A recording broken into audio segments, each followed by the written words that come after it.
Hello. Hi, everyone. Oh, we made it. Y'all, I'm late. Sorry. Not late to stream, but late in life. Whew. Hi. Happy Saturday. How is everyone? Hi, Eric. Did anyone dress up for Halloween? What were your costumes? Cute. Hi. Yeah, oh, fuck. I forgot my wedding ring. I'm glad that we took Friday off for Halloween because it was very nice. Aaron and I gave out candy. We dressed up as Mike Wazowski and Sully from Monsters, Inc. Dressed up loosely. We put on, like, pajama onesies. But, you know, same diff. Hi, Leora. Nice to see you again. Hi, Nicole. Hi, Blythe. I'm actually having a poopy day today, so this will be perfect. Yana, I'm so sorry. Is it Yana or Yana? Please tell me how to pronounce your name, but I'm sorry you're having a poopy day. Hi, Scout. We're mostly surprised you're here. Yeah, that's fair. We didn't get any trick-or-treaters because the weather was awful. Yeah, I was wondering that because it was pretty cold. Trick-or-treating isn't big in Germany, but I didn't get a single trick-or-treater, so that was kind of a bummer. Oh, that is sad.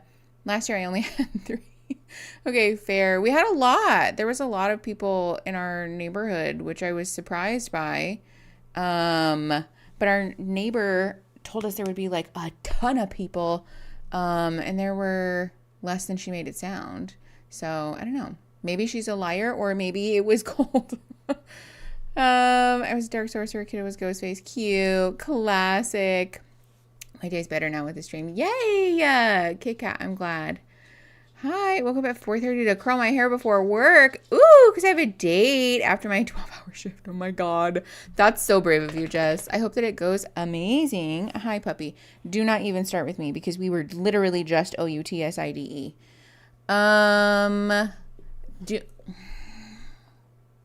Y'all, this dog's gonna kill me. This dog's gonna be the death of me. Hold on. I saw something about Samhain. I went to a Samhain gathering last night and it was so wonderful. That sounds wonderful, Litterbox Hero. Cute. It was raining here yesterday, but a plus means I have the whole box of chocolates to myself. I know, we stopped handing out candy at like 8 o'clock because we literally ran out of candy. I'm glad that we set some aside because otherwise we'd have none left. She's being a baby. She's pouting here. Look, this is fair warning for camera movement. There's the baby. We're pouting because even though we literally just came in from being outside, we are apparently supposed to go OUTSID again. I don't know. I truly have no answers. It's my first date in a while. Ooh, fun. That's always like exciting, fun, nervous, you know. Poor pupper, my ass. She runs my life. I don't even want to hear it. After 5 years of zero trick-or-treaters, we finally got enough to hand our candy out. Oh, fun, Nicole. Post-ween stream. Yes, exactly. So you have no wedding ring on that I'm totally allowed to hit on you, right? You look lovely either way. Thank you, Christine. Also, are you on live chat? No, I am not. Yeah, to be clear, it's because I just finished taking a shower and I don't wear my shower in the wedding ring when I redo my hair dye. Chefing it up right now. Happy to have company. Fun. Hi, C. How you doing? Thank you, Allie. I did it like 30 minutes ago, so don't wear your shower in the wedding ring. Is that what I said? Whatever. Y'all know what I mean. Did I take my meds? Yes. Which makes it worse. Sorry. My brain is a nightmare. I'm sure that today's stream is going to be a bloodbath. I wear my shower on daily. Listen. Went to my friend's neighborhood on Saturday, and there were so many kids out trick-or-treating. It was heartwarming. Yes! Okay, that's how I feel, Teresa. It was, like, so heartwarming. There were also, what was I going to say? Oh, there were also, like, a fair amount of parents, like, going trick-or-treating with their kids, which was really cute. You're talking backwards a bit. Tell me about it, Jade. Yeah, no, it's really something, but it's fine. We'll sort it out. I don't know why I wore the world's most annoying shirt for stream today.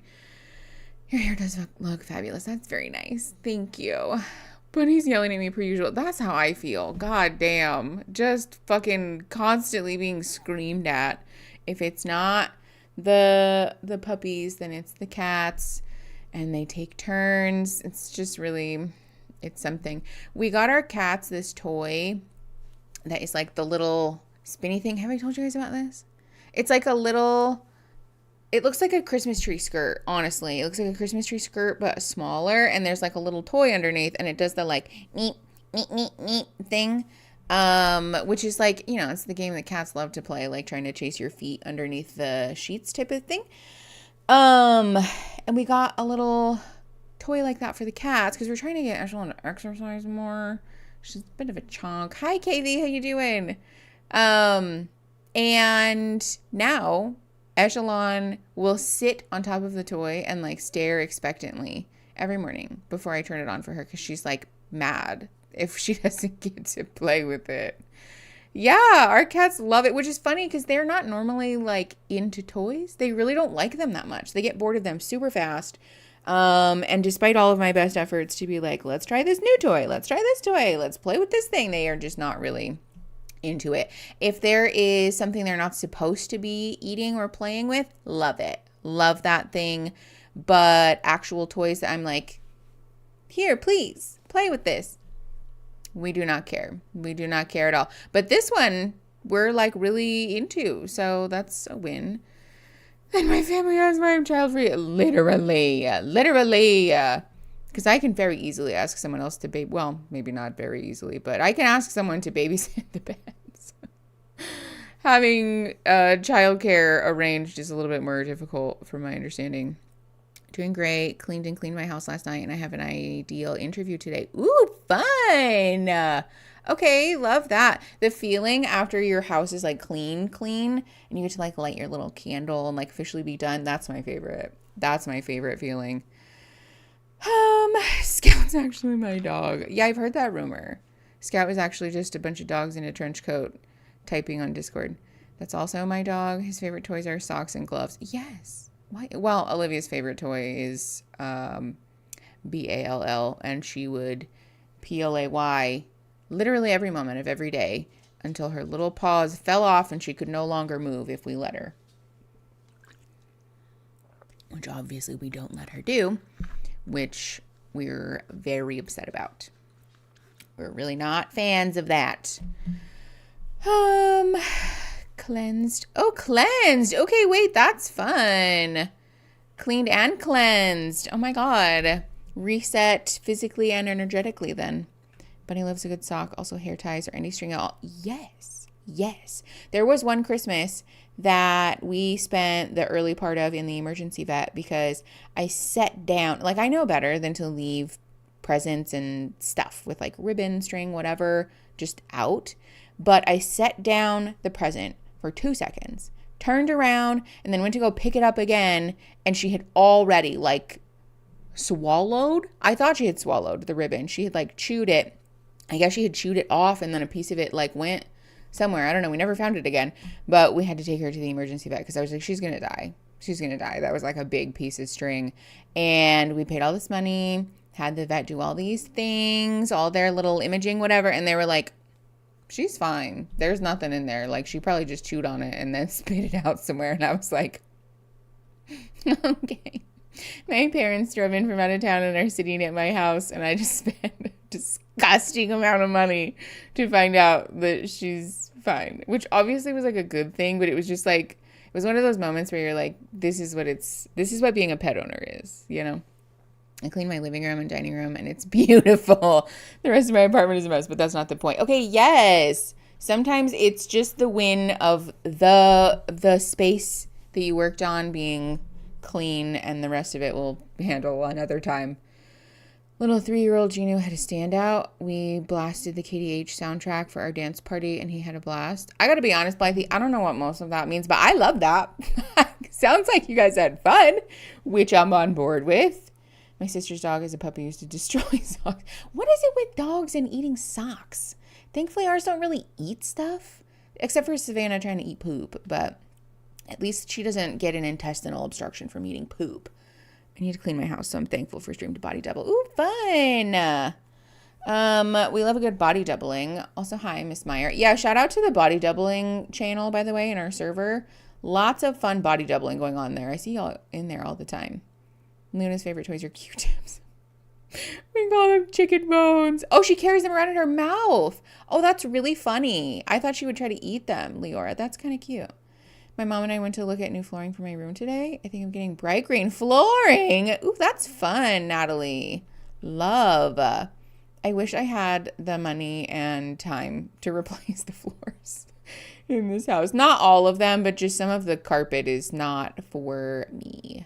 But I'm a carpet hater, though. I like a good high pile carpet, like the feeling of it under my feet is fun, but the maintenance of it is just, especially when you have a pet who is predisposed to vomiting because she eats her poop. So that's always a little bit of, yeah, okay, I feel the same way. Carpet is gross. The other thing about it that I really am not a fan of is that if you are moving into a house that has had other people living in it, which, like, obviously that's the case, then someone else has had their dirty little grippers on that carpet. And I know you can clean it and get it steamed and whatever, but, like, you know, it's just yucky. I don't know. I don't like it, man. There's somebody else's DNA underneath my carpet. It's not for me. Hey, Biological Clock, thank you for the $10. I can't watch live because I'm performing at a show tonight. But I want to leave a donation for whatever organization needs support. Oh my God, Biological Clock. First of all, big love and sending so many good vibes for the performance. Excuse. But thank you so much for the $10. Yeah, tell us things. Let us celebrate you. But also, yes, excellent segue. We are, in fact, raising money yet again. Y'all are wild. If you guys haven't watched last week's stream playback, you ought to, because it was a wild time. We raised $1,700 for Feeding America, which is an organization, a nonprofit that helps support and, like, financially prop up a lot of the local food pantries and food banks and all of those places, like, in your community that disperse food aid, obviously, which is very timely and important given the shutdown. Lots of people are losing their SNAPs, food stamps, WIC benefits because of the shutdown, which is fucking criminal. It should be anyways. Yeah, you guys made me cry because it was lovely. It was very touching. It was a moment. It was very magical. So thank you guys so much for all of the donations last week. This week, we're raising money for Doctors Without Borders because, in case you didn't see, well, first of all, there's an ongoing genocide and humanitarian crisis happening in Gaza, and Doctors Without Borders is continually providing aid and support to whatever degree that they're able to in Gaza, which is very important. But also, there was a huge hurricane that I think it was Hurricane Melissa, just flew through Jamaica and caused all kinds of damage and like issues. So Doctors Without Borders is preparing to show up there as well. I am so sorry. The heater just kicked on. Does this happen to anybody else? Surely it does. Maybe it's not the heater, it's the AC or whatever. But when there's like air, like all of a sudden like hot air or whatever, and it gets like stuck in your nose. Does that happen to anyone else? Surely it does. But yes, we love Doctors Without Borders. They're amazing. They're an incredibly important and helpful organization. And the nice thing about Doctors Without Borders, like fundraising for an organization like that, is that they're helpful in lots of different areas, which obviously helps lots of people. My phone died before the end of stream, but I watched the playback and started crying along with you. Splacked. I'm like happy, sad that other people cried. Like, it's validating, obviously, and I'm glad that other people were touched by it, but then there's a part of me that's like, don't cry. But obviously crying is a good thing. It's like catharsis. Oh, catharsis. Excuse. Hi, Kristen. Yes, we're doing a Saturday live today because not last Friday, this Friday, yesterday was Halloween, and I took a selfish and wanted some time off. So, okay, thank you, Meyer. Statistically, it has to happen to at least one other person. True. That is so true, Eric. Yeah, the AC makes you sneeze. Thank you. In my town, a bunch of local restaurants and cafes are offering meals to SNAP recipients. Heaters kicking on makes me cough. Okay, yes. Also love, I saw that some folks were handing out food also for Halloween. Folks handing out like ramen, and I think I saw some of the trick-or-treaters had like microwavable mac and cheese in their little bags too. So it's nice seeing people meet the need. I don't know. But yes, anyway, so we're raising money for Doctors Without Borders this week. Any and all of your super chats are getting donated to Doctors Without Borders after stream is over. I will, of course, post receipts. In case you guys didn't know or haven't seen, I do post the receipts and the proof of all of the donations on the community tab on my channel. Obviously, some of it has to get censored for my privacy. But I do post the receipts so that you guys can see that we do, in fact, donate all the money. But we will be raising money for Doctors Without Borders today. We will also be playing bingo today because we have one set of episodes left, which means that we have one more bingo game for us to play. At the end of stream today, we will be spinning the wheel and drawing names for special bingo prizes. We'll probably have to take a little breaky break in between so that I can verify bingos from today and put all of the names on the wheel. But we have a couple of very fun things. I also want to pull up pictures of the stuff because I don't think most of it has come. I think maybe one or two things have come from Etsy. Most of what we're giving away this time is from Etsy. So I want to be able to pull up pictures and show you guys those things. So we'll take a little break, but if you guys want to play bingo, you can type !bingo in the chat. Just one of you, please, because it will overwhelm Nightbot. That will generate your link to start your own bingo card for today. As a reminder, rules are as follows. You have to get a valid bingo from the items that have been called during today's stream. If you see objectively something's taken place, but I have not called it and it's not been reflected on the call sheet, which is at sningo.com, by the way. Put it in the chat, let me know, and I can either like call it or tell you like, no, sorry, that didn't happen. But your bingo card has to have valid winning combinations of 5 in a row in any direction. And you can only have one bingo card per stream. If you lose your card, if you accidentally generate 2, let the mods know. In the Discord server, you can just use the Snail Support Tickets channel, and they can send you the link through there. But in YouTube, just let us know. Just, get the attention of one of the mods.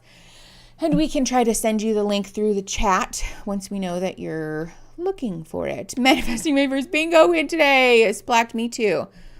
Can you guess who says yes and who says no before they give their answers at the altar? Okay, yes. I will be honest, I don't exactly remember who is who.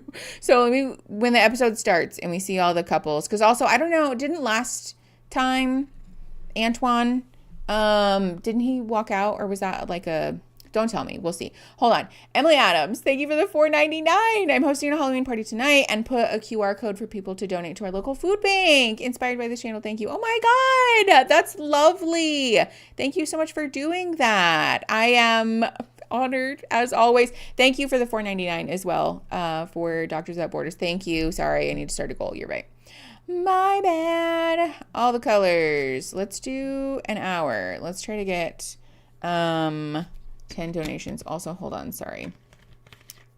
Mickey mixes up the men. I didn't mix them up. I just don't remember who it was. Doctors. Actually, you know what? I tell you what. Here's what we're going to do. We're going to set a goal for let's see. How many super chats can I set this for?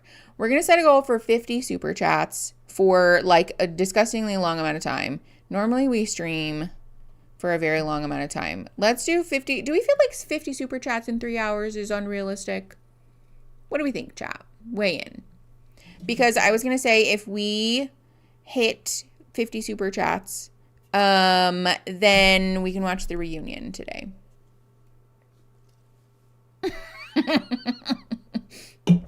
Nope, bet. Okay. Oh no, Blythe, I'm so sorry. Yes, hello, I see you. Please stop biting me. Echelon has become increasingly demanding. Not if last week has anything to say. That is so true. Ow, Echelon, stop biting my feet. Okay, we'll watch the reunion today if we hit 50 super chats in 3 hours. Watch the reunion. Oops. Hey, hell yeah. Okay, thank you, Natalie. Hold on. Sorry, let me start the goal. Highest possible stakes baseball game tonight. Winner wins the whole everything. Send good sports energy to Canada. Let's go Blue Jays. Okay, hell yeah. Okay.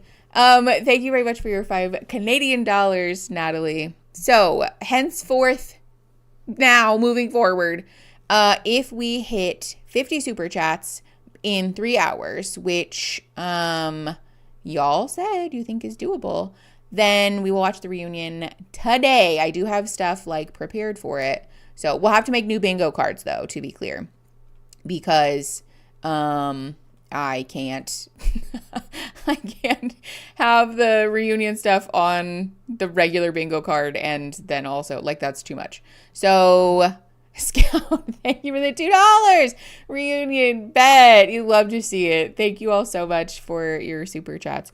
Okay, Echelon, you're being crazy.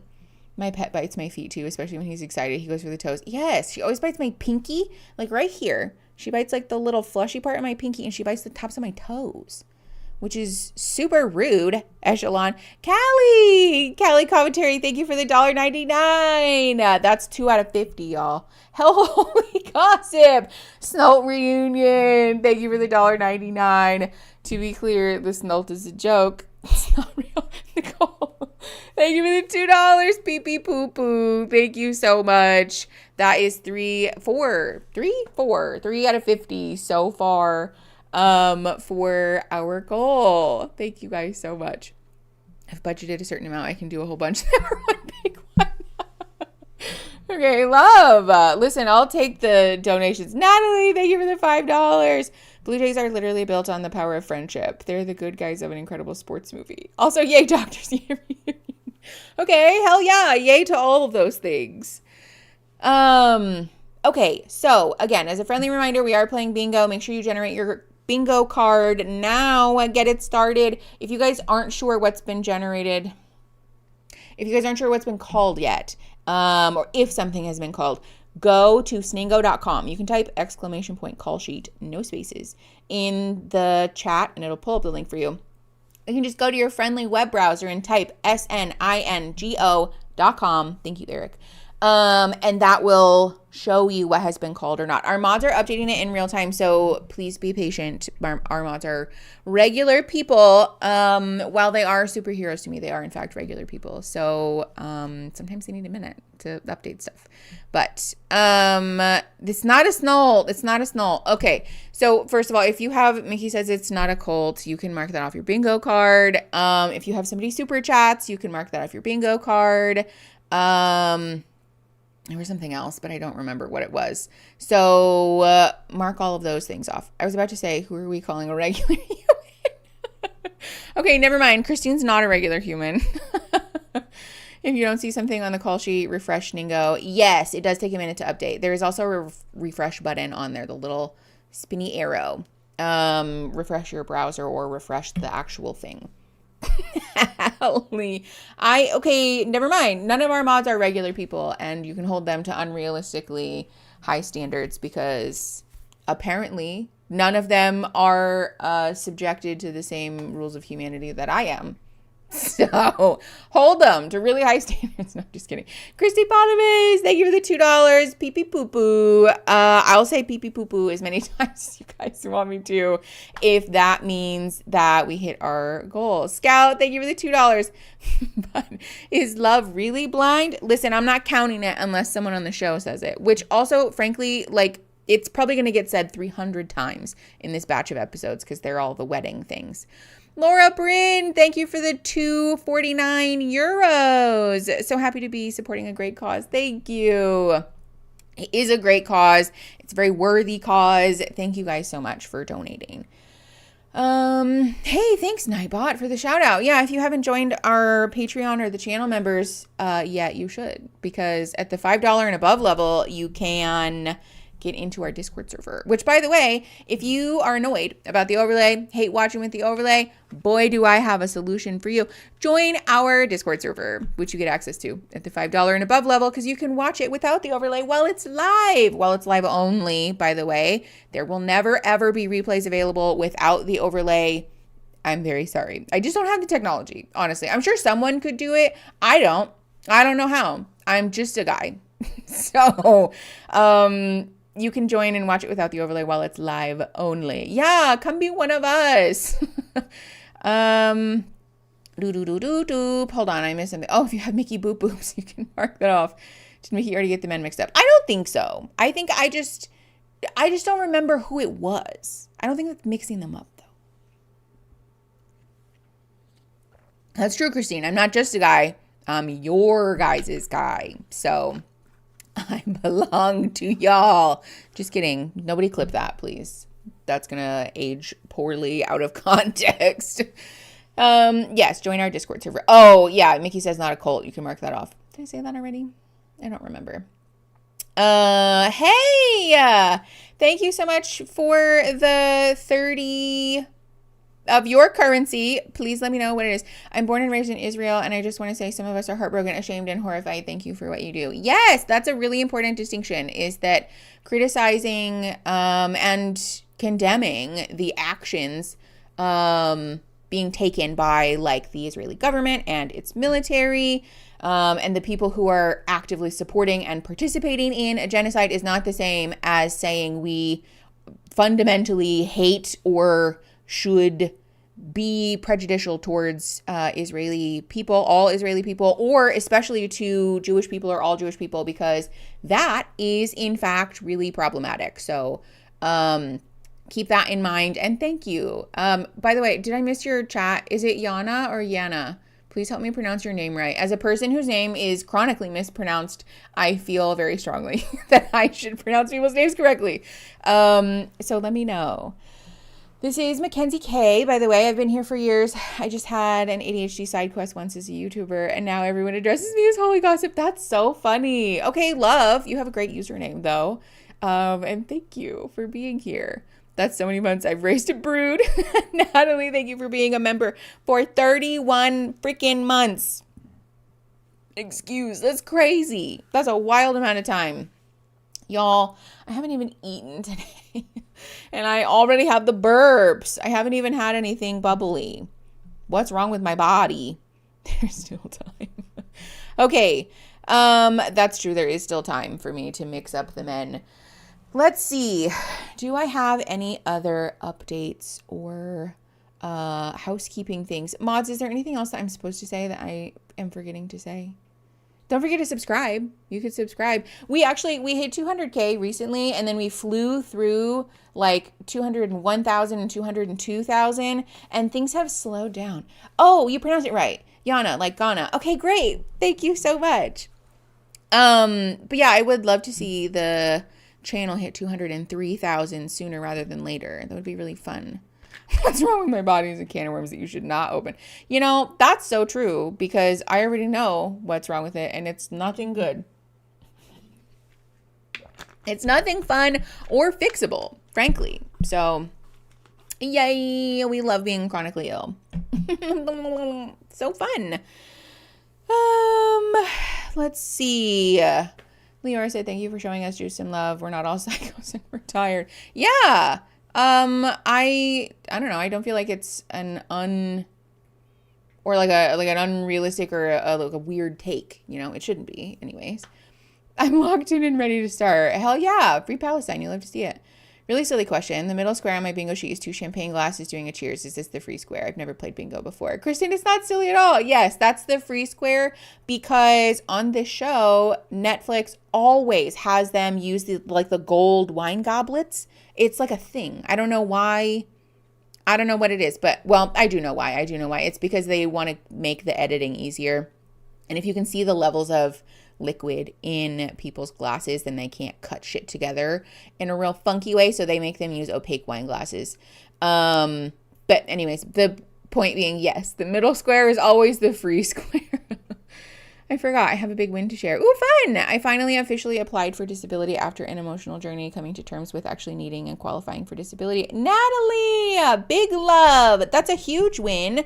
I'm very proud of you. I hope that is like a bolstering thing in your life, that it's, you know, fortifying and supportive and lovely, because people who are disabled should get the benefits of disability support. Like, that is just a thing. Speaking of which, actually also, if you are able to support any of your local organizations that are helping to bridge the gaps during the government shutdown, please do so, because it's not just people losing their food benefits. It's also people losing their disability benefits, their social security benefits. People are losing their funding. And for a lot of people, it's their like only source of income, the only thing keeping them alive, their fixed income, by the way, which is like even more difficult to make a living on.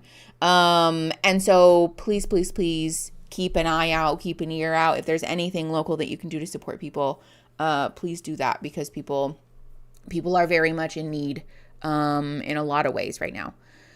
Congrats. I got that earlier this year and it's been life-changing. Yeah, it is. I have a friend who went through the same thing, and it is life-changing, truly. Obviously, the way disability works here in the United States is a little different, but it is like still a very important and also life-saving resource. Bingo cards. Yes, I did say life is not a snult, or it's not a snult. You guys. It's just a fucking mess. My mouth is full of marbles already, and we just got here. Maybe I can rinse them out. Life is a snult, but we aren't. You know, fair enough. Can't argue with the results. Echelon is like fiercely cleaning her tail right now. Here, do you guys want real-time cat cam? Hey, Bingo Baggins, thank you for the $30. Watching while I weave some holiday gifts and begrudgingly clean my apartment. Love that these streams have become part of my weekend routine. Bingo Baggins, I love that too. Hey, Eric, thank you for the £5. Carrying on my very funny joke because I'm the funniest mom. Oh my God, Eric, that's hilarious. Eric, you're so funny. Thank you so much for the £5.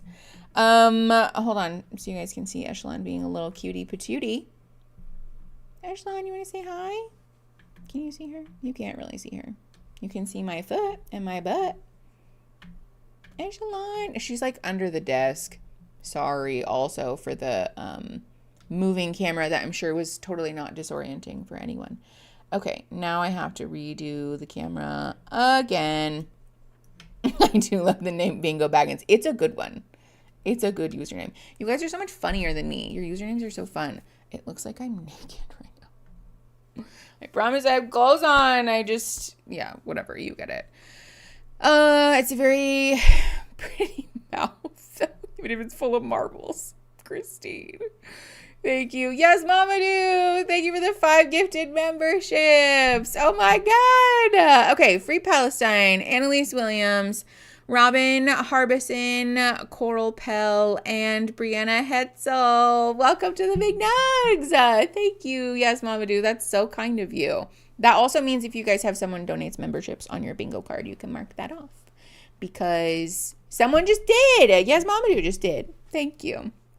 Woman of Kales, thank you for the $2.79 Canadian. I want to be making my girl a cold fever. It's not a cold, you guys. It's a joke for posterity, for my My own deniability, I promise. It's a joke. Chad likes to make fun of me. Let's see. Even if you don't have clothes on, that's not my business. I mean, to be fair, it would be very off-putting if I showed up here without a shirt on, I feel. Never mind. I am just going to shut up before I make things any weirder than they need to be. Thanks for the membership. I've never had to pay for one here because folks are always so generous. Yes, folks are so generous in our live streams. So thank you very much to everybody who donates and sends memberships and all the things. Speaking of which, can I send my own free memberships yet? Is it time? No, it won't let me. Let me start. Oh, wait, there it is. Yep, I can. Yay! 5 free memberships. Let's see. Not a joke. Okay. Mary Beckett, Kelsey, Dina, Kay, Aeon, Jesse, Go Lightly, and DT. Welcome to the Big Nugs. You're one of us now. I'll donate the other 5 in a little bit. Let's see. I'll donate the other 5 after we hit like 20 out of 50 for our goal, for our super chat goal. How about that? I would join a cult of generous queer weirdos way too easily. That's why it's a joke, because it feels like we could joke too close to the sun on that one. Scout Murphy, thank you for the $2. The way that I would so easily sign up to be part of a little, like shared patch of land. If someone was like, hey, it's a bunch of queer weirdos and we're all just going to like garden together. Do you want to come? I'd be like, yes, absolutely. Not on my bingo card this time, but money laundering. Okay, technically it's not, to be clear, because they're just free. Like, you guys just get to join and I don't make any money off of it. However, if you guys want to mark money laundering off of your bingo card, you can. Okay.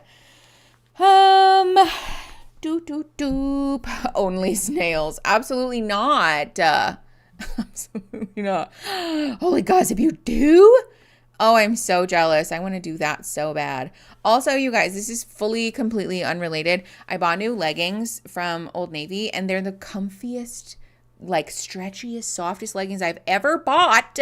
And they were 50% off, and I love them so much. Fauna Prin, I think. Fauna Prince. Thank you for the 10 pounds. Boop. Oh, I almost made it through that. Loving the stream from a windy reading. My first stream with y'all. I love it. Free Palestine. Okay. Love. Very much Free Palestine. Thank you for the 10 pounds. And thanks for coming to hang out with us. Welcome to stream. Okay, let's get into it, especially if we're going to watch the reunion today. Reading is pronounced Reading. Thank you, Eric.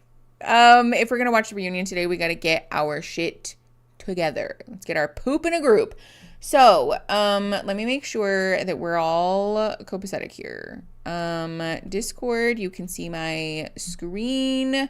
We have this maximized. I double checked before stream started, by the way, because my volume was fucky again in OBS. I don't know why, but I fixed it ahead of time, so I swear to God, if it's not working, I will throw my computer out the window.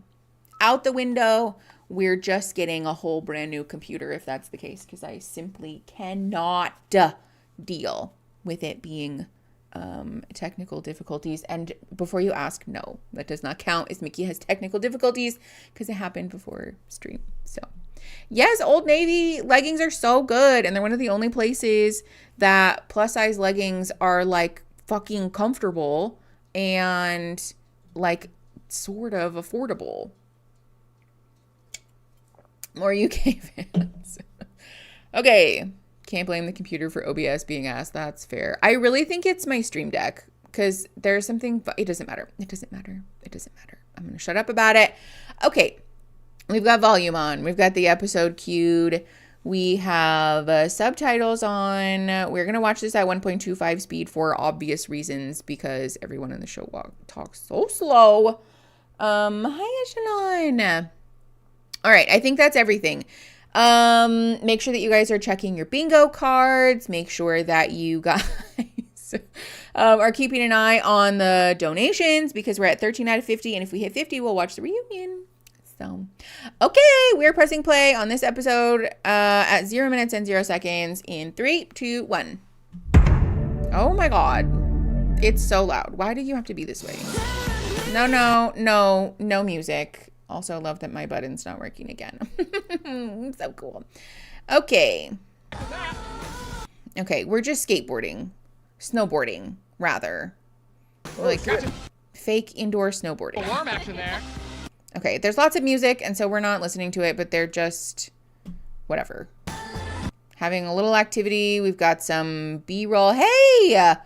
Pause. Pixie Floyd, thanks for the $2 super chat. Happy Halloween weekend, everyone. Happy Halloween weekend. Thank you so much for your donation to Doctors Without Borders.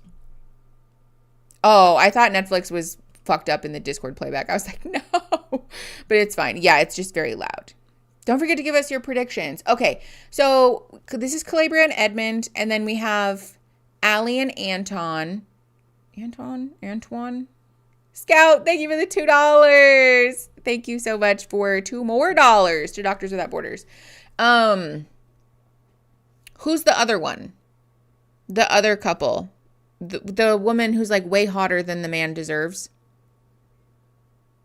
Who is the couple that he was like weird at their reveal and she's like leaps and bounds better than he deserves? Madison and Joe. Yes. Okay. All of them. Too true. Oh yeah, if you have no music, mark that off. Yeah, we're officially calling no music, by the way, mods. So Madison and Joe. Oh, and Sparkle Megan and what's his name? So we have 4 couples. Dakota, what's his name? Jordan. Sparkle Megan and Jordan, Madison and Joe, Calabria and Edmund, and Allie and Antoine. Of the 4, who do I think is going to get married? Yeah, whatever, it's fine. If you guys, what's going to happen? If you have Sparkle Megan, you can mark that off. Okay, so yeah, at the end of the last episode, oh, it was Joe.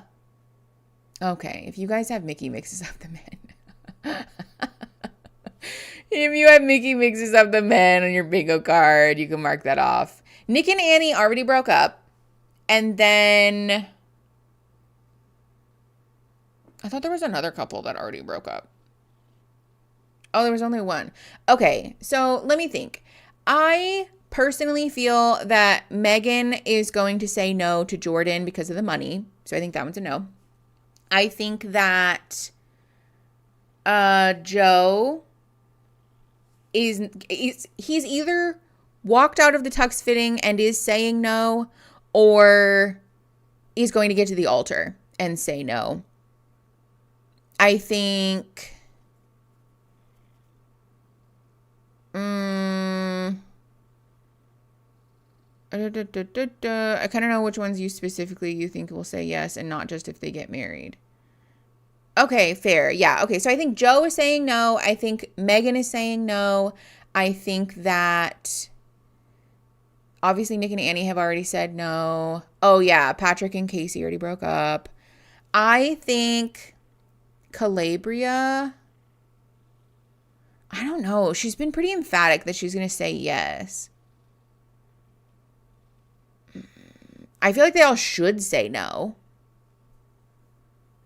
I don't know. Let me come back to KB and Edmund. Also, to be clear, I'm making predictions. I don't know. And if you guys do know, please don't put it in the chat because I like to find out in real time. And just spoilers generally. Stuff always comes out at the reunion too, but I don't know anything yet. And I want to find out live with Regis and Kelly. Just kidding. You know what I mean. Okay. KB and Edmund, I'm going to come back to.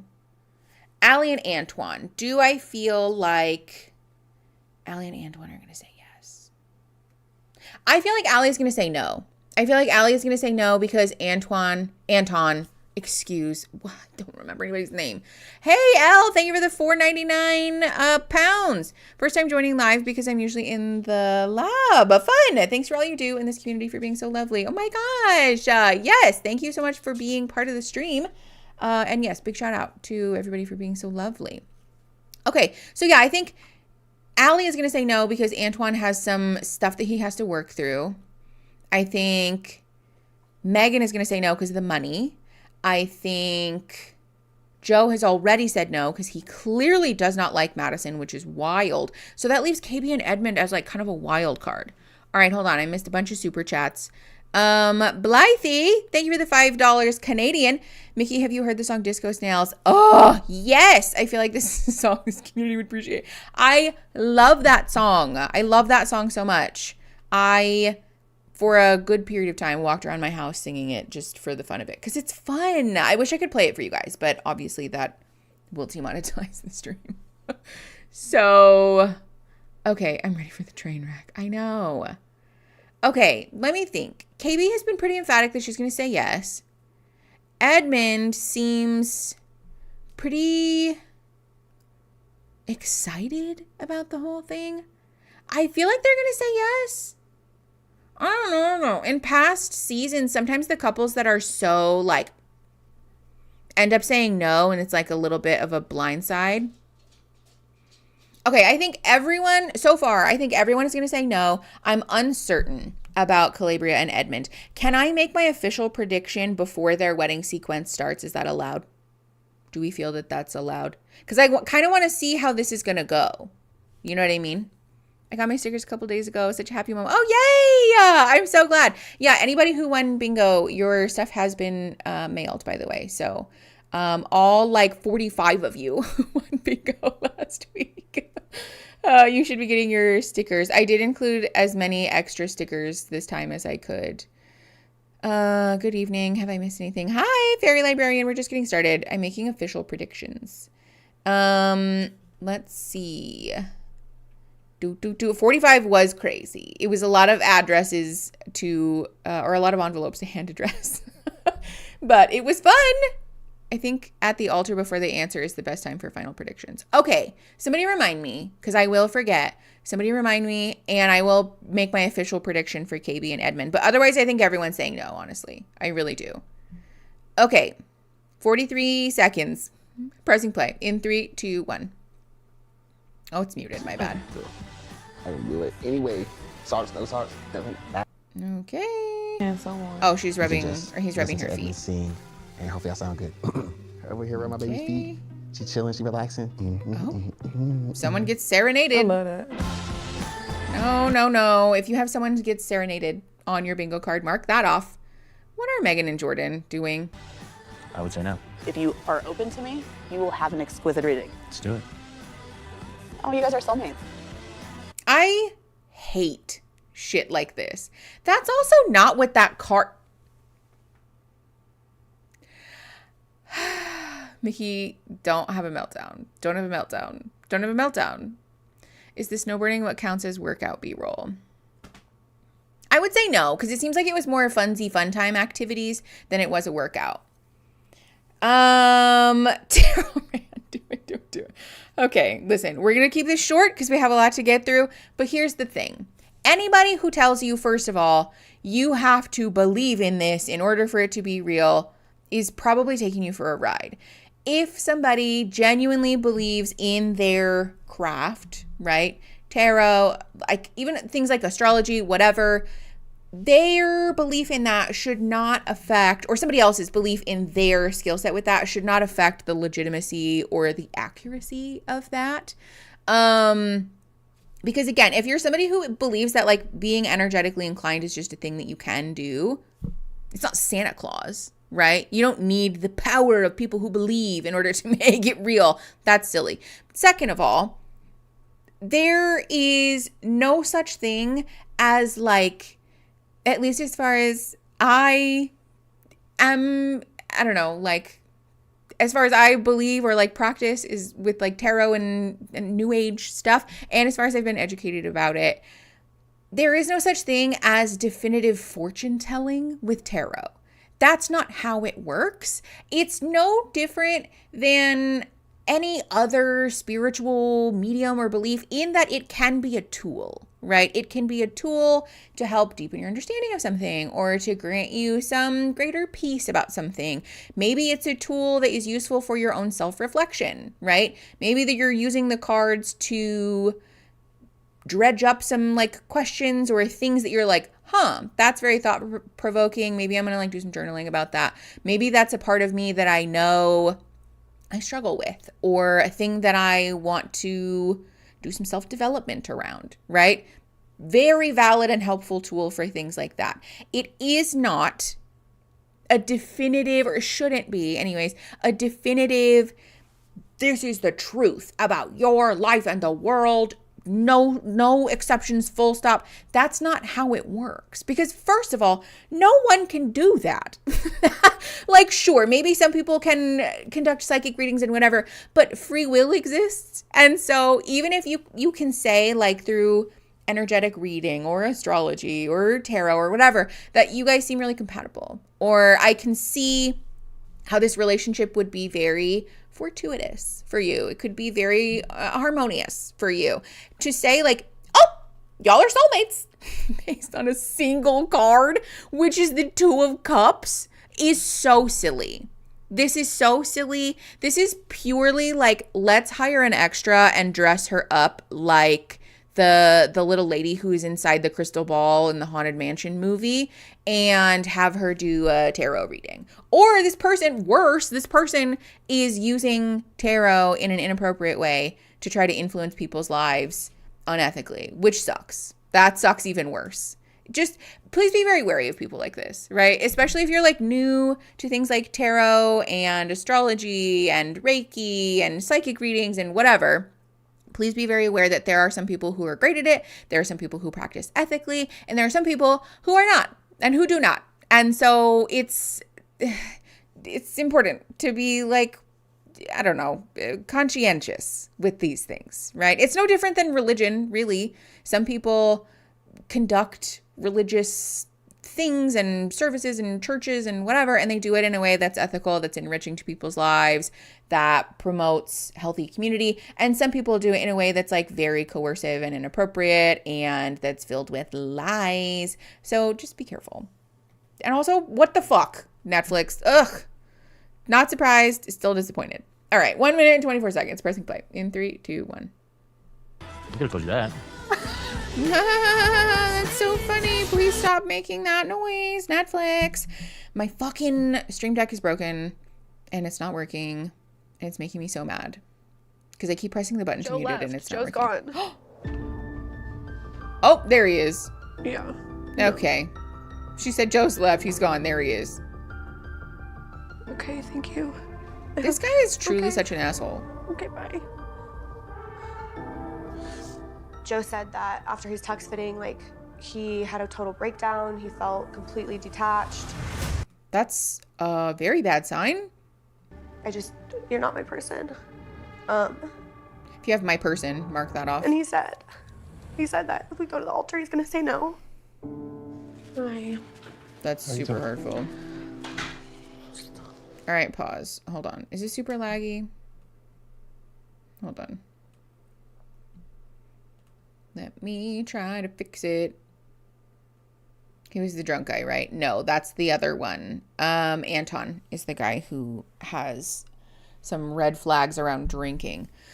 Okay, also really quick, before we continue, I'm going to, against my better judgment, try to unfuck my Stream Deck, just the one button, so that I can fucking mute goddamn Firefox, because it is so annoying that it doesn't work. Oh, hey. All right, I think it's working. All right, let me rewind by 10 seconds. It's muted. Say no. Okay. How is that? How you doing? Just slept a little bit. Joe was really drunk in Mexico. That's true. Oh, yeah, he did definitely have the super weird substance-induced moment while they were in Mexico. Hi, puppy. Okay. Hi, Pup. For what it's worth, I empathize, I guess, with Madison because getting broken up with sucks regardless, but I'm sure it sucks even more through this medium. And I don't like Joe. I disagree with a lot of Joe's behavior up to this point. However, I do think having the courtesy to say no before getting to the altar, that's something that I'm gonna, I don't know, endorse on the show, like, generally, because it sucks, right? Like, the Netflix premise of, like, we're gonna force you to go to the altar so that you can fucking embarrass someone in front of their family and friends and loved ones and make this whole spectacle and make them put on the outfit. Like, it's just mean. So I don't like Joe, but I do think this is probably the right choice.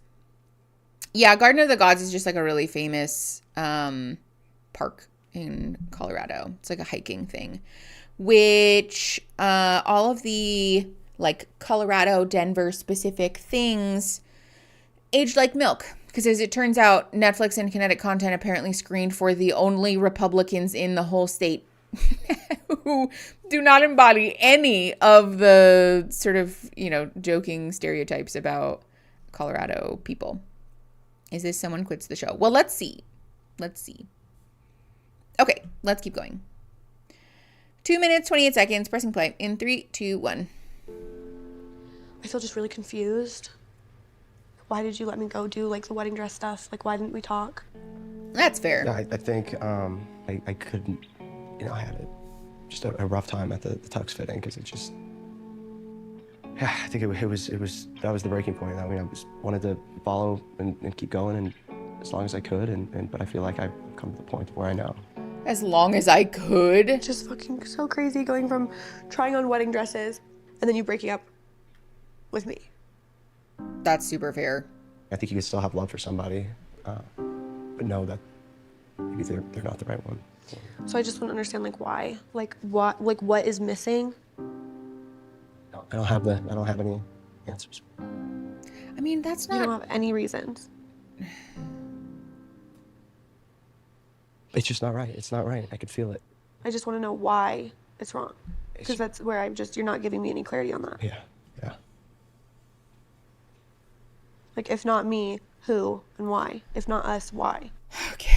Listen, I can understand where she's coming from with this because especially given how whiplash this situation is, I understand not feeling settled without a definitive answer, right? I get that. I'm not faulting her for that. And for what it's worth, this is sort of a no-sum game, right? Like, I just don't know that there's really a lot to be gained from this, nor is there really like any real resolution to be reached here. Zero sum. That's what I meant. Because, first of all, if there is a singular reason, does it really help to know? I mean, sure, I guess in some cases it might. But the reality is that, especially in this situation, I would assume would probably just feel even more humiliating to have your faults, perceived faults anyways, laid out in front of the whole world. And sometimes there isn't an answer, right? I don't like Joe. I don't agree with many of the things that Joe has said or done. And sometimes in relationships, there is just an unquantifiable, like, I can feel that this is not right. Or like on paper it works, but for some reason there is an unlabeled part of this in me that just doesn't feel good about continuing this relationship, about escalating our relationship, about getting married, engaged, whatever. And so sometimes in this moment, there is a desire to like push, that like, well, if you're breaking up with me, it has to be because you cheated on me, or because you're in love with somebody else, or because I'm too loud or too quiet or too fat or too skinny or too this or too that or whatever. And Sometimes there's not. Sometimes it's not that. You know what I mean? Jana, thank you for the $10. Love the live stream and Doctors Without Borders. I usually listen while at work and it makes the day so much brighter. Oh, Jana, pronounced like Yana. Okay, great. No, sorry. Yana is pronounced like Ghana, which means this is Jana, pronounced like. I'm so sorry. With love and respect.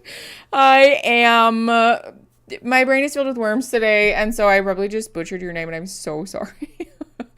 I feel like it would be fair if you just said that he doesn't like their dynamic or something. He just says nothing. Okay, fair. Yeah, Alyssa, I think that's a super valid point. I wish he would just word salad and give the girl her closure. I think that's also a very valid expectation. And again, oh, it's pronounced like Yana. I need help. I'm so sorry. Yana, thank you. Jinx, Allie. Okay, great. Well, thank you for the $10. Thank you for being here being here during stream. Y'all, I took Vyvanse today. I took Vyvanse and I'm drinking a coffee. Okay. Anyways, let's keep going. 4 minutes even, pressing play in 3, 2, 1. What is it about me that isn't working? It's not a me thing? I don't know. Yeah, sometimes it's not a you thing. It's not anything I can pinpoint. It is interesting to me that this is on the heels of us running into all the singles. Valid. It's just pretty embarrassing for me. It shouldn't Fair. Is there somebody else that you want to No, absolutely. explore things with, like in the singles? No, absolutely not. I understand. You're okay with the idea of me here. being with somebody else?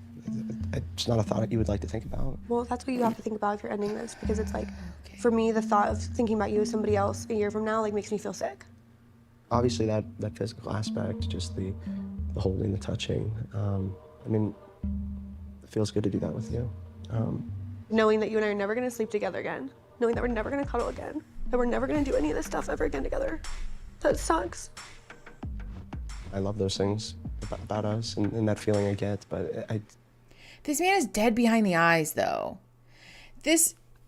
Listen, for what it's worth, I think this is another one of those moments where it's not helpful to police somebody's behavior in one of their worst moments, because, to be clear, this is not great, right? Like, let it go. I think ultimately what's happening is that she's trying to kind of like indirectly wound him and dredge up any kind of like emotional reaction from him. This is the thing where like when you're upset at somebody and they appear to be unaffected and you're struggling with that will start to say stuff to like just to provoke a reaction out of them, right? Which sucks. Like this is a manipulative and shitty thing to do. It's very unfair. It's emotionally harmful. Don't do this, right? And when somebody is dysregulated like this, they're going to do stuff that they're not proud of. So I'm not necessarily saying like, it's fine, but I do think it's fair to say that this is probably not representative of her best self. And I also wouldn't be surprised if there is a level of buildup from being in a relationship with someone who seems to communicate in the least effective way possible. He seems to just kind of say nothing a lot of the time. So I wouldn't be surprised if we're poking and prodding at him to try to get any answer out of this man who has held his affection at arm's length, especially knowing that he said like the physical aspect of things, fine, and sort of implying that the emotional connection is lacking here. Does this count as cringe on the bingo card? Yeah, fair. I think if you have cringe on your bingo card, mark that off. I hate that it's not you has the connotation that it has for moments like this. Yeah, I know. Because the truth is that sometimes it has nothing to do with you. Sometimes it is the person who's breaking up with you. But obviously it being like kind of a meme at this point doesn't really help because that doesn't really feel real sometimes. All right, 5 minutes and 9 seconds pressing play in 3, 2, 1. What is it? just doesn't. I'm sorry. Do you think that if we had just met in the real world and were able to date, do you think that would have worked? Fuck a wedding, fuck marriage, like whatever. Because I really feel like it's just you're freaked out about we're the bargaining. marriage part. The timeline or the whatever. It's not the time. Fast tracking the I phrases feel like we or the faces of probably grief. made it a lot farther in this than we would have in real life. Why? That's even more Because I hurtful. don't think I would have got to know you as deep as I did. You can't tell me the problem. You can't tell me what's wrong. It's just, it's not right. I mean, it's not right. Okay. It's not right. I just hope you know I feel really heartbroken. He doesn't really even seem sorry about it, though. Yeah. Yeah, I care. I care. Oh, boy. I don't know. It's hard because obviously we see... Oh, my heart breaking. Oh, this poor woman. Hold on, I don't pause. think we should. Obviously, it's harder when you're living the experience to be objective about it because no one's objective about their own lives. And also we see the edited playbacks of things.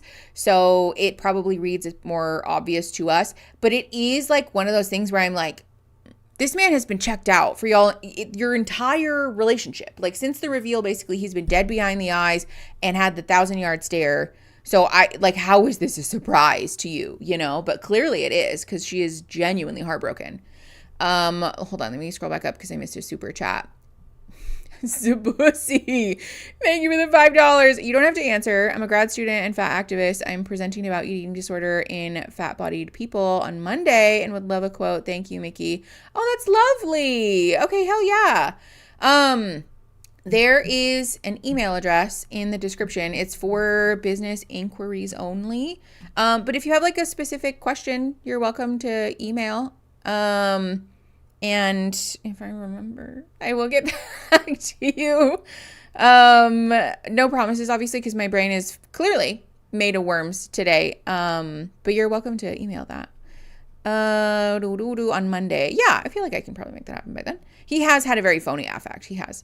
I think Joe probably knows exactly what he thinks, but isn't aligned with the type of man he thinks he is, i.e. he doesn't find her attractive and finds her annoying but doesn't want to say it. That's valid. Yeah. Sometimes on this show especially, there is the phenomenon of I don't like this particular aspect of you or our relationship, but I know that it will make me look like an asshole if I say that out loud, so I'm not gonna.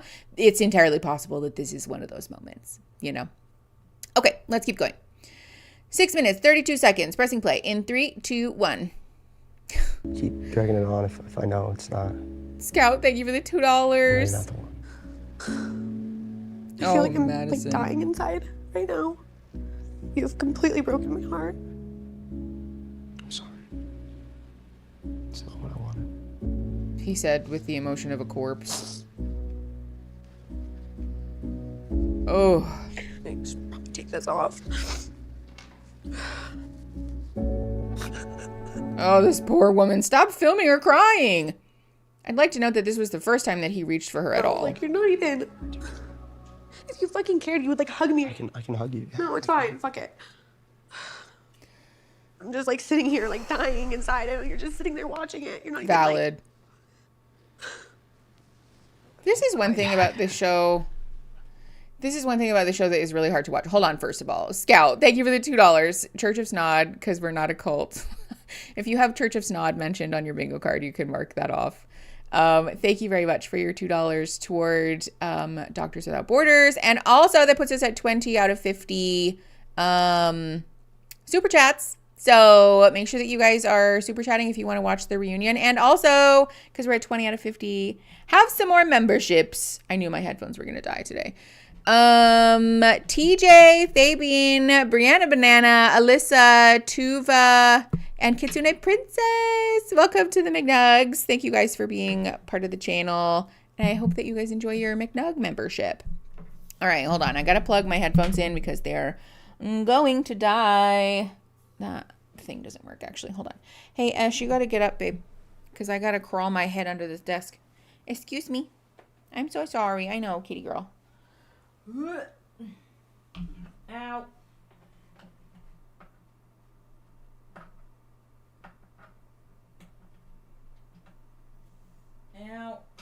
I am entitled to financial compensation for the degree to which I have to contort my body to plug these goddamn headphones in. Why does the USB never go in the right way on the first try? Ow. But then when you do put it in the right way on the first try, Or on the second try, it was exactly the same way as it was the first time. But it, for some reason, works then. Oh my God. Of course, this thing doesn't work. Hold on. I have to find a phone charger. Because this doesn't work this way. I need a different USB-C. Hey, Aria, thank you for the $1.99. Pee pee poo poo. Thank you for the pee pee poo poo. Entertain yourselves for 2 seconds. I'll be right back. Ugh. Say nice things to each other or something.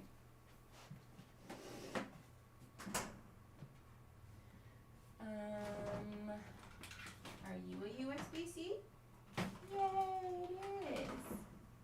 Let go.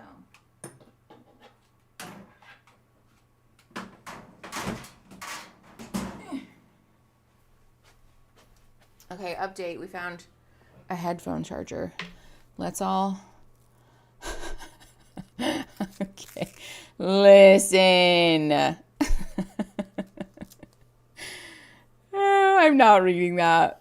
B-Buck, I'm not reading that. But you're correct and valid. But I'm not reading that. Which if you have that on your bingo card, Mickey says I'm not reading that, you could mark that off. I'm not naked. I have a top on and I have the little leggings on that I mentioned earlier. All right, hold on. I'll be right back because I have to try to plug this in our giant fucking power bank thing.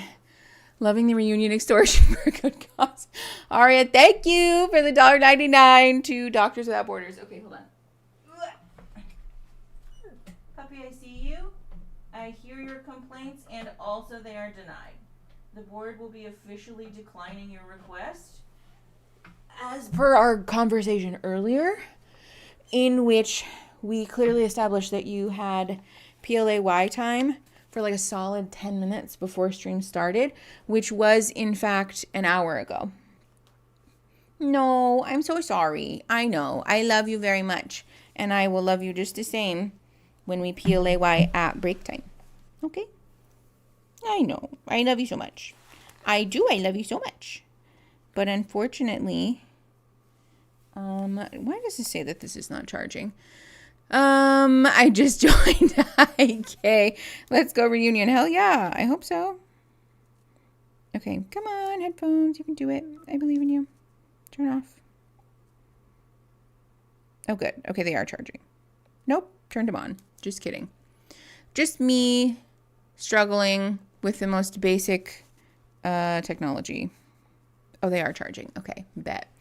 You can generate a bingo card. Blah, blah, blah. Thanks, Nightbot. Hello. Spent all day studying and looking forward to rewinding with this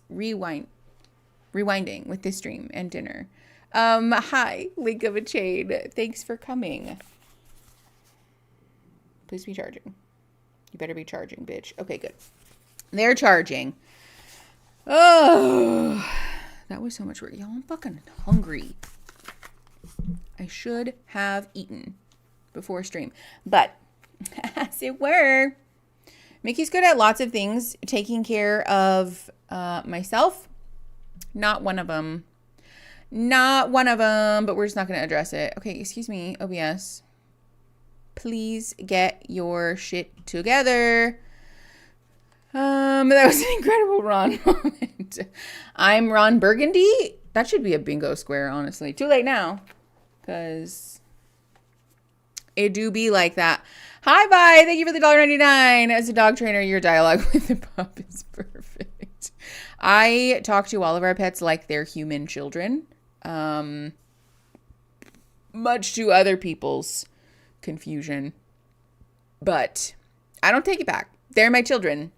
I birthed them out of my womb. I grew them in my belly. Anytime I say that, people also think I'm super weird, but explain the ultrasound photos then. Just kidding. Okay, I use more sensible words with my dogs than my toddler. Honestly, I get that.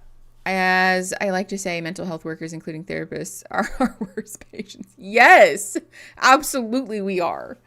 Okay, sorry. Now that we have that out of the way, let's get back into this episode. So we're at 7 minutes and 30 seconds. Pressing play. In 3, 2, 1.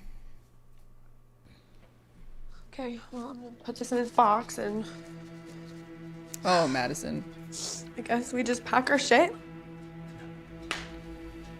I literally can't even comprehend this right now. Actually, yeah. If you have my dog or my cat is my baby, you can mark that off. Because I did say I it. feel really Oops. like a weight is off my shoulders. I truly entered this Oh. experiment looking for love. That is what I wanted. And it makes me sad that it didn't work out. But it got a lot harder to picture wedding, having kids, families. You know, I would have been miserable. You can go through all of those things and try to. Does he know that this is being recorded? Is he aware of that? Oh my God. I think it's one thing to say, like, you know, as fucked up as it is, I feel relieved because I didn't want to make a decision that's this important, knowing that it probably wasn't the right one. You know, like, I can understand, like, I can humanize a feeling of relief after making a hard decision that was, like, shitty, but you feel relieved about having, like, done it. But this is just like, I hate her and I'm so relieved that I don't have to fucking put up with her. Like, are you aware that this is being recorded? That she's going to watch this? I think this is just further, okay, Gems, yes, he does not care about her. I think this is further credence to the theory that he does not like her. He has not liked her since the beginning. And that ultimately, at this point, he's making decisions with a lack of empathy that is both surprising and concerning. And not that it's like obviously we just talked about sometimes people don't know and there's not like a concrete reason, whatever. But this feels like there is a concrete reason and we're hiding it because he seems to just genuinely really not like her. He could be on the reunion square. That, yeah. Is this dog dash? No. I feel like this is that Reddit post about when you start to hate your girlfriend. Okay, yes. Hi, bye. This is a very, like, are the straights okay? Uh-huh. I think he's doing that toxic masculinity where if you don't find the woman peak sexually attractive, then you just don't see them as a human being. Honestly, probably. It does kind of come across that way. It really does. Because he seemed fully in it until the reveal, and then all of a sudden, things started to get hinky. I feel like we were right the whole time. And like, again, Madison deserved 3,000 times better. I mean, everybody does, but Madison deserved 3,000 times better than this man is even capable of on his best day, let alone what he's currently bringing to the table. We're all victims of the hetero agenda. Too true. Too true. Okay. 8 minutes, 24 seconds, pressing play in 3, 2, 1. Tell yourself that it's a sacrifice and constantly trying to tell yourself that this is your person, but like you know deep down that that's not the case. So, you know, I want to have a good life with somebody that I want to be with every day. For the rest of my life. Sacrifice? Then she just wasn't it, you know. So that's it. I mean, that's it. He is so Okay, literally just twitchy. gonna throw up. The way that he's completely... This is more than just a breakup. This is ending an engagement. This is ending a life that we were starting together. Oh. She is sobbing in the corner and he completely devoid of emotion. Just packing his stuff. This is the thing also. Maddie Perkle, thank you for the $5 for the reunion. Hell yeah. That puts us at 24 out of 50. So we're almost halfway, by the way. This is the thing where Aaron and I have talked about this, I think, on the pod, that even if things took a turn for the worst, right? Like the unthinkable happened and Aaron and I no longer loved each other or didn't want to be romantically involved anymore, that at the very least, even if there was like some kind of terrible thing that happened and we hated each other's guts or whatever, after spending time together in a relationship, you would think that ultimately somebody would at least have the respect for their ex-partner as like a human being, to treat them with a very basic amount of empathy, you know? But this is not even that. I have seen people have more empathy for a perfect stranger on the street than he's demonstrating for her now. Truly. Like, hold on. Pause. First of all, yes, I saw you guys saying for the right reasons. Did somebody say that? I missed it if they did. Madam Trash Heap, thank you for the $5. And thank you guys for your donations to Doctors Without Borders. That puts us at 25 out of 50. So we're halfway there. How much time do we have left on the goal? We have 2 hours. So we have 2 hours to get 25 more super chats to support Doctors Without Borders. This man is acting like he's made a decision about interior decorating, not breaking off an engagement. Yes, Marzana, exactly, yes. Pixie Floyd, thank you for the $5. Not every pee-pee time is a poo-poo time, but every poo-poo time is a pee-pee time. That is true. Truer words have never been spoken. Thank you very much for your wisdom in this trying time. I have more empathy for my stuffed animals. Truly, genuinely. I have more empathy for the plants in my home. Oh, I feel like part of it is that the engagements happen so quickly that some of the participants don't actually feel that deeply for their partners yet. Definitely, Melly. I think the accelerated timeline in Love is Blind does not help whatsoever. Just that Joe is justifying why he came on the show despite it not working. He said, I came here for love and marriage, but it just didn't work. Effectively what he said. Hold on, I missed something. What? This man is acting like he's made a decision. I think I missed something. Catch me up if I missed it. But not gonna jump. That's deep. It is. That's yes. Such deep sage advice, Pixie Floyd. Thank you. Anyways, if they did they say here for the right reasons? Who said here for the right reasons? No, just that Joe is justifying. Oh. Okay. If someone didn't say here for the right reasons, then we're not going to call it. So we'll wait. All right. 9 minutes and 7 seconds. Pressing play in 3, 2, 1. I just want you to know that I'm thankful that I did this with you. And she's still being way nicer to him than he deserves. I am at you right now. Like, thank you for being my journey in this. Okay. Okay. Oh, he is the worst. Anthony, thank you for the $2. Someone needs to stop listening to Joe Rogan. It's giving manosphere. Joe. She said you'll always have a place in my heart, Joe. It's just music and... Oh! He gave her the smile. Oh, Madison. She's like sobbing. Like crouched on the floor, hiding behind the countertop, sobbing. And they said, let me just rotate this camera to get a better view of this. Oh, I feel so bad that she ended up in this situation because, again, everybody deserves better, but she especially got a raw deal being partnered with that thumb. Okay, Anthony C said someone needs to stop listening to Joe Rogan. Oh, yes, thank you for the $2 for Doctors Without Borders. She is too nice. The music is so bad. I've said it before and I'll say it again. Put the whole man in the bin, truly. All right. 10 minutes and 17 seconds. Pressing play in 3, 2, 1. Okay, we just have B-roll of what is this thing called? It's like a snow sled thing. I don't remember what it is. It's like a jet ski, but for snow. Snow ski. Woo! Is that snowmobile? Is that what it is? Snow ski. Did I call it snow ski? Oh, I need help. I need so much help. Somebody. Ain't a house in sight. Ain't an animal in sight. Is that fun? This is crazy. Whoa. This is beautiful. I'm gonna get some hot chocolate. Mm-hmm. Man, so nice. I just don't think I'll ever fuck with snow like that, I'll be honest. Ah! She's bringing him hot cocoa? Yeah. Oh!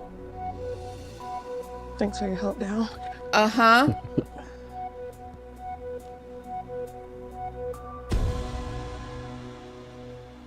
Honestly, I feel like it's so crazy when you sit there and in the car was still very dismissive. And then you get on the bike and cameras come out and you act like none of that shit happened. All cheesy. Oh, babe, come here, let's take a picture. You're not the same person on camera.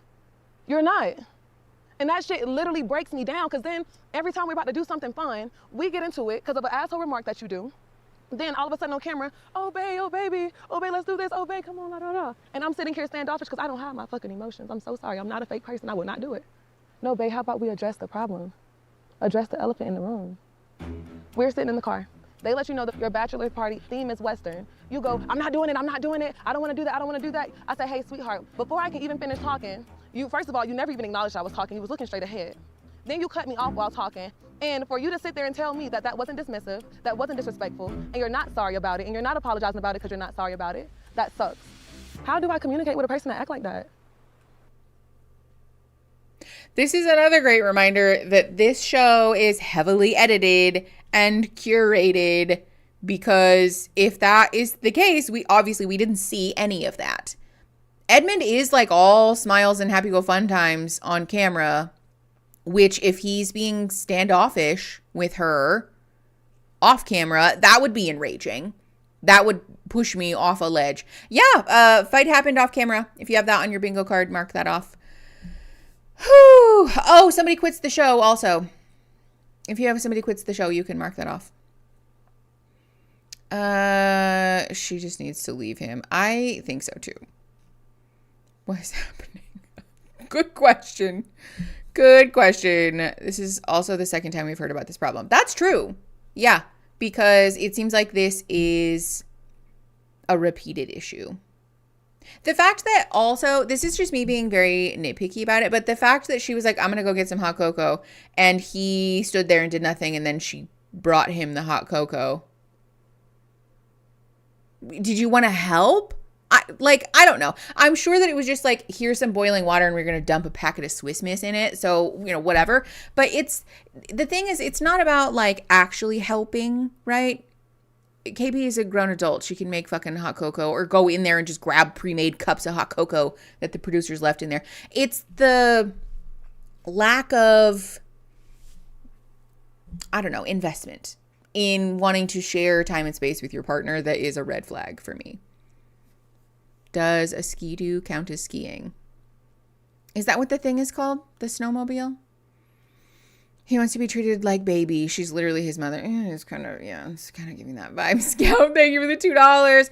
Pod peeps, why are you here? Any of you? Okay, that doesn't count.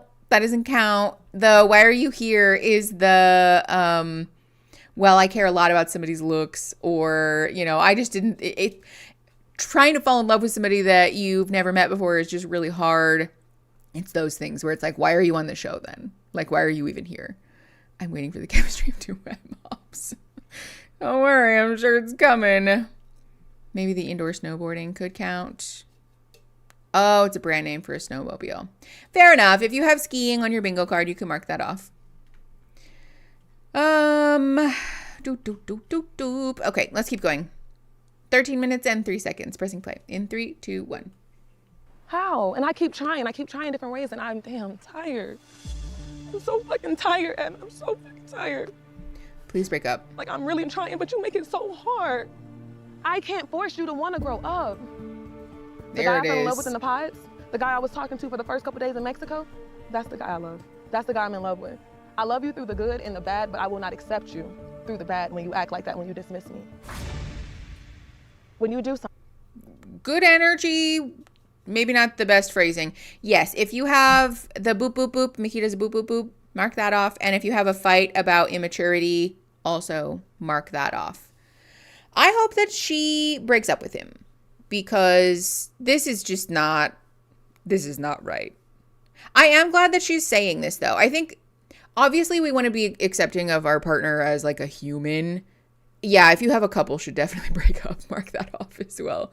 But I do think setting the boundary of like, I will not accept being treated this way in a relationship. And so if that is the case, then I'm removing myself from the relationship. Like, that Very much yes. Like that's a valid boundary to set, because ultimately what you're doing is setting clear expectations about your behavior in response to someone else's treatment of you. That's a very valid and logical consequence to somebody else's actions.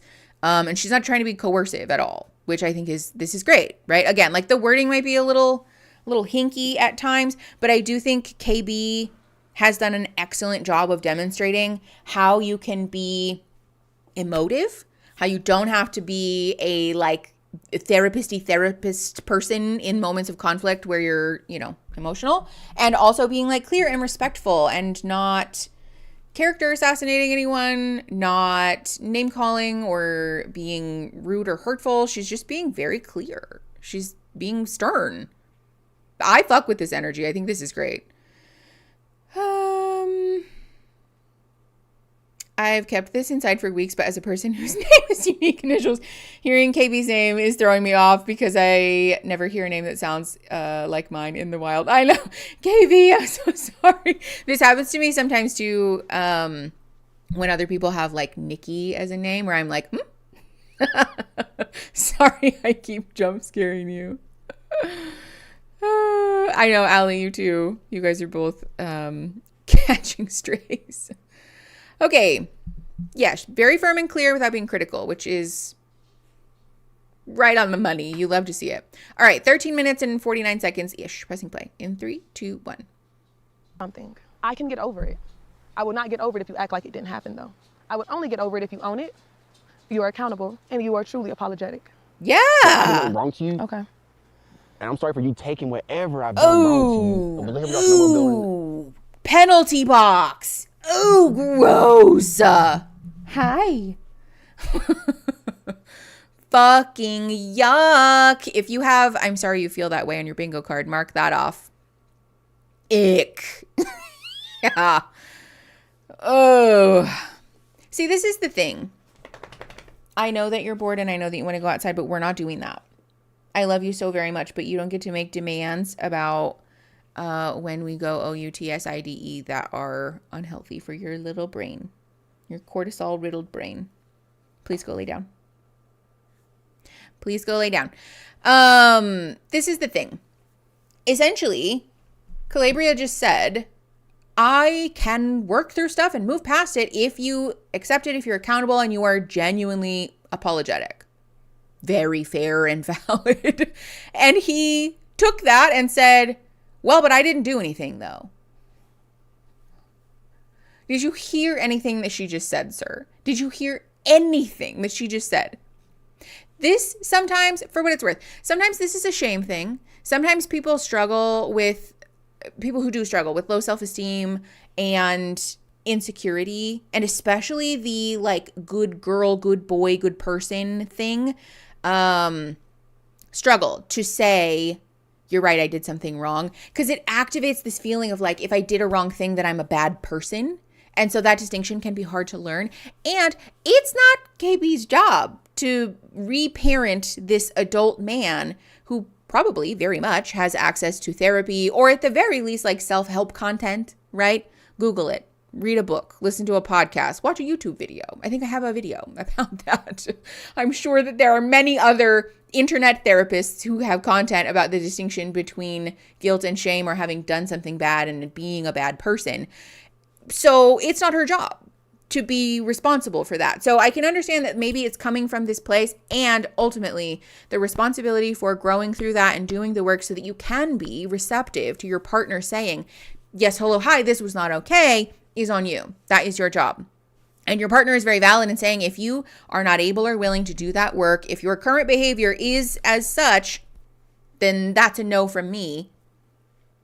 Your partner's allowed to do that. There's nothing wrong with somebody saying, I love you and I accept you, but I will not give you carte blanche to just behave however, and because I love you, that means I have to stand here and take it. That's not what love is. Sometimes really loving somebody means having to hold their feet to the fire and saying, this is work that you have to do, and it's not my job to lay out a 12-point plan for you to figure out how to do it. Ultimately, if you want to be in this relationship and you love me, you should be willing to do that work on your own. Do a basic Google search and figure it out. She's very valid in saying this.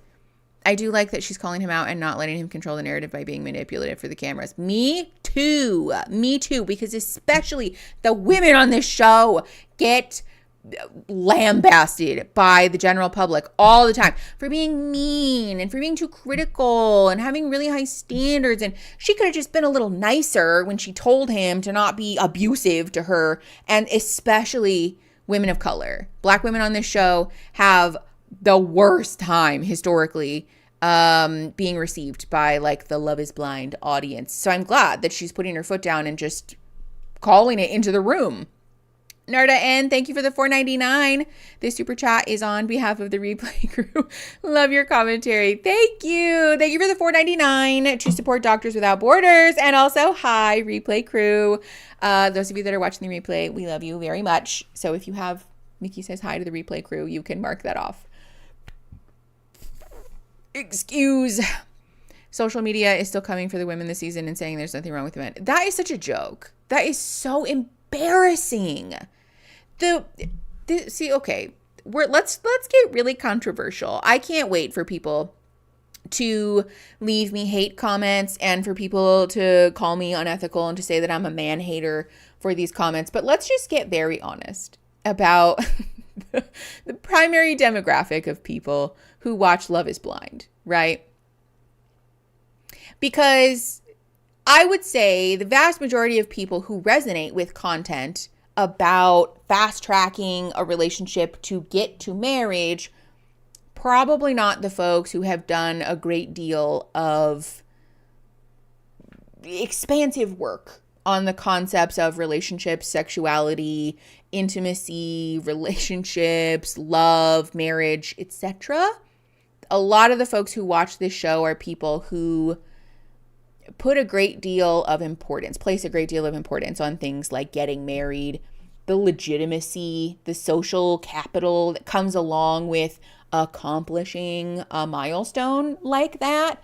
And those people, like historically, Venn diagramming that, much higher likelihood that those people are going to struggle with things like internalized misogyny and having unrealistic and unfair judgments of women and femmes. It's not surprising to me that a lot of the people who are deeply committed fans of this show tend to take the side of the problematic men in all of these seasons, right? And I got ripped to shreds for saying that I don't think this woman is to blame for being mad at this man, or I don't think that this man was justified in XYZ.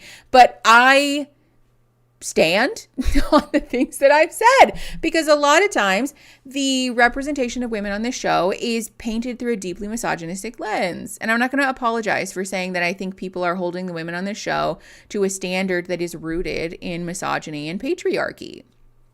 Get mad about it. Yeah, this is a lecture about misogyny. If you have that on your bingo card, mark it off.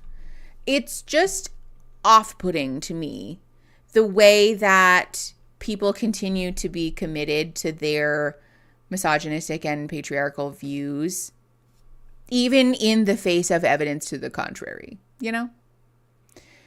Or just a bunch of therapists coming to watch a dumpster fire. True. Let me be very clear. I think there's a fairly large portion of people who also hate watch this show for like the drama of it all, right?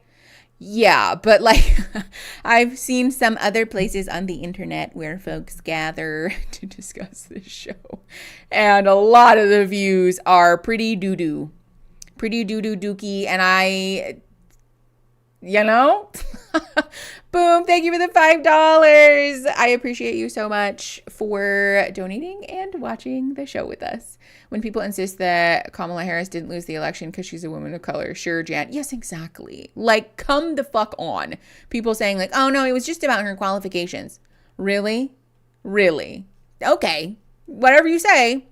It's just painfully transparent and gross.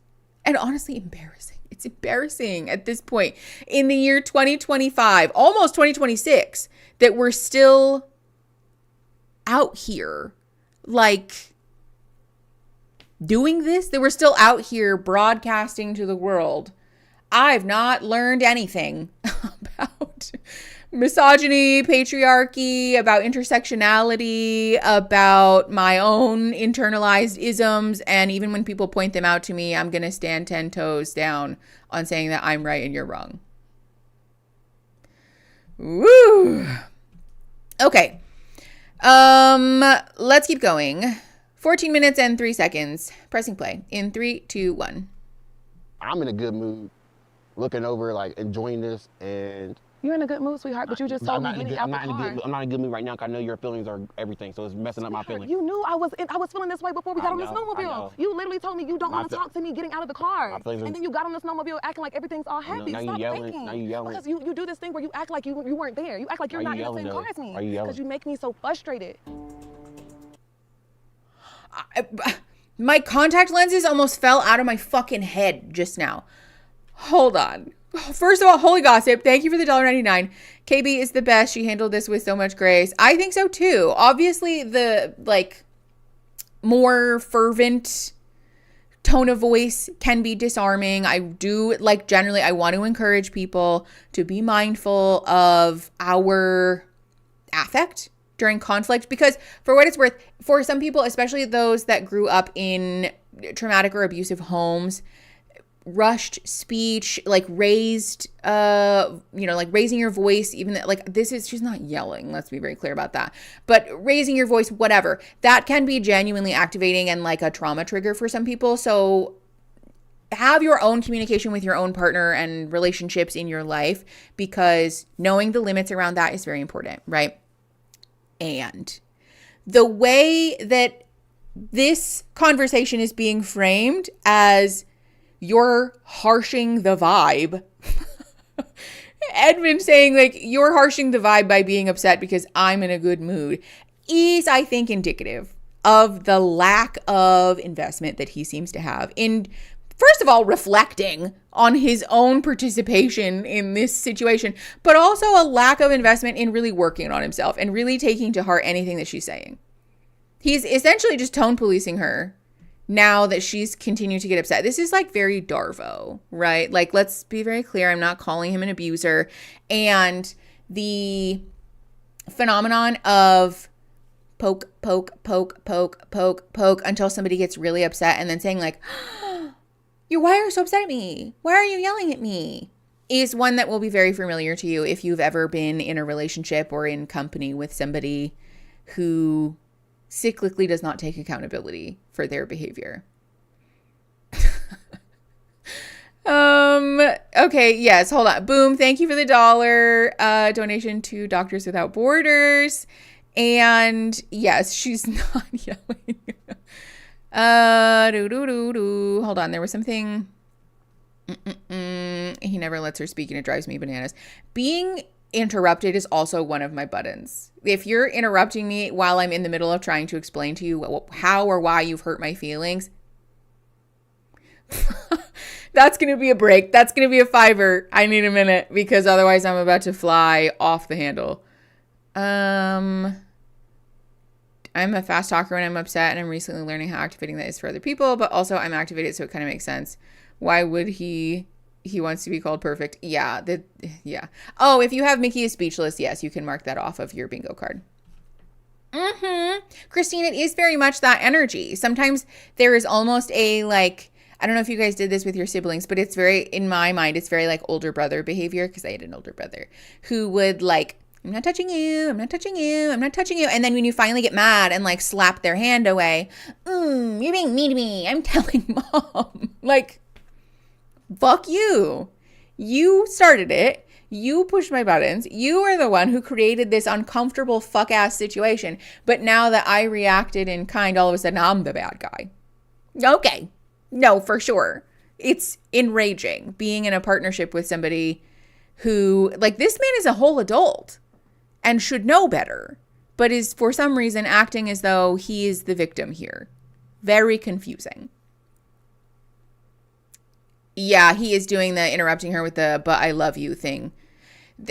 It's very like intent versus impact, right? It doesn't, obviously, if you're in a long-term relationship with somebody, you've continually reassured them that you love them.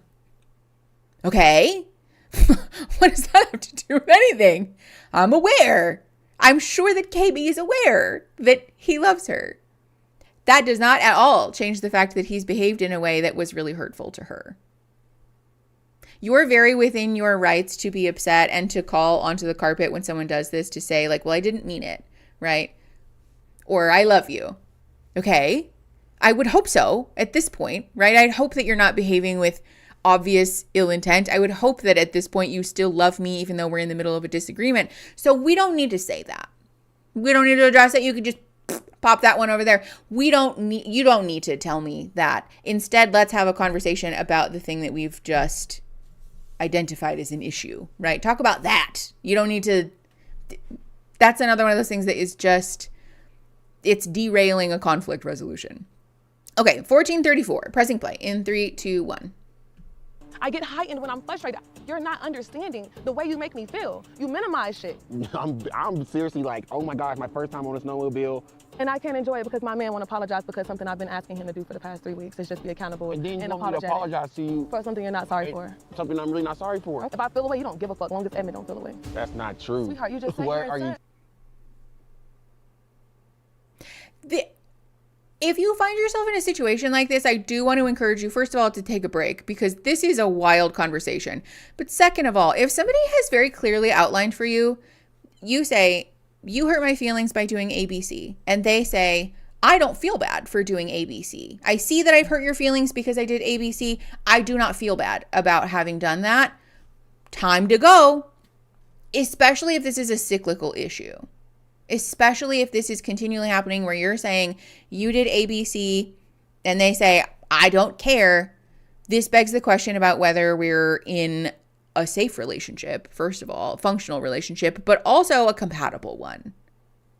Either we have such a grave misunderstanding about the way in which you're affecting somebody's emotions that we are apparently like not at all grasping the way that we're harming somebody, or we just genuinely don't care, which is a good enough reason to call it quits on that basis alone. Yeah, he's like actually smiling.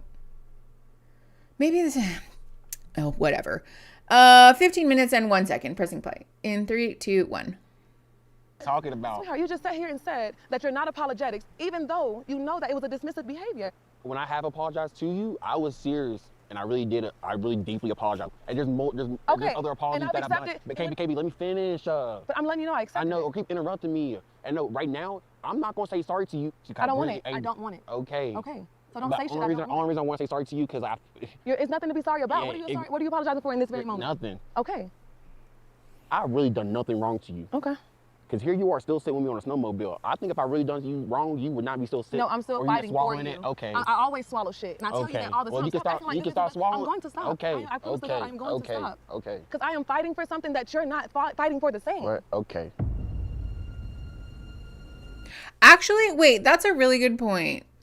Him saying, let me finish. It sounds a lot like the way that he communicates is very much reminiscent of the teenage boy, like, bruh, mom, why do you interrupt me like that? It is very childish. I do think this begs the question about whether or not he is struggling with the shame thing, right? To be clear, this is purely speculation, pop psychology, armchair psychology bullshit.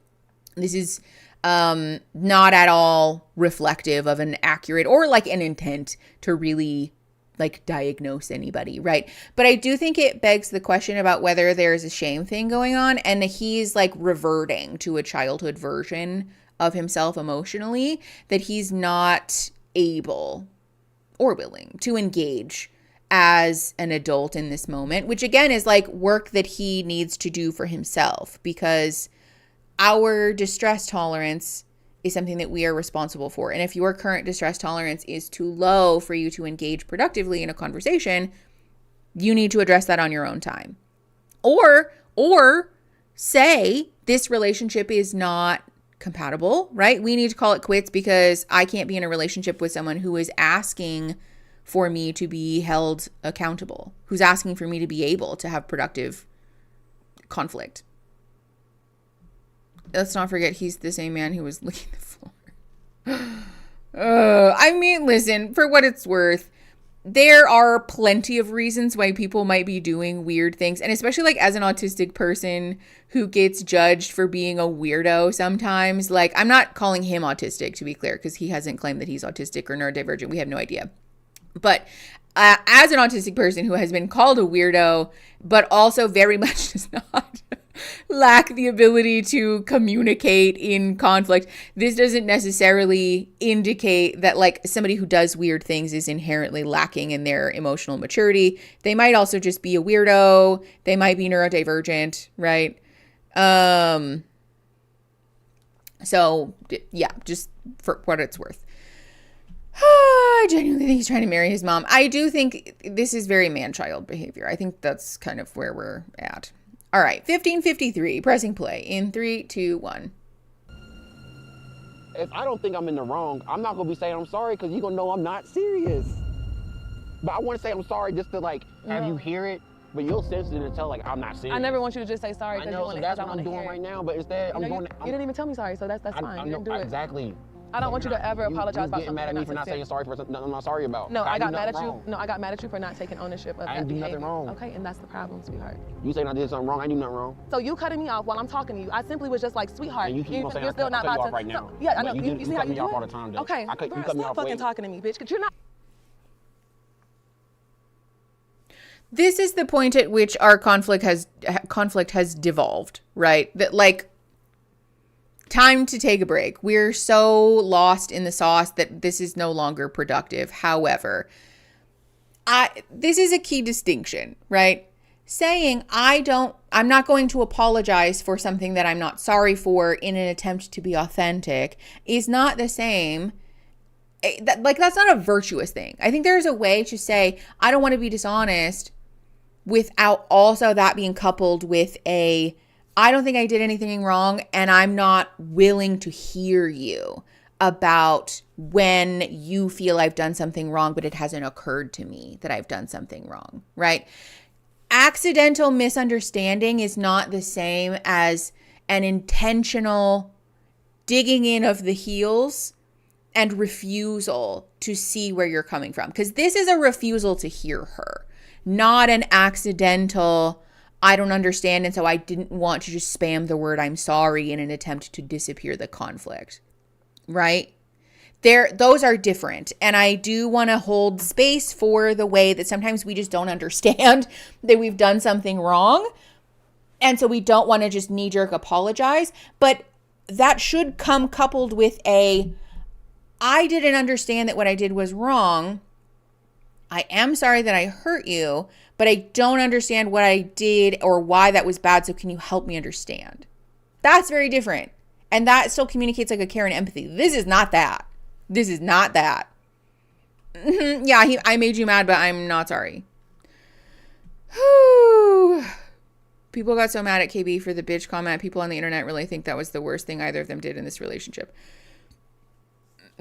Okay, hold on. First of all, let's be very clear. Name calling during a conflict, across the board, don't do that. Like, never as a clinician am I going to endorse that. That's never, ever an okay thing to do, especially when the name calling is motivated by like a gender or sex related malice, right? And there is something to be said for not nitpicking people to death about the minutia of their communication in a moment where we are very obviously not our best selves. This is the thing that we just talked about with Madison. Obviously, her picking at Joe to get a rise out of him when she's clearly hurt is not a good thing. That's never a behavior as a clinician that I'm going to be like, go ahead. And this is clearly a situation where we've lost the plot, where we're devolving into dysfunctional communication, but her name calling him does not invalidate all of the measured and clear and respectful communication that led up to this point, right?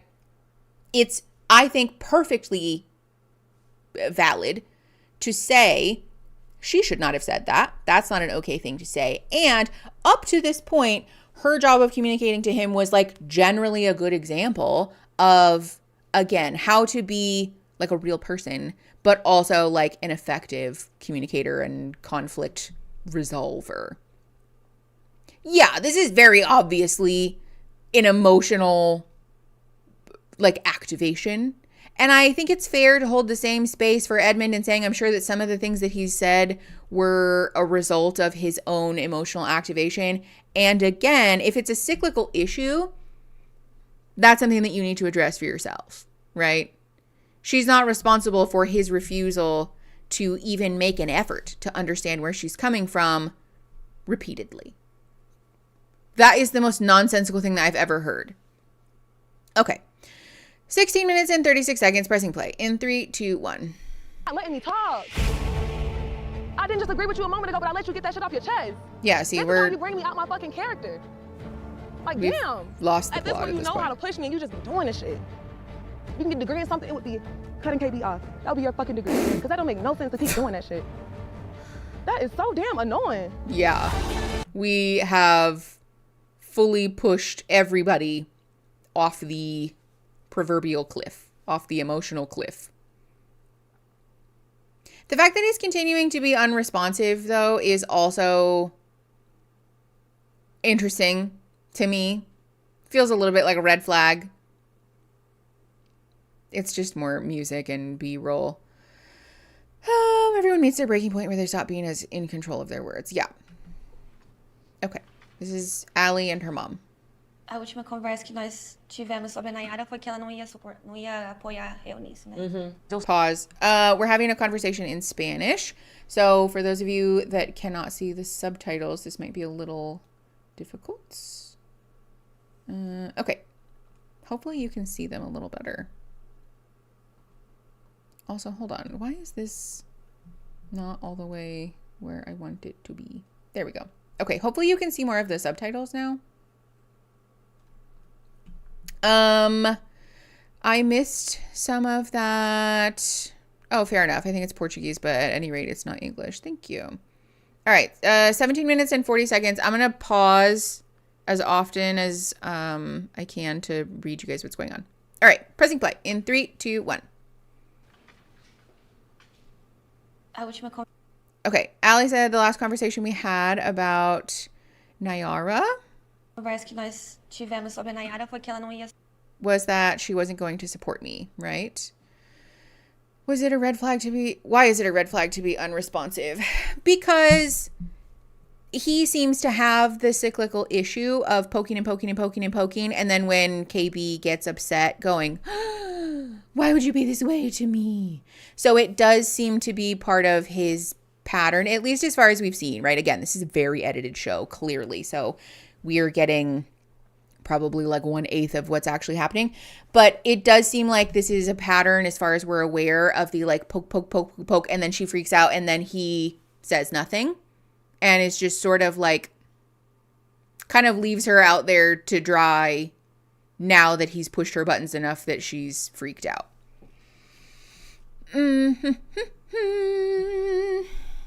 Okay. Have we devolved into existential dread yet? No, I don't think so. I'm assuming Nayara is a family member, but we shall see. All right, 17 minutes and 50 seconds-ish. Pressing play in 3, 2, 1. Não ia apoiar eu nisso, né? Eu sei que a Nayara, ela tem você como uma princesinha Okay, she said, yes, I know Nayara considers you her little princess. dela, certo? She's Quando vocês right. duas eram pequenas, vocês duas When you two were little, you were really close, you know? Yeah, Rainy May, of course. eram grudadas demais, sabe? Vocês Oh, duas maybe eram, this is sisters. You two used to walk around holding andavam pra baixo e hands. pra cima com a mãozinha dada, sabe? Ela cuidava de você como She took care of you like you se were a fosse uma doll. boneca. Apesar que depois, né, quando And later, when you became tornaram teenager, foi um pouquinho teenagers, diferente, it was a little different. mas você But you sempre were foi always muito very importante important na in vida her dela. life. E tão felizes, então, So I told her, why don't you give your sister a chance? eu falei pra ela, por que não dar oportunidade pra tua irmã? Pra Especially for you on your wedding day. Pra And nós, Allie said, principalmente pra você, no dia do teu casamento. Daí, Unfortunately, our conversation didn't end well. Infelizmente, a nossa conversa não terminou bem. Eu acho que é por isso que dói, sabe, mãe? Ela tá Okay, Allie said, I think that's why it hurts. You know, Mom, her acting that way. atuando desse jeito. Porque, Mom said because you have two more sisters, apesar de você ter mais 2 irmãs, mas a Nayara é especial pra você. but Nayara is special too. Talvez quando ela... Sei lá, talvez quando ela... Okay, Allie said maybe when she gets to know him. Yeah, so clearly this is about Allie's sister who won't speak to her. So she said maybe when she gets to know him, Ver ele, conhecer ele, ver que ele é gente when boa, she sees sabe? that he's a good Ela person, muda de ideia um pouquinho, mas maybe she'll change her mind a eu não little. tenho muita fé nisso não, sabe? Cabeça But I don't dura, have sabe? much faith in that. Mom said she's stubborn, you know? Chegou alguém. Has he arrived? Hi. Okay, and then there's Anton. Nice to meet you. It's about time. Wow. Hi, Britt. I'm good. How about you? Good. How you We were guys just doing? cutting into the chicken. Yeah? Do you want to sit? Yeah, I'll sit down. She told me you truck driver teacher.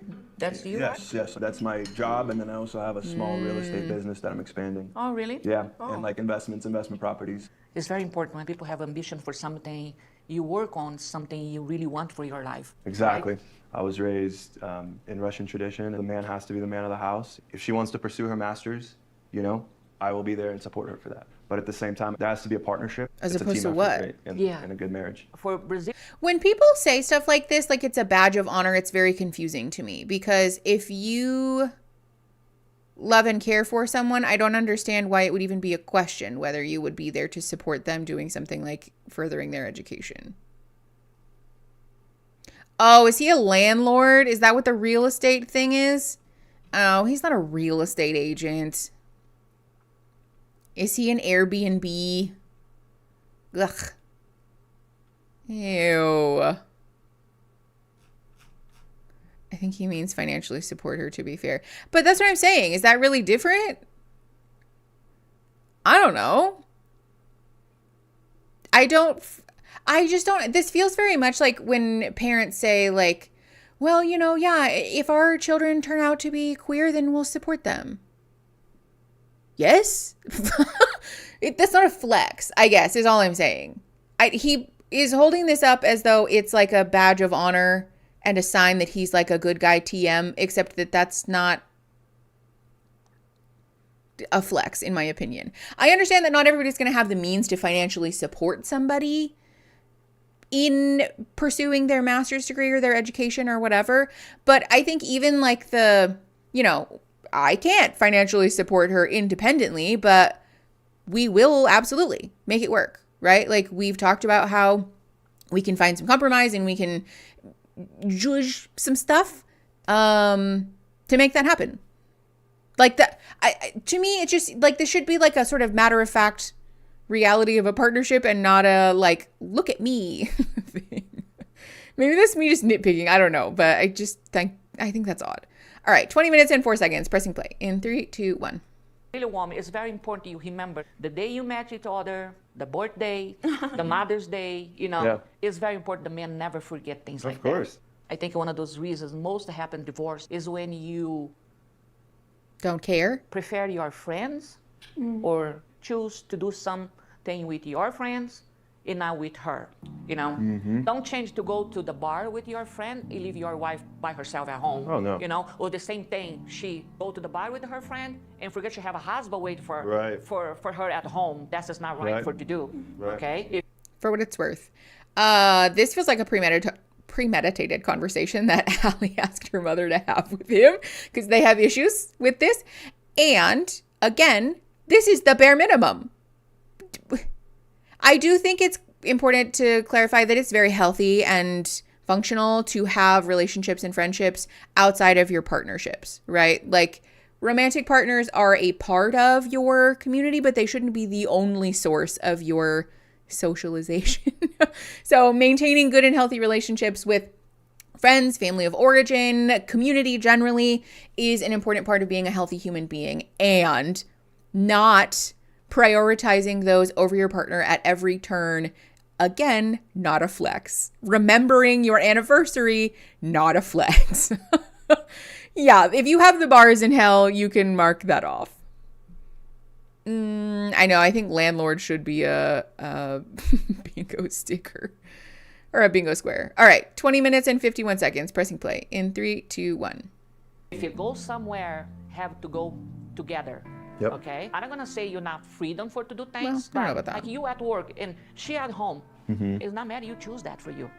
You know, you choose that. Right. You want to do something. You're not allowed to go either. You have to stay home. You know, and do what you have to do. Go to wash dishes or clothes or clean the house. No, you no. know? I love you.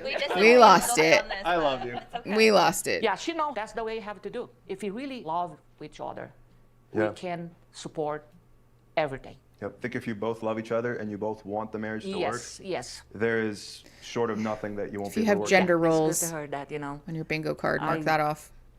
I wish the best for you guys. You know, you guys gonna have my support. You know, Thank you so much. you know, for everything. You're taking away her baby. I'm gonna trust you, okay? I'm gonna give my treasure for you. You're making it too easy for him. No. I know we can make it work. Child She's is an a amazing woman. person. And I just want to be with her and for her, and I hope that she can be there for me as well, and we can be there for each other and just be good partners for each other. I'm here for support you both, because I'm gonna be your second mom, believe me. Absolutely, and I want Okay? you. I'm so I glad. want to be able to come to you for advice. I'm so glad you think about that. Yeah, I'm happy about you guys. Yeah. I'm so happy. Somebody's got attachment issues. I don't think this counts. Do we feel like that's passive aggressive? I don't think it's passive aggressive, family. Some hats to me. Yeah. Totally custom, so we can shape it, distress it, brand Can I it. do a tall one? Sure. Yeah, you can get as tall as you want. Hold on. The shop is called Kimosabe. Kimosabe? It's giving bad vibes. Hold on. Is everyone asking to watch the reunion? Chat asks for one more episode. Fair enough. I'll count it. If you have chat asks for one more episode, you can mark that off.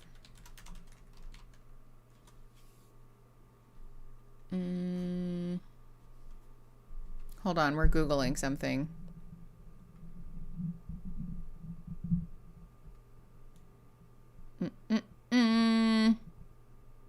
If you're a Real Housewives fan. I am not a Real Housewives fan. The Lone Ranger. Oh, interesting. Okay, anyways. I just don't like, ooh, I'm so jealous, Eric. I want food so bad. In spaghetti westerns, yeah. I just don't like white people. Whatever. I just don't like white people. Let's keep going. 22 minutes and 45 seconds pressing play in 3, 2, 1. Wasabi is like an iconic Colorado, Denver thing. And thank you, Sparkle everybody just Megan. loves this place. And so it's really special to come here with Jordan and like have a time for us to connect and like unwind. Do you guys want to add any shape to the hats? I would love to see my hat on fire. Yeah. Yeah. You do. I definitely have a tendency to overthink. So what do you think about wearing these the wedding day? Like not during the ceremony, but Like pulling up to the changing room? Yeah. Yeah, that'd be sick. That'd be cool. Are you excited? I'm excited too. getting a little nervous. Really? I'm not nervous at all. All right, final crowning. How's it look? Amazing. See if we get it. Hi, Rain. Yeah, I don't know. The cowboy Honestly, like thing. when you were first trying them on, I was like, But now that you've worn it for a little bit and That's sentimental because in the added pods, your own flair. you also were like, Facts. Facts. Can I snag a blankie? 100%. Are they? They look weird, right? Are they meant to change the way that the brim looks? Nice. So I looked at one more house today. Mm-hmm. Not the one. Definitely not the one. You know how I feel. I feel like we'll know when we see the right house. Not into the woo-woo shit, there's definitely levels, but I feel like we'll see a house, and I feel like I'll be there when it happens. Yeah. The one today, though, was in like a really good school district. Also, Like the a really good school blanket. Be district. It just, like, had a serious. weird layout. Really? But you know, I'm into the weird home numerology thing. Yeah. Oh, yeah. Hold on. What is it? Pause. If you have cowboy cosplay, mark that off.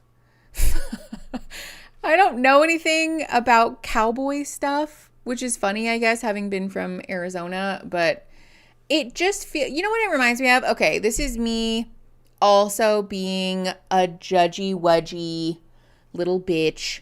I really dislike this is a thing that happens all the time in Arizona and like in Tucson especially, where people who are snowbirds retire in Arizona or in Tucson and decorate their house in this very like cowboy cosplay kind of way. This very like, I love the Southwestern aesthetic. And then we put shit like the blanket that she's wearing. Hold on, I don't think the overlay is working. Yeah, it's not. Like this blanket that she has on. We put shit like that on the walls and whatever. It is, yeah, we're going to call casual racism on this because it's wearing essentially indigenous themed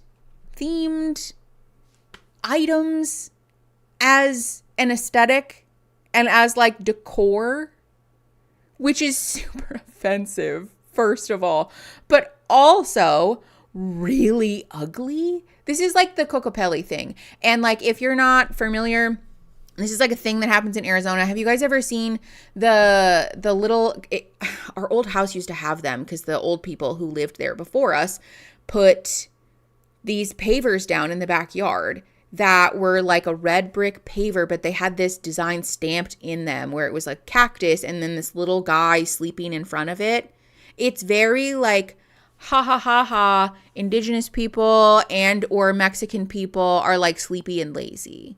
It was like a thing. Yes, and like putting dream catchers everywhere, like just using things that they think are associated with the Southwest or with indigenous or native people and culture as a design aesthetic, which is both inappropriate but also ugly and frankly dangerous. This is the same thing when people talk about like Creole culture and like the religious practices associated with that, like it's an aesthetic, like a like no, don't play games with that. Don't just like buy a little voodoo doll from a tourist trap shop in New Orleans and play with it because you think that's like funny cutesy. Like you're in danger. Don't do that. This is like very similar vibes to me. This is like, I would bet you $1 bajillion that Megan uses white sage to like cleanse her house. Boom. Thank you for the $2. This is exactly the same in Colorado. Yeah, it's just, ugh. It's gross. It's racist. It's appropriative. Oh, turquoise capitalism. Yes. Ugh. It's yucky. She definitely, hold on, definitely not saying anyone owning one is wrong. Listen, it's not my place to say because it's not my culture to make definitive statements about, but I will say that unless it's something that you've been like specifically invited into, the use of especially like items that are associated with a religious practice is questionable at best, in my opinion. Oh no, Megan. I mean, the numerology for the house stuff is something.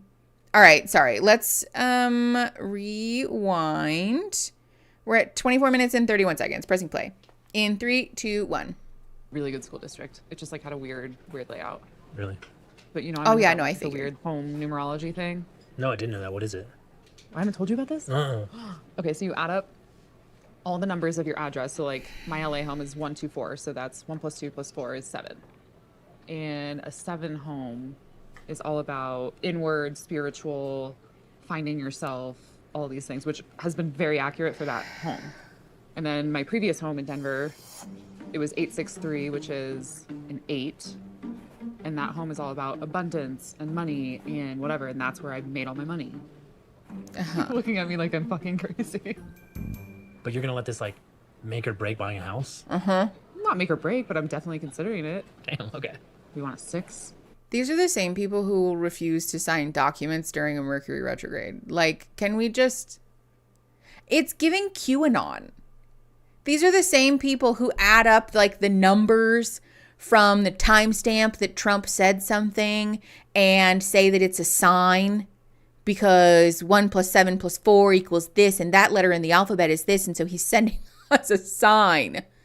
Can we please, like, this is the thing that's frustrating too, is there are so many lovely applications for like new age spiritual things that don't have to be prescriptive.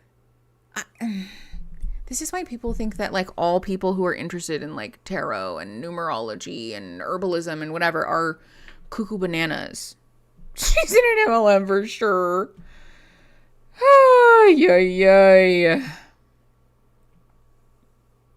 Yeah, I'm assuming it's because 8 plus 6 plus 3, obviously that adds up to over 10, but the numerology thing is probably like digits 1 through 9, if I had to guess. Oh, okay. No, yeah. 8 plus 6 plus 3 equals 17, and 1 plus 7 is 8. Thank you, M. I never trust white lady spiritualism. Fair. Okay, 25-28, pressing play in 3, 2, 1. Because that's a good family home. It's like the life of the party home. You might not like that. But it's like where everybody likes to gather and have fun. That's pretty woo-woo, yeah. Okay, well, it's something I'm considering. It's fair. That's fair.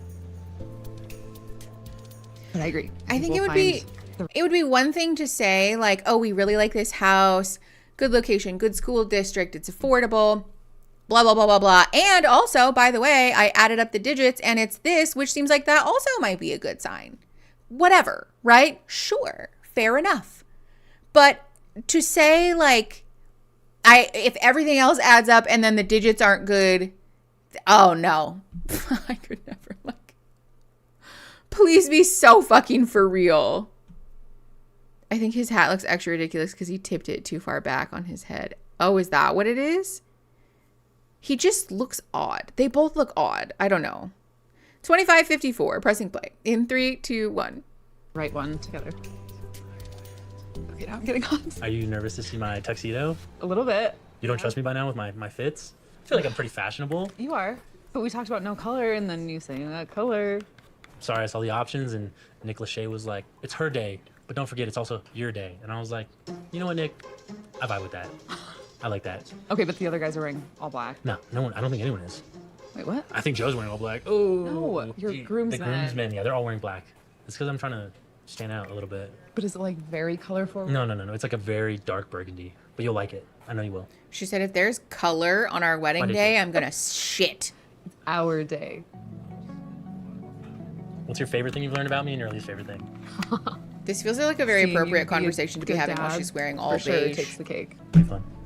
Least favorite Least favorite. I feed off of your energy a lot, and like if you're quiet and not super talkative, like then I'm not gonna be. Does that bother you? I don't know. No. Like I agree, it doesn't always have to be like.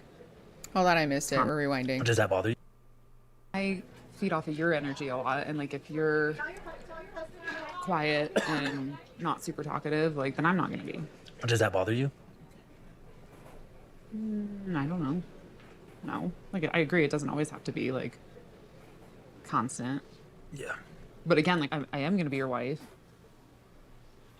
I know you don't like to talk about work, but like even that's a big part of your life. Like it's not. I don't want to bore you with what I did at work. But it's not boring me. I don't know. It's not something I want to talk about. Just rather talk about that than sit and stare at each other. What if I just want to sit and stare? This is definitely awkward silence. If you have awkward silence on your bingo card, mark that off. Oh, not the beef tallow thing. I don't think there's anything inherently wrong with it, but it is sort of an odd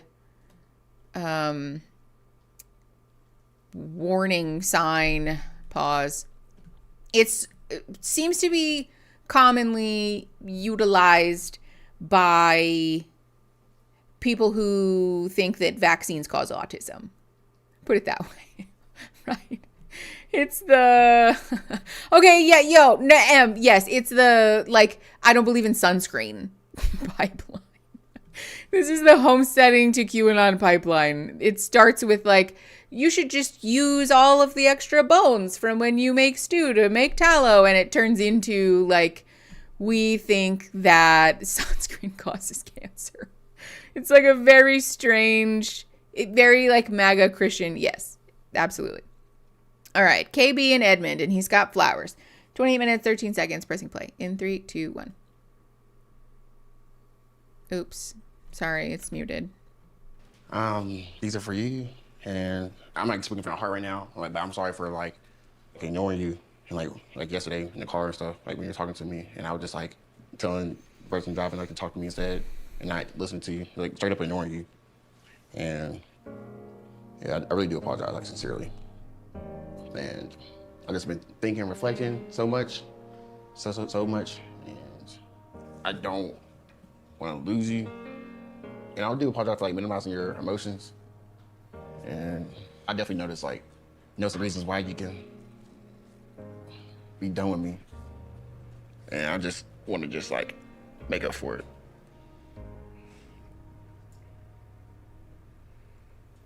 I'm gonna be honest with you. There was a moment on the mountain yesterday where I wanted to take my ring off and throw it. And right now I'm battling if I have anything else to give. There's no one else I could want to do this with. And I mean that deeply. Even though through our conflicts and everything, and we still here, you changed me to the best man I could ever be. I mean it. Like, I'm seeing it in myself, I feel it, and like, you're doing everything so right, like just for me. Like, I appreciate you so much for like the ways you help me.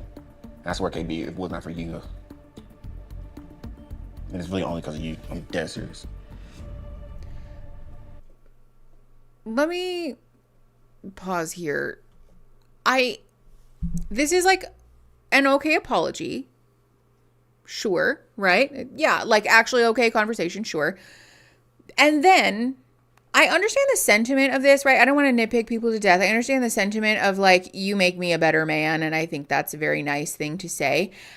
Given the context though, this does feel a little bit like I am learning to be a better person because I'm sort of fumbling through life blind and waiting for you to correct me rather than making an independent effort to improve myself, right? This is very much like I need a mommy to teach me things.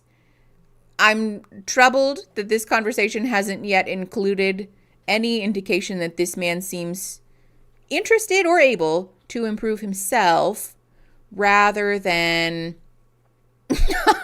here, honey, have the gift of the burden of my happiness and my self-improvement. You know, I don't know. And maybe it's just maybe he just didn't think about that. Maybe he didn't mean it that way. I don't know. But I do feel like with the context of everything else, I'm a little bit nervous about it. Yeah. Okay. 30 minutes and 7 seconds. Pressing play in 3, 2, 1. I'm happy you feel that way. Hey. You did just give me hope. Puppy. With the apology and the flowers. I do fully appreciate you actually being accountable. That was a man that just walked in here and did that.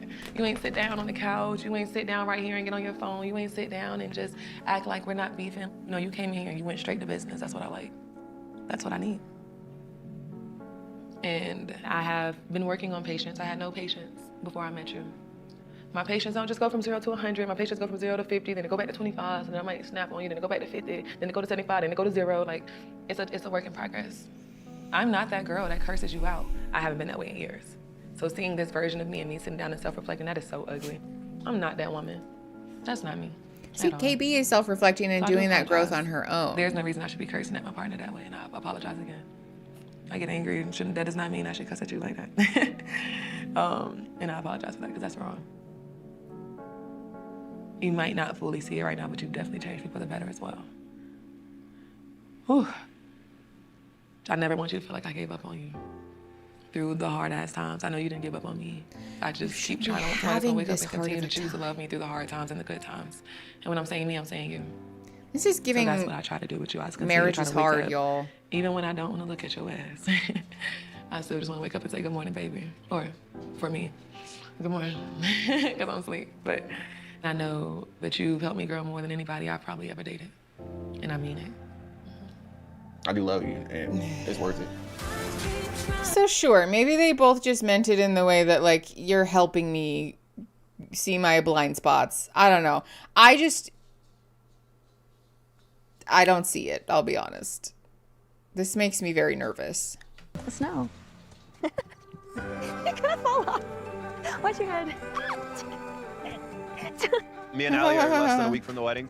I've been committed to this relationship from the day that, we got engaged. Don't the pods feel like they were like ages ago? Yeah, I feel like we've Years been ago. through a whole, long-term relationship already. And Yeah. the love that I have for her, it's a love that is timeless, that's selfless, and that's just a deep care for her that I have, and a deep desire to spend the rest of my life with her and to build her up and for her to build me up as we go along, as we move through our life together. No, with the music, thank you. Yeah. Sipping champagne, because this is what I wanted. This is what I want. I would never want cold champagne when it's cold like that outside. Pass. Next week. You excited for that? I'm so excited. Yeah? Yeah. Better not break my heart. Oh yeah, Eric, thank you. We only have 1 hour left for Whoa, 33 out of whoa, 50 it's like super that? chats. Just kidding. Damn, I have a heart. It's there. Oh, look, are we back? We made it. You're gonna have to lift me. I'm True. sorry. Thank you. This has been a thing since Mexico.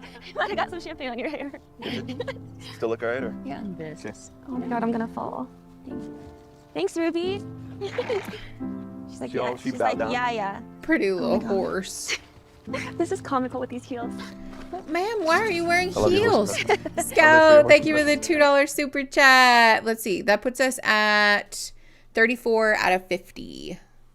Oh, okay. Scout, thank you for $2 more for Doctors Without Borders. That puts us at 35 out of 50. Remember, you guys, if we get to 50 super chats, we're watching the reunion today. We only have 1 hour left for 15 more. So, yeah, I would want a warm drink if we're out in the snow. Hey, Fada Prince, thank you for the £1. I appreciate you. Scout, thank you for the $2 more. 3 dogs in a trench coat. Love this. Natalie, thank you for the $2 Canadian. Need the stream to continue to support. Need sport distraction. That's fair. Thank you so much, you guys, for all your super chats. Also, is Discord being laggy for anyone else? Hold on. I'm going to redo this again because it's being weird. Okay. I was late as fuck, so let's put our best. Let's do our best to hit that goal. Kay, thank you for the $1.99. Meow, meow, meow. Meow, meow, meow, meow, meow, meow, meow. We talk to the cats like that sometimes. We joke that they must think that we're so stupid.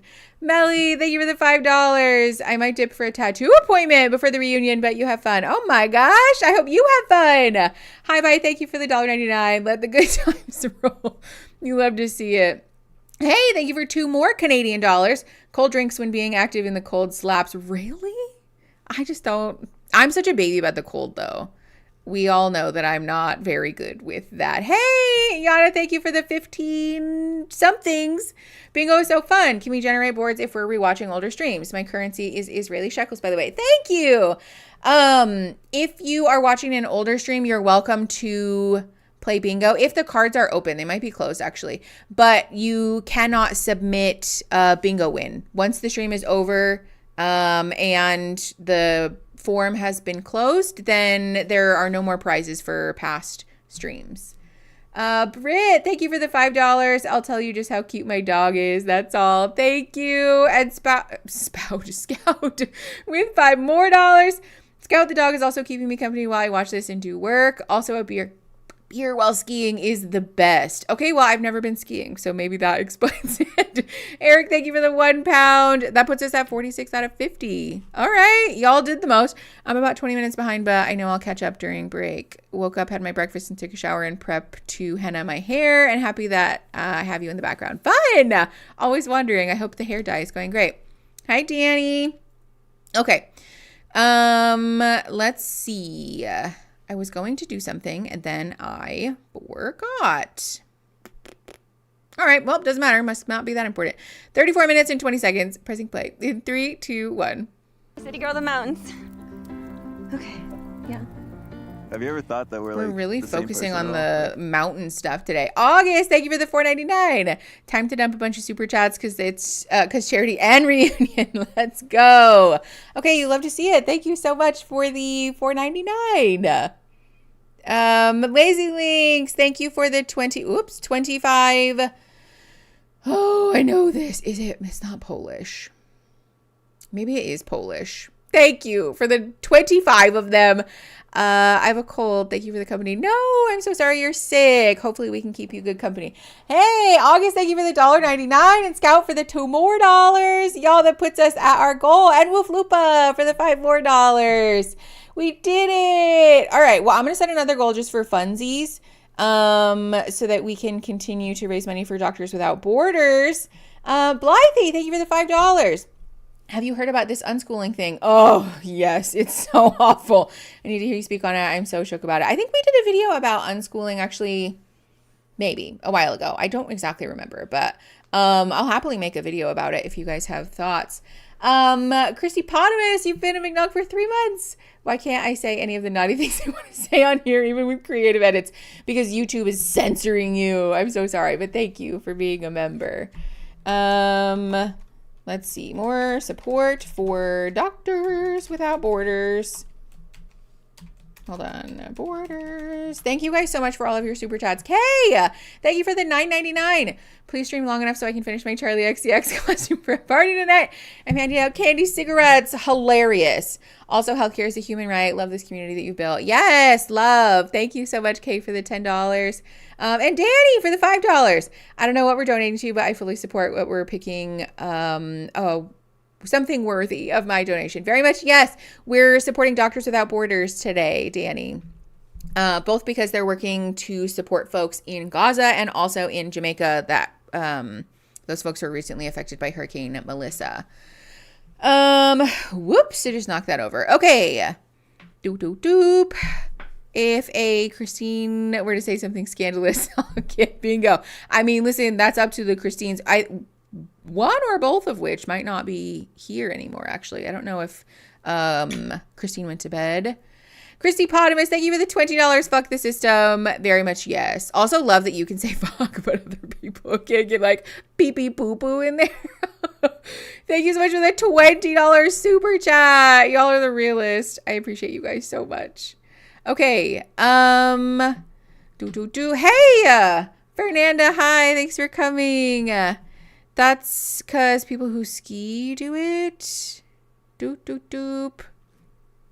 Oh, yeah, don't get drunk on the hill. Yeah, be careful while you guys are doing dangerous things. Scout, thank you for the $2. Christine? Do we feel that counts? Let's see. Give me 5 minutes. Give it 5 minutes. Eric was like, yes. Give it 5 minutes to see if any of the Christines are actually here. I don't think I'm the right Christine, but I'm here too. You know what? Fair enough. If you have Mickey Size Christine on your bingo card, you can mark that off. Y'all are hilarious. Y'all are hilarious. Okay, let's keep going. We're at 34:18. Press and play. In 3, 2, 1. Do you ever get those thoughts? Was your eyebrow just twitching? Was it twitching? Yeah, you were just twitching too. Was What's wrong with you? Danny, thank you for the $2 more. No, My name is secretly Christine. Boom, joking. Thank you, like Danny. Long lost twins. Maybe. Hold on. That would be good. Can you imagine? Yikes. That means we just lied under oath. I want you, if you do say yes, I want it to be a 1000% all in type of yes, because if you're going to change, I'm going to change. You know, hopefully for the better, right? Both of us. We change for the worse. Could happen. Hey, listen, Okay. I've always been changing for the better, so. What if you all of a sudden, Can't really help it when you start. Boss Christine. I mean, I already told Mickey they had a beautiful mouth. All things went. Oh my God, Christine. Okay, it definitely counts. If you guys have Christine on your bingo card, mark that off. I don't have bingo yet, but now I for certain my last square will get called this stream. Okay, love. Christine, Jesus. Yeah, that was definitely a Christine. And also, and I'm not reading the rest of that. Lord have mercy. Yes, just like driving. Don't be engaging in hazardous behavior while intoxicated. They were summoned, yes. Okay, 35 minutes and 13 seconds. Pressing play in 3, 2, 1. Y'all are raunchy. you're not at the bottom. Well, I was, not at the bottom. I mean, obviously, but you know what I mean. Do I? You do, yeah. It's like, Like childhood and growing up? Childhood, growing up, and just working on myself. I've always believed that, like, working on yourself and improving yourself slowly, but surely is important. one of my main things is not giving up. People nowadays, society, people just give up so easily in relationships, and you know, oh well, he's not the one, or oh nope, she's not the one, she's not perfect, and it's like there's never gonna be a fucking perfect person. It's all about the effort you put. Marzana, thank you for the $4.99 or £4.99 rather. I appreciate your donation to Doctors Without Borders.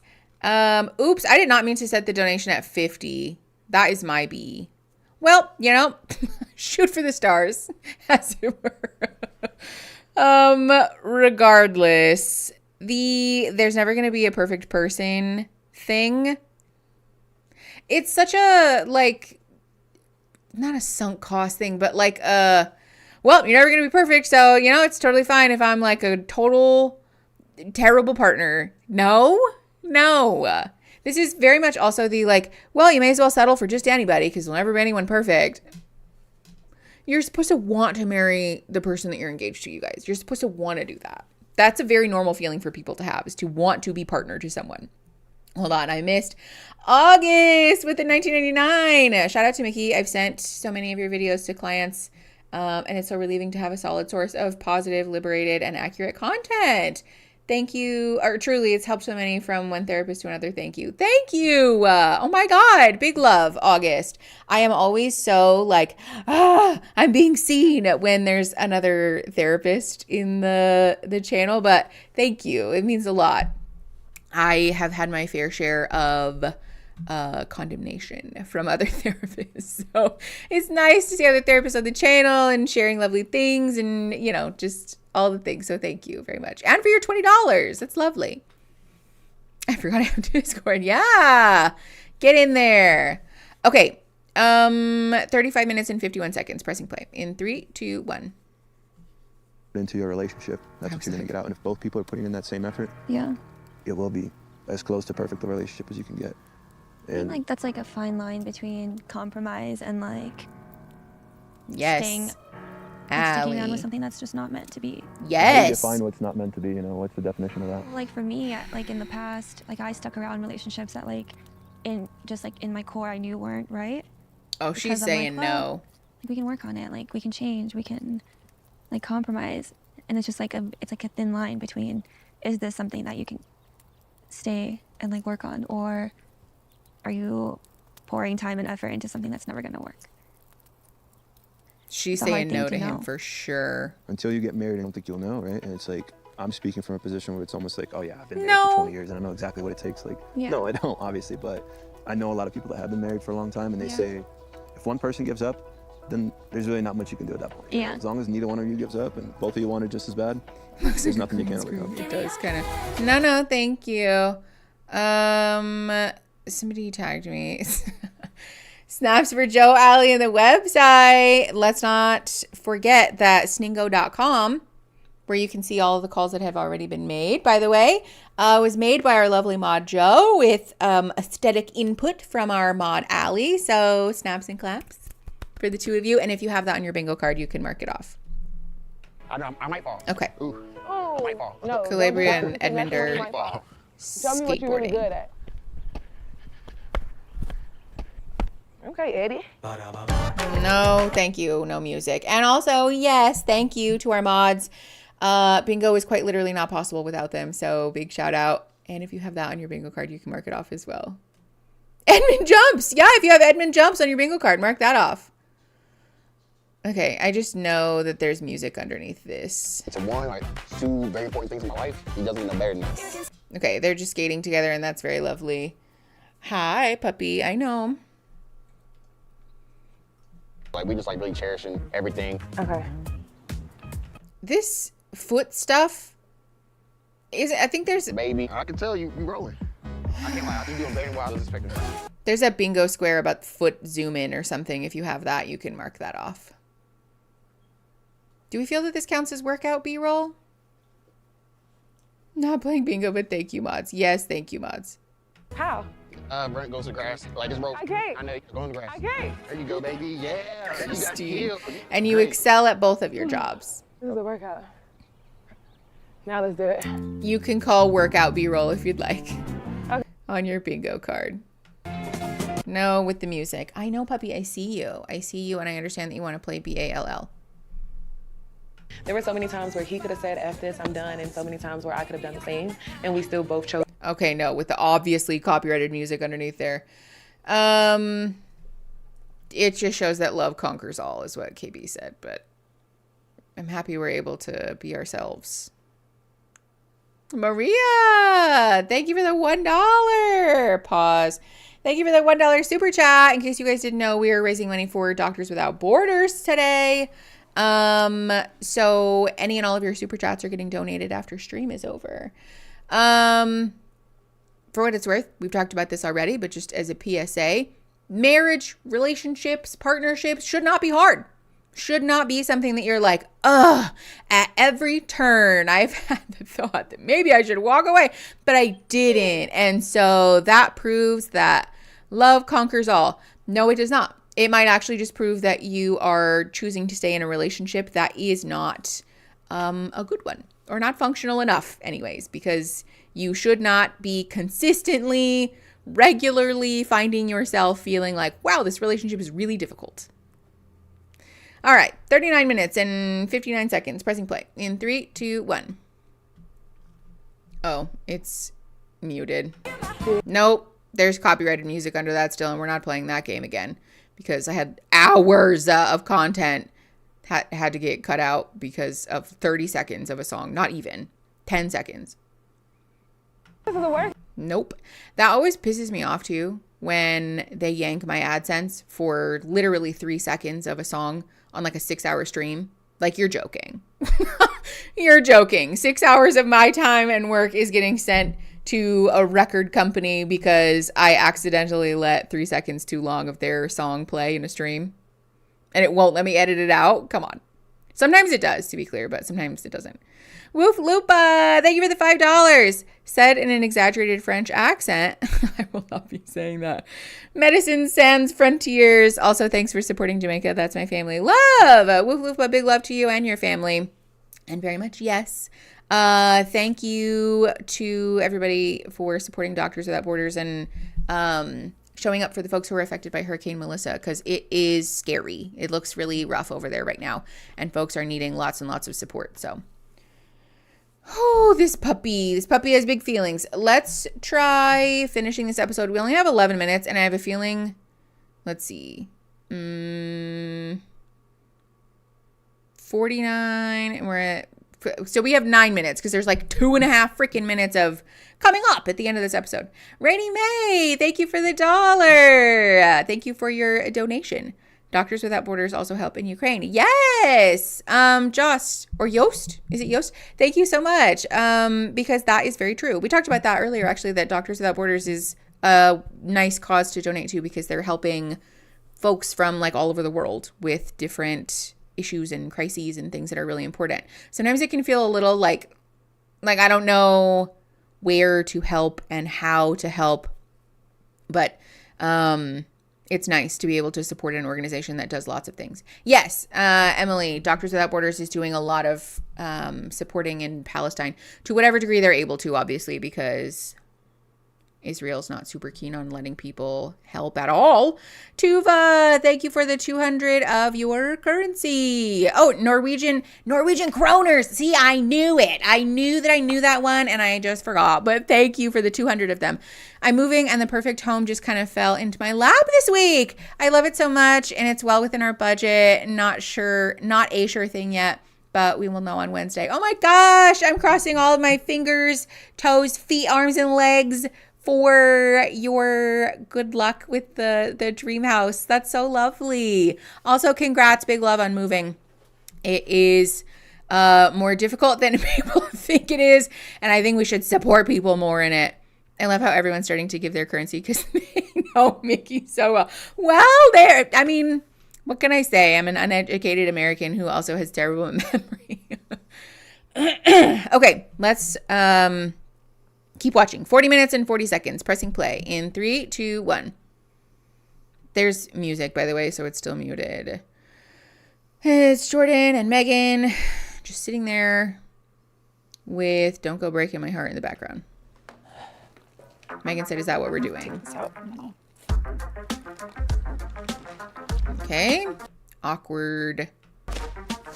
Little plucky synthy music happening. Megan's just standing there. Here we go. I don't know where to start. We can start. Do we have like bags, extra bags and things? What are we doing? Are we packing? I got this. You got that? What are we doing?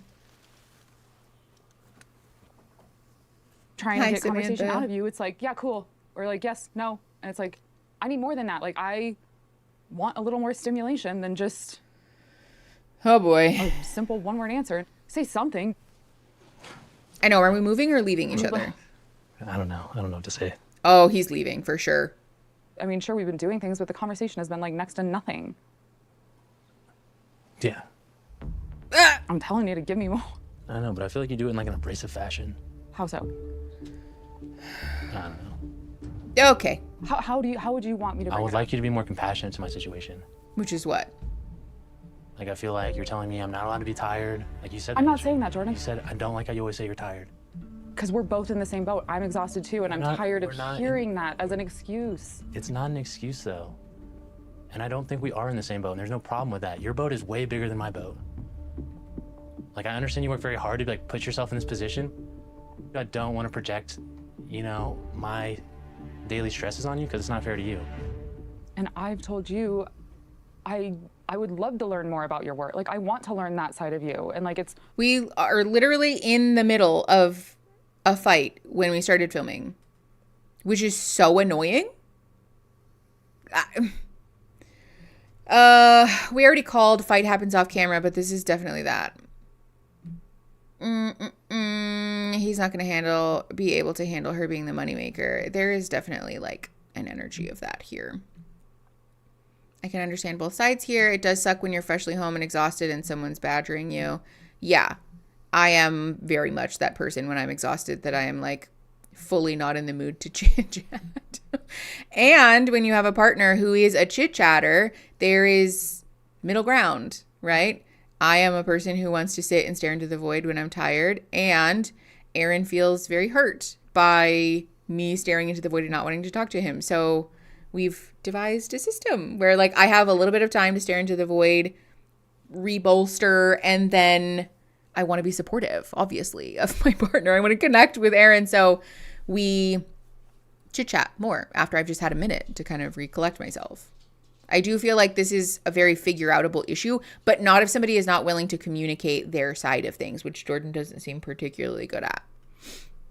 All right, 42 minutes, 58 seconds, pressing play in 3, 2, 1. I get if you don't want to talk about it, but that is a huge part of your life, is what you're doing at work. I'm just grasping at straws trying to find things to talk about with you sometimes. Sometimes I just want to like sit next to you and watch a movie. And I don't know if like that's a deal breaker for you or... I mean, it's not a deal breaker if it's like every now and again, but like, I struggle with that. That's super Especially fair. When our whole relationship in the pods was based off of conversation, and like, I fell in love with you because of your jokes and like what we talked about, and that it was fun and easy. And then to go from that to like almost nothing. Yeah, this isn't the pods. Oh. You know, it's my goal to get to a place one day where I don't have to exert myself to the level I do at work, but like it's a super demanding job. Does anybody remember what he does for a living? I don't remember.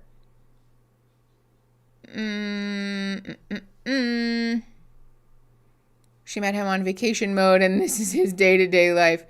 Yeah, it's feeling a little bit that way. I mean, which we've talked about, right? That being in the pods and having no concerns, responsibilities, confines is not the same as dating in real life, because you have to simultaneously balance all of these things. It can be very emotionally taxing. So it does beg the question whether those relationships actually translate to when you go back to regular life. I see you, puppy. I know that you want to go outside. We're going to go. You just have to give me 8 more minutes. Just 8 more minutes. Football, 8 minutes. Promise. It's going to be okay. All right. I also understand the fear of being judged and abandoned for being exhausted. I feel like that could be a part of the issue for sure. He works at a bank as a branch manager, so sales. Okay. I was blind, but sure ain't deaf. All right. 43 minutes and 58 seconds. Pressing play in 3, 2, 1. Last thing I want to do after a long day is have an abrasive conversation or feel like you're not appreciating me. What does that mean? I hear you. I don't think you do hear me, though. That's the problem. Like, I tell you I'm tired and you don't listen. Okay, I just but feel like I'm getting shit on for being tired, and I don't think that's fair. I don't know. I'm gonna be tired for forever. I don't fucking know. I need you to be like my backbone. This is a breakup Not just something else conversation. that makes me more tired. Oh, okay. Ew. No, I get that, and I apologize that I'm getting on you about this, but like we're about to say I do, and like that's how you are, and you are always tired. That's fine. Like I'm not telling you there's anything wrong with it. I'm not sure that's what I thought this was gonna be like, and I get your job is more taxing. I get you have Luca. I'm just trying to have conversations with you, and maybe. Well, maybe like what I need is just a little bit of recharge time. Okay, when there's nothing to distract us, no TV, no whatever, are we just gonna sit and stare at each other? Sometimes yes, and I think you need to compromise with me. I am talking to people 10 hours a day at work. But like I'm not talking to that many people. Do you want a job? That's so rude. No, but like when you get home, I want to have conversation. I want to hear how your day was. I want to hear, oh, Joe Schmo was a dickhead today, like whatever. Or likewise, I want you to ask how my day was. I didn't ask how your day was. I know, but like I know my needs. I'm constantly on the go. Like I'm going to play tennis, I'm doing these things. I could be in LA Tuesday through Thursday, then I could want to go up to Aspen with my friends for a couple days, and then we get back and we go to happy hour one night. I would love for you to be joining me on some of that sometimes. How do you think life's gonna be like when you have kids? It's not just go, go, go anymore, you know? Like you really have to slow down quite a bit. I know you have like means for like a nanny and stuff, but like I don't really want a nanny. Like I want to raise my kid. Like Legos and Luca, like that's my speed right now. I can't play tennis. There's so much going on here, and the problem is that a lot of it is unspoken, right? Part of it, I think, is that their lifestyles are incompatible in the sense that he is like talked out by the end of the day, but she isn't feeling like seen by him. And so she wants to talk to him. He doesn't want to talk to anybody, which are obviously conflicting. But again, that doesn't mean that the compromise here is that Megan needs to learn how to sit in silence. The compromise here is Megan learning how to tolerate some of that recharge time and Jordan making an active effort to find something that recharges him enough to see his partner and engage with her in a way that she feels seen by. The truth is that being in relationships requires compromise sometimes, and that we don't always get everything exactly the way that we want it to be all the time. That's okay. There is nothing wrong with that. And she seems woefully unaware of the differences in the way that life is taxing to them, right? This is why we've talked so much about their lifestyles being so different and that being an issue, because when you are a person who doesn't have to worry about putting food on the table or making enough money to just pay your basic bills, there's a lot more leeway that's afforded to you in terms of recharge time, right? Somebody said in the Discord chat, like, Megan's idea of a blue-collar job, Joe Schmo was a dickhead today. And it just does feel kind of like the thing. This is the thing where, like, you know, when somebody asks you, like, oh, do you like skiing or snowboarding better? Like, babe, I've never done either of those things. You know, like, oh, which house did your family, or which city does your family have a summer house in to go on vacation? Like, none of them. This is like a very different worlds type of issue that I feel like she might be struggling to grasp in the way that wealthy people struggle to grasp what life is like for working class people. And that's not to say that Megan is a bad person, but that her struggling to grasp that is going to make him feel isolated in some ways. right?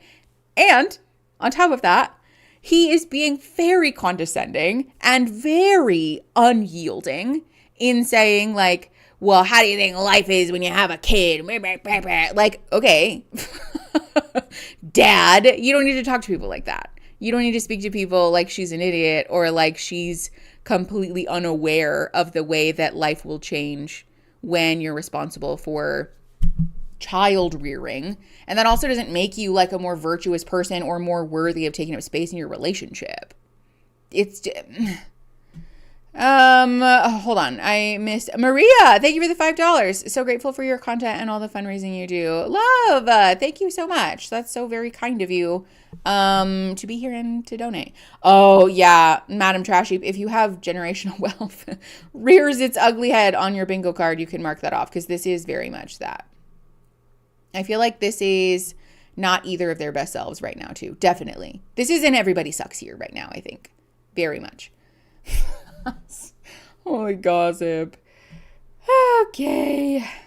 I think the like, yeah, I just want to pop up to Aspen for a day trip thing is sort of illuminating. I mean, and the $2 million house, right? Sort of illuminating about the difference in the way that these two people approach day-to-day life. All right, 46 minutes and 44 seconds. Pressing play in 3, 2, 1. It's at 10 a.m. on a Wednesday. Traveling to Italy with the 5-year-old would literally be a chore. I just like want you to think about that kind of stuff. Because yeah, life completely changes when you have kids. Yeah. Are you okay with it being that different? I do feel like there's an aspect of self-sabotage in this, in the sense that he seems to feel unworthy. In here. In the trash? Okay. No. Okay. You haven't been spending it on joke school. Because that was terrible. I don't want to be the funny one. That's all you. I can't tell what we're doing here. Oh, I was in the middle of saying something and I got distracted. What was I talking about? I don't remember. It's fine. Oh, yes. I do feel like he might be self-sabotaging because he feels unworthy and like he has a weird gender hang-up about not being the breadwinner of the family. That seems like it's very present in their dynamic as well, but neither of them are really communicating about it, and so it's just looming, you know? He also tends to make a joke out of stuff anytime they're in the middle of a conflict, which is classic, like, I'm afraid of vulnerability and things got too real, so I'm gonna like, and then try to, move on without reaching a resolution. Oh, that reminds me. Earlier, somebody said a fight resolves with no real resolution about KB and Edmund. So if you have that on your bingo card, mark that off. I don't remember if I said something about that or not, but. All right, 47-25, pressing play in 3, 2, 1. Am I quiet sometimes? Yeah. Am I loud sometimes? Yeah. Am I funny? Most of the time, yeah. I like having fun, but I also love just laying in bed and watching a movie too. Going to sleep early. I don't know. I've worked my ass off to be able to live the life that I do right now, to travel and to have the schedule I want, to have the flexibility, to spend what I want when I want. And, sure, our marriage is about little compromises, but I don't think it should be about a complete lifestyle overhaul. And I'm not saying I need to do that, but I play tennis, I play golf. I like to go to nice restaurants often. Like, I like fancy restaurants too. It would be so fun for me to see you, court me in a sense. That's very important to me, to have a man who goes through the effort and the steps to plan a nice date, to hey, I saw this card, made me think of you, okay, here are just because flowers. Those are the kind of things I love. And she you wants say gifts. You like nice restaurants, but we have no clue. It's what does he like to do? He works, he has Luca, he goes to the gym. You didn't fall in love with me because of my hobbies. I could do any of your hobbies and have fun. I just don't have time. I don't want you to feel like you have to take a step down a social class or whatever to marry me or whatever. But you said it yourself in the pods, you didn't want this to be about money. All those other guys that were crazy rich business guys who you probably did all those things with never worked out. That's why you picked me. Okay, that's a little rude. Okay, with the music. Saying the I don't want a complete lifestyle overhaul is a wild thing to say. And yeah, also see you court me. Hey, KY Cupcakes, I'm so sorry I missed this. Thank you for the $2 Canadian. This conversation is so... But anyway, Sparkles. Yeah, I think both of them are conflict avoidant. I think they both are looking for an easy way out of this uncomfortable conversation, and there isn't one. There really isn't one. I'm of two minds about this because I'll fully own that I am a very biased individual about wealth, and especially like people who grew up well-to-do, right? There is a part of me that has a little level of like, I don't know if it's like resentment or vitriol towards people who say, you know, oh, we weren't wealthy, we were just comfortable. And people who say like, oh, I'm just like you, when they're very much not, right? So I do want to be clear about that that's probably influencing my feelings about this. I think I probably am like more annoyed at Megan than I would be if I didn't have that bias. And there is something to be said for the senselessness of choosing a partner that you know has a very different lifestyle than you, right? He's not able to take weekday, multi-day trips to play tennis because he has a child and a job. And that was fairly obvious going in. So if you knew that that was an issue, like an incompatibility and a deal breaker, then why did we do this, right? That said, he is like so painfully defensive. He gets kind of mean. He starts to say like really cruel and pointed things when he feels insecure, and he's been sort of made to feel, I don't know, like if it's an inefficacy thing or if it's like a masculinity thing, but he starts to get real like pointed and sharp when he seems to feel that way and take pot shots at her, which is so very much not productive, nor is it fair. It's cruel and it's mean. Makes me wonder if they really talked about what a week looked. No, of course they didn't. No, yes. Okay, Andrea, that's a good point because she didn't say expensive gifts. She said things like cards and flowers, etc. I do think it seems like there's kind of a lack of investment on his end in terms of addressing her wants and needs, right? And again, if there's a fundamental incompatibility issue here in terms of like him wanting to give gifts or her wanting gifts but not being able to receive them or whatever, then again, this sort of begs the question, like, why did we do this, you know? Okay. I agree. I think they're just incompatible. We're going to take a quick pee-pee break. It's 3:03 my time. So we're going to take a long enough break that I can eat something. And take the pups out. So we'll be back, let's say 20 after the hour, so I can have like 15 minutes. So in, like 16 minutes, we will be back from our bathroom break. So make sure you get water, do a little snackies, take care of your bodies, and we'll be back for our next episode. Okay, see you soon.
Oh my God.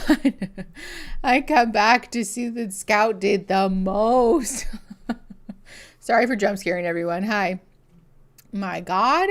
Okay, Scout, thank you for $2 and $2 and $2 and $2 more and $2 more and for 5 gifted memberships. My God, because Vicky's not here right now. Thank you so much. Talk all day at work. Do not want to be at home. Scout, thank you so much for all of the super chats and donations to Doctors Without Borders and the 5 gifted memberships.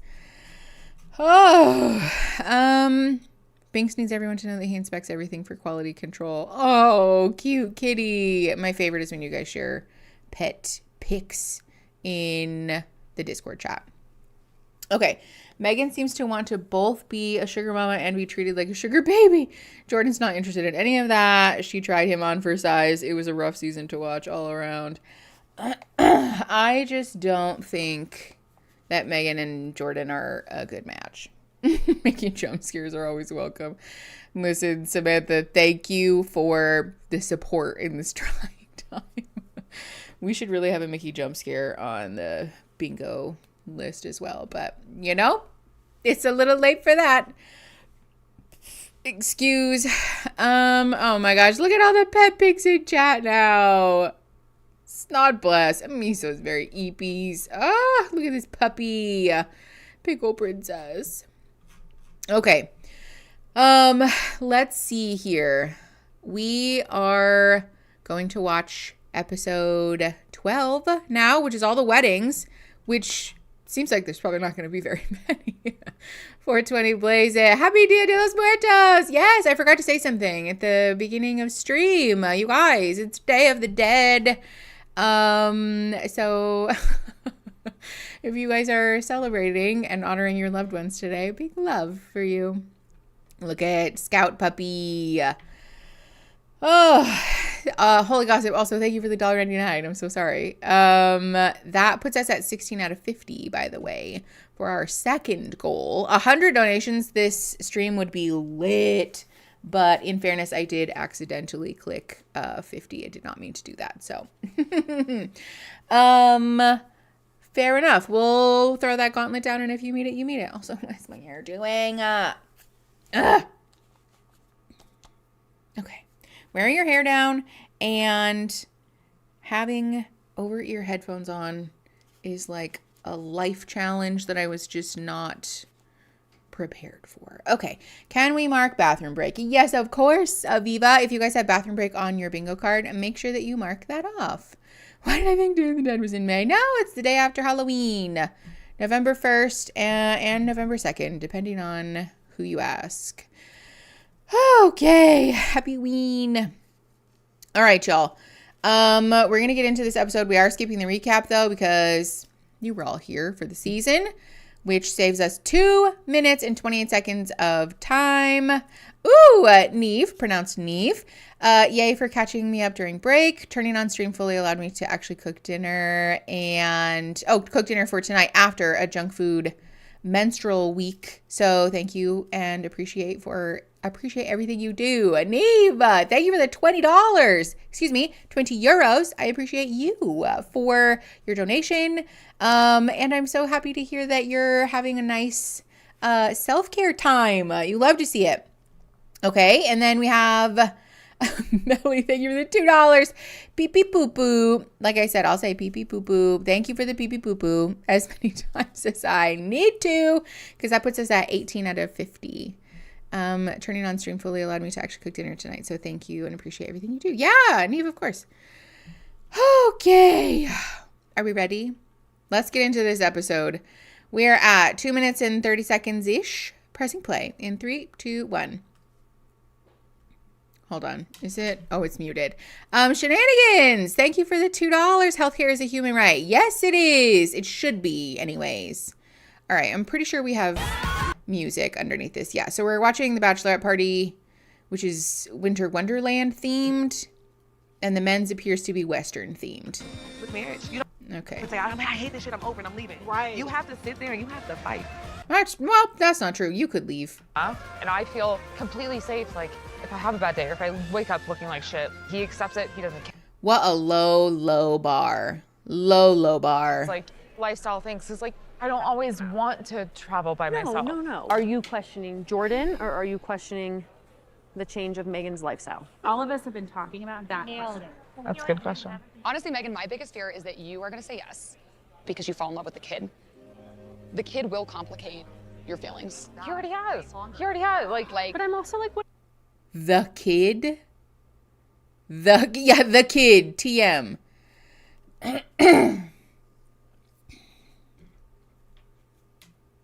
There's a couple of things about this that are rancid in my opinion. The loudest of which is the kid. Not Jordan's son, not your potential stepchild, not his name. The kid. And also, the kid will complicate things. Like he's a legal a legal problem. Couple of things. First of all, I do want to be clear that anyone who's choosing to become seriously involved in a relationship with a person that has a child should think very carefully about that, because you can very much negatively impact a child emotionally, relationally, by doing the thing where you say, I'm going to be your stepmom, I'm your new mommy, and then disappearing and hitting the bricks because the relationship got hard. Don't do the thing where you invest yourself fully in this child's life and you're like all in and and then leave. It's important that we make that choice with a lot of gravity, because it's something that is very intense and like very important, right? It's a heavy decision for a reason. So that's good advice. And talking about it as though it's like, oh, well, you know, it's going to cloud your judgment. It's going to cloud your judgment is super toxic. Aviva, thank you for the $20. Let's do something good together. Also, I would like to join your gardening commune, please and thank you. Listen, if you find a gardening commune, you let me know, because I want to join one too. But thank you for the $20 for Doctors Without Borders, and for being in the stream. Okay. Yeah, not even his kid, the kid. Yeah, Jess, you're very right about that. The other thing about this whole conversation that seems really odd to me is the, like, are you questioning Jordan or are you questioning the change of Megan's lifestyle? So clearly we know that Megan has a particular taste and has chosen a partner that seems to be incompatible with that. But if your partner is not somebody who can engage in your lifestyle in the way that you're used to, and that's a problem for you, then I think by default you're also questioning the person. He might be a great match on paper. That doesn't mean that it's a good match in real life, though. That's a fair distinction, I would say. Technically, oh yeah, we have a gardening thread in the Discord server. Why do we not have a gardening channel? If one of the mods wants to make a gardening channel, please feel free. And also that means somebody has to moderate the gardening channel. So proceed at your own risk. I'll make one. Okay, bet. I started that ball rolling, but I didn't have any follow through. Y'all are funny. Okay, well, now we have a gardening channel in the Discord server. So if you guys want to come hang out and chat about gardening, join the Discord server. Join the channel memberships or the Patreon, really, at the $5 or above level. So join the Snosh Blossoms, the Escarg Words, or the Snack Lanterns. That's also a bingo item for what it's worth, so. Okay, this is Rancid. Let's keep watching. 3 minutes, 41 seconds. Pressing play in 3, 2, 1. What if Megan says yes and develops this beautiful fucking thing? I know. And that's like, unknown. That's what's totally unknown. Why are we talking about her in the third person? Yeah. Life with a kid who fucking loves her. Right. And new babies that love her and him, and it's a lot of what ifs. It's a lot of unknown. This is such a rancid conversation. He is Russian, and that's a tradition for a man that supports like the family. He might just be like doing it on the budget. He makes really good money. Sure. Or okay, he makes good money. Not really Sure. good money, but like. Are you okay that he's a truck driver? A lot of people. What is this classism? Is that what it is? Did Netflix just so happen to find all of the rich people who are Republicans as a byproduct? Is that what's happening? This is such a strangely judgmental take, and I don't even like the man. Oh, casual classism. That should be a bingo square. 4 minutes and 22 seconds. Pressing play in 3, 2, 1. People would look down on that, especially women of your caliber. If I were to meet somebody that was just like, oh yeah, I'm a truck driver and I love it, I plan to do it my whole life, I'd be like, absolutely not. Mm-hmm. You know, but he talks about opening like a barber shop in the future, like opening up some kind of restaurant. He has a lot of potential, but another potential is that he's just gonna forever be a truck driver. Just saying. There's like two potentials. We are about to be the worst women, okay? Maybe, let me talk to some women that are happily married. But like, that's the truth. You have to marry him for who he is right now. Yeah. And if who he is right now isn't the right thing, then it's not Hold the right on. thing. Pause. Aaron's calling me. But I lost my phone. Hold on. We're muting it because... Hold on one second.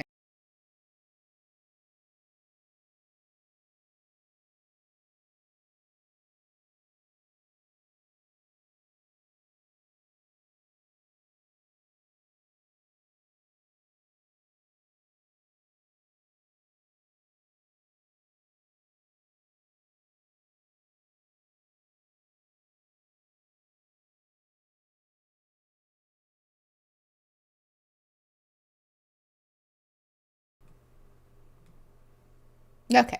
I'm not spoiling what that conversation was about, but some of you are going to be very excited about bingo later. So, woman of your caliber is an odd thing to say. This is like one of those conversations that's really strange too, because she deserves somebody who is better than Anton, but not because he's a truck driver, because he's a bad partner, because he's not at all invested in the emotional and relational aspects of their relationship.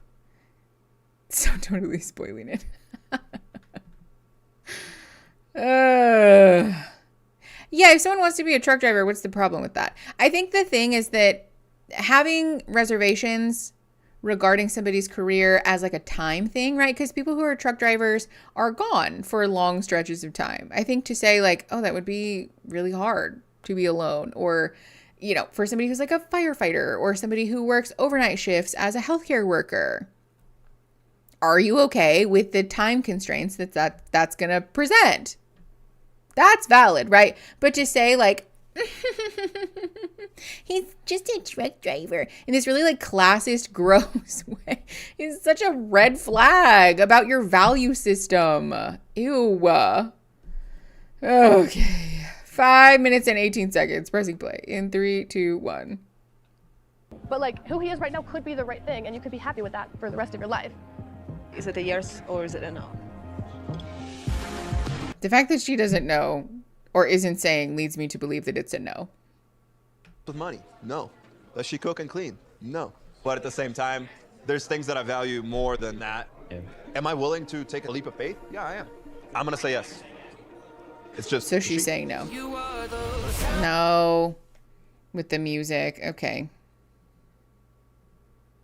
What is this? Hold on. This is right up my alley. Just excited to just be in a house. No, with the music. The American dream Jordan is about to be on. He is such a cab light person. You can't change my mind. You cannot. He is doing the cab light theory thing. I think he was just looking for a person. Oh, okay. Wow. We're really getting into it. This is Allie and Anton's wedding day. Music. No, thank you. She's just getting out of the car with her dress and going inside. Shift work is a lifestyle for better or for worse. Yeah.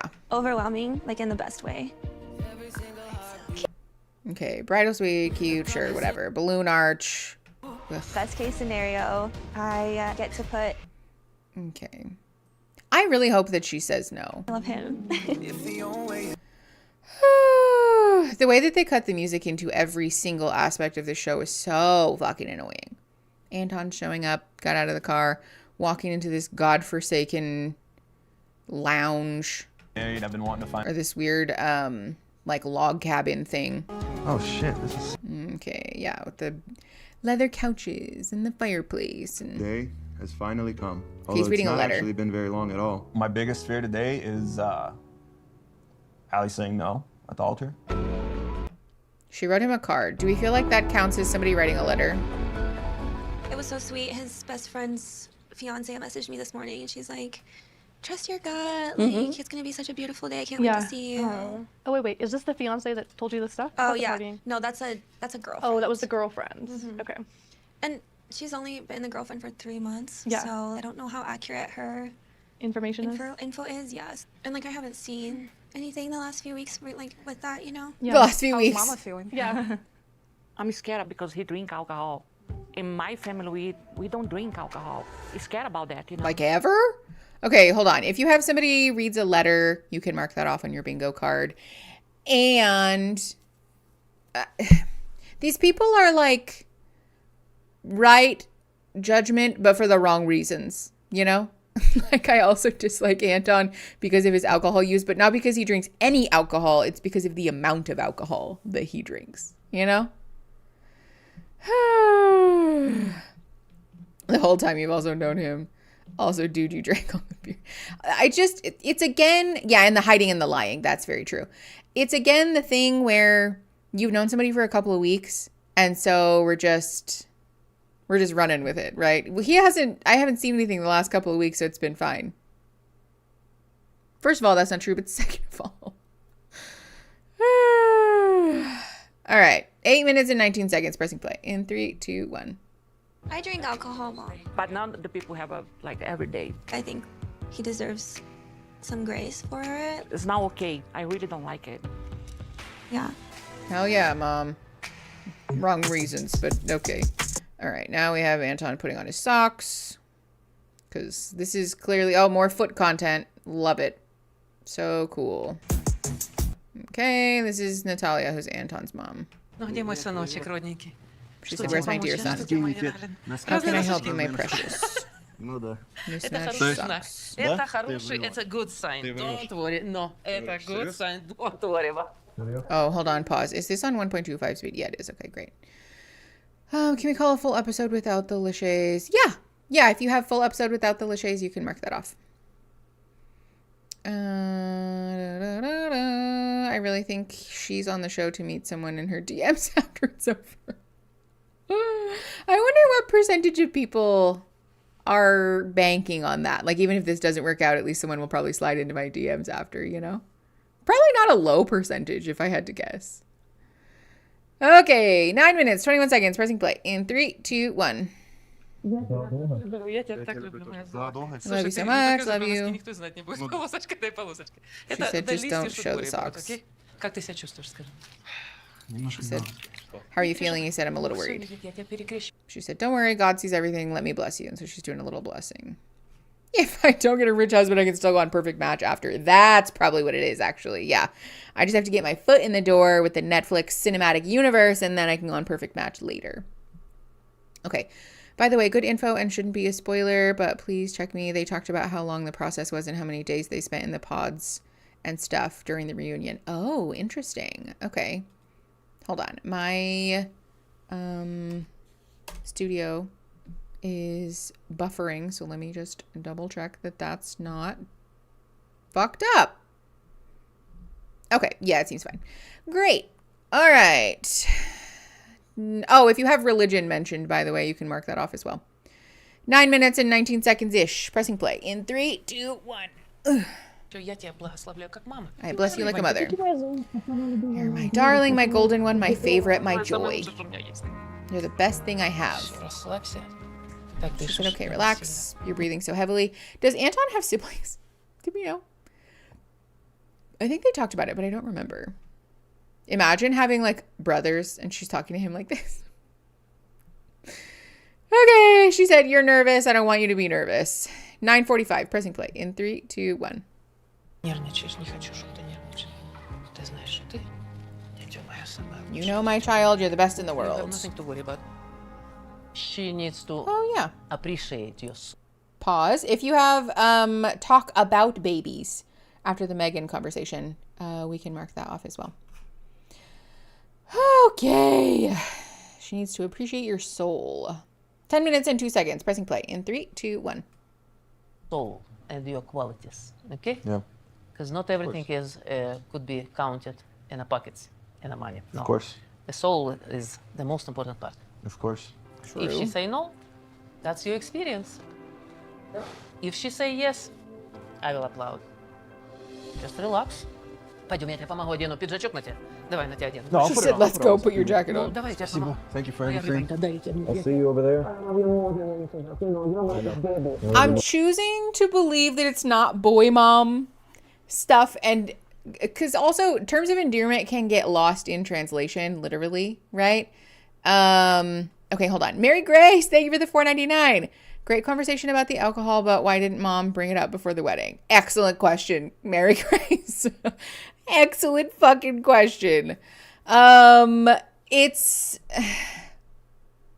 I don't know. Can we call mama's boy? Okay, but listen, I don't love this. And like, for what it's worth, in Spanish, like if you call somebody like mi vida, you're calling them like my light, which sounds kind of dramatic, right? Or like my grandparents call like certain family members, they call them corazón, which is heart, right? Like my heart, which sounds kind of ridiculous. But I don't think that necessarily makes it like ridiculous because of what it is. It just sounds that way because of the translation. You know what I mean? She is very much a boy mom, but I think it sounds less cringe in translation. Okay, fair. I call my cat Night and Stars. Oh, cute. She said, okay, someone on the subreddit said the thing she was saying was just really caring and not necessarily boy mom stuff, but the captions couldn't capture it. Okay, thank you. That's kind of what I'm saying. And also, being overly affectionate to your child doesn't make you a boy mom. It might just make you like an overly affectionate parent. Well, let's see. She said, you're my little baby. And he said, I love you, mom. All right, 10 minutes, 34 seconds. Pressing play in 3, 2, 1. Иди с Богом, не волнуйся ни о чем. Не волнуйся ни о чем. Go with God. Don't worry about anything. Love you. Love you too. I did find my person, and whether I'm her person or not remains to be seen. But to me, I feel like she's my person. I don't think either of them are going to say yes. Oh, Russian gal here. This is extremely normal in our culture. Word. Oh, such a... Thank you. Okay, Allie has her dress on. Oh, you know what? Hold on. Let me rewind so I can show you guys the dress. Pause. Terrible pause screen, but you get the idea. My person. Oh, yes. Yeah, we did call my person earlier, but if you have that, mark that off. I feel sad for the moms who call themselves boy moms as in they just have boys. I know. I love the green bridesmaids dresses and that they're not all the same. Yeah, I think it's cute when the color's the same, but the style is not. Very much part of the culture. My son can do no wrong. Oh no. Okay. Overlay. There we go. 10 minutes, 56 seconds. Pressing play in 3, 2, 1. Oops, sorry. Oh my god. Oh, well, it's because of the music. Do you like it? I love it. So okay, so pretty, whatever. More feet for some reason. Oh god, those buttons with the loops on the backs of those dresses, terrible. Okay, putting the veil on, looking very cute. Really great. Just endless amounts of music. We literally just transitioned from one song to another one. They're just telling her we love you, you know, it's the best, blah, blah, blah. Yes, Gems. I was going to say that a crochet hook for the buttons works really good. Okay, squeezing my hand. Mom said I'll be here with you always. See you out there. I love you. Okay. Once in a lifetime, once in a lifetime. Ba, ba, ba, ba. More music. Thank you.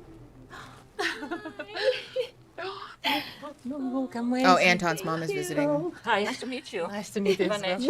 Natalia. Nice to meet you. Imagine The wedding day being the first day you meet. Give me a It's hug. just- Thank you so much for coming. I was thinking about you. I want you to be happy. Yeah. I think we both deserve it. How do you feel about that? What's your I feeling? love him. I love him. I truly do. He raised an amazing man. He is. He's an amazing I man. want you to know his love, his soul, and his feelings. How wonderful he is. I just want you to know that. Yeah, I know. I know. It's a beautiful day. And I love him. I The really day is beautiful, venue is beautiful, you are beautiful, you. and I hope for the best, and any outcome will be the best for us, right? Your son is so nice to really like him. Thank I you. like him so much. You know? So just listen to your heart. Yeah. Yeah. That's what I say, listen your heart always. Yeah. You know. Just my best wishes. Listen to your heart. You're great. Everybody has to be happy. Yeah, the Thank you so much. tactful avoidance of Thank you so much. whether we'll say yes or not is a red flag. Yeah. I'm telling you she's going to say no. I'm telling you she's going to say no. I can just feel it deep in my soul. I can feel it. Mom being a weirdo. I don't think any of them are being weird. Okay, this is Allie's sisters. Okay, great. Everyone says you look so pretty. Deixa eu abraçar. You're gonna be fine, okay? I believe in you. You deserve it. No matter what happened out there, we got your back. Thank you. And we're here You're for beat him up if he Yes. says no. No, I'm not gonna beat him up. You didn't deserve her. Just get out of here, you know? Minha pequenininha. Cute. Yeah, they're just, hi, I love you. No. She looks like a little doll. Oh, that's her sister. This is the sister that they weren't in contact. Remember The what happens out heartbeat there? noise. I'm not gonna like it, depending on the way it goes. Okay? I did not approve of this. But you're grown. And I love you very much. You're my best friend. And I want you to be happy. So if you think this is gonna make you happy, go for it. Okay? What a wild thing to say on someone's wedding day. I feel like I'm gonna pass out. I don't know. I just Maybe in a good way, like a good pass out. I just feel like there's a time and a place for a family to say this is not a good idea and I don't approve of this. The wedding day feels like maybe not the day though. You know? I don't know. I have a hard time with this because I also don't agree that they should get married. But to say to somebody after she has the dress on, we're full glam, we are moments before we walk out of the room to do the damn thing, to say, just don't forget that no matter what, I don't approve of this. Okay. I don't know. I feel like up to this point, you had your chance. You had your chance to speak your piece and make your opinion known and to offer your opinion one way or the other. And then after that, you're done. It's very similar to the thing, right? Like, if you think that somebody's outfit looks stupid, or you think that like their hair looks really bad, or there's something glaringly wrong with their makeup or whatever, right? They're wearing mismatched socks. The time to say something is before you leave the house. And after that point, if they can't fix it in like 10 seconds or less, you shut up about it. You know, it's not like just, oh, there's something in your teeth. If you were like, oh, why are you wearing that outfit after you've already left the house together? Now you're just being rude. I just think this is, I'm a big sister and I never say that. That's what I'm saying. Do we think it's all producer organized though? Probably. Yeah. I think the intensity of that comment though was really something. Yeah. It's because I'm just holding it. And so I'm like gesticulating wildly. Yeah. So that sister was not particularly approving, clearly, of the whole thing, and I think was sort of like refusing to be on the show and or be in contact with Allie while this whole thing was happening, and then agreed to show up to the wedding, clearly. Okay. Whoops, 15 minutes and 38 seconds. Pressing play in 3, 2, 1. Maybe in a good way, like a good pass out. I don't have to say nothing anymore. Okay? Give me a hug. Again. Oh, no, that's right. Okay? No, okay, no. No. She said, did my veil fall? And Mom said, ready no. for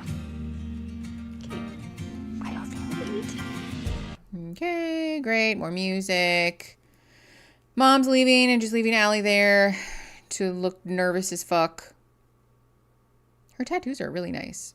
I don't know how I never noticed that before. This is literally just B-roll of her staring in the mirror while they have music playing. And now she's sitting and there's music playing. Now we have golf club B-roll.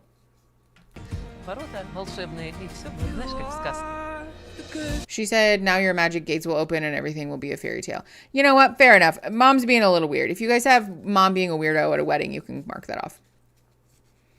The fact that they apparently haven't had a conversation before this, also not off camera, tells me that this is producer orchestrated. Yeah, valid. Probably. The producers really do like a family conflict at the wedding. I also suspect that this wedding was probably not particularly dramatic, so we had to bump something in there, you know. Okay, 1629. Pressing play in 3, 2, 1. It is muted, to be clear, because of the music. Everybody has little parasols. There's like 8 people here, Jesus. Okay, just more music. Music. Yep, more music. Allie's walking up to the aisle. Thank you. That's the fastest que eu vou desmaiar. She said, I feel like I'm going to faint. Tá muito linda. Linda. They said, you're going to do great and you're beautiful. Please rise for the bride. Honestly, though, okay. Hold on, sorry. Em said she's very concerned about the veil. Listen, for what it's worth, having a veil in is the most overstimulating experience, especially if your hair is down. Because when you have your veil clipped into an updo, it's like way more secure. When I got married, my hair was like half up, half down, and that shit felt like it was going to fall out every 10 seconds. Because it's like, it's not something you're used to, obviously. At least I wasn't. So I'm not even going to falter about it because it just feels like it's falling off your head. Also, I think the anxiety of like, that would be humiliating if I fell or my veil fell off halfway down the aisle. So I get it. That's all I'm saying. My wedding's going to be very autism friendly. I love that. Okay. 17 minutes, 19 seconds pressing play in 3, 2, 1. I'm just muting it because I just know that that's going to get copyrighted. Okay. And we open the things and we're walking down the aisle. Just more music. We're just walking. Still fucking walking. We're walking. Still walking. Mom and Dad are walking Allie down the aisle. Okay. They said, I love you. Love you. Great. Just walking, walking. All right. Oh my God. Let me fluff you. Thank you. You look stunning. Thank you. Good bridesmaid, Please be though. seated. Crazy thing Anton to say, but and Leanie, you've nice taken the gesture. time to learn what makes each other smile and laugh, and how to best support one another when life is less than simple. Now, marriage is the beginning of a lifetime of love and the end of a lifelong search for the other half of your heart. The search isn't really about finding a perfect other half. Rather, it's about finding the heart that finally lets yours beat in the rhythm it was always meant to. Love isn't happily ever after. Love is the experience of writing your story. This day, your wedding day, is a reminder of what your love has already accomplished and of what it can continue to accomplish in the many, many years ahead of you. You're absolutely beautiful, you're gorgeous, but the reason that I fell in love with you is because of the connection we have, because we have the same goals and we have the same outlook on our lives and our future. We've had our ups and downs, we've had our moments of questioning each other, but no good thing ever comes easy. The amount of love I have for you is indescribable, and I'm excited to have our future together, and I'm excited to have everybody that's here today Hi, be Lucid. a part of our big family together. Thank you. Falling in love with you was so easy. Your character, your love for all of your loved ones, and how deeply you care for everybody in your life. Your support for who I am. Allie, I thought Not the same knowing what I thing. had looked like, you embraced every part of me. And you still continue to do that, even when you don't agree. You know, we've had disagreements, but I do think that we know the things that we need to know to make this decision. Yeah. She's definitely saying no. Also, I just want to point out there's been a couple of moments in the last like year, 2 years, I guess, that have gone viral from wedding vows that are like such red flags. Some of them are obviously penalty box bad, right? Like that guy who humiliated his fiance, now wife, I guess, by being very sexually explicit in their vows. But this is a very weirdly socially acceptable thing that people do where they say things like, even though you drive me fucking insane and I don't really like you that much, like I'm so excited to get married to you, blah, blah, blah, blah. And you know, sometimes we've had fights where we've kicked each other out and wanted to never talk to each other again. Obviously I still love you. Like there is no world where that needs to be. It seems to be this sort of thinly veiled resentment that leaks its way into wedding vows in relationships that are very obviously not compatible. And I don't know, I just think it's worth pointing out that healthy relationships don't include a level of resentment that's bubbling just below the surface at all times. If that's what you think of in the moment where you're sitting down to write your wedding vows, I have many questions about the health of that relationship is all I'm saying, right? Like contempt is one of Gottman's 4 horsemen for a reason, I guess. Put it that way. 20 minutes and 32 seconds. Pressing play. 3, 2, 1. Anton and Alini, silence. You chose to get engaged and spend the rest of your lives together based on a deep emotional connection. Looks, age, finances, and all the superficial things of the world were not a factor for you two. Now is the time to decide if love is blind. Will you get married and commit to face life together as husband and wife, or will you walk away forever? Bingo Baggins, that is such an excellent question. Anton, do you take Alini to be your lawfully wedded wife, to have and to hold from this day forward, to love, honor, and cherish in sickness and health, forsaking all others for as long as you both shall live?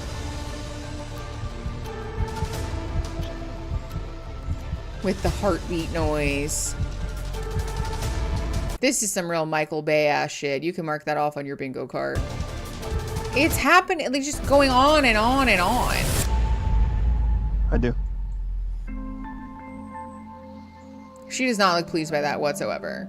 Alini, I'm telling you, she's gonna say no. Do you take Anton to be your lawfully wedded husband, to have and to hold from this day forward, to love, honor, and cherish in sickness and health, forsaking all others for as long as you both shall live? No. Yup, there it is. I told you. I knew it. I knew it. Look at her. She looks guilty.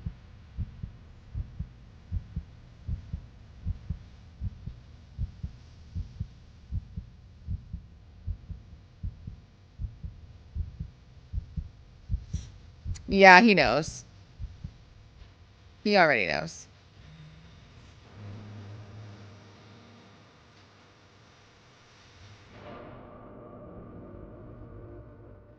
I can't be your wife. Look at how immediately filled with rage he is. Oh, maybe he's just sad. The person that I fell in love with in the pods isn't the person I've gotten to experience in real life.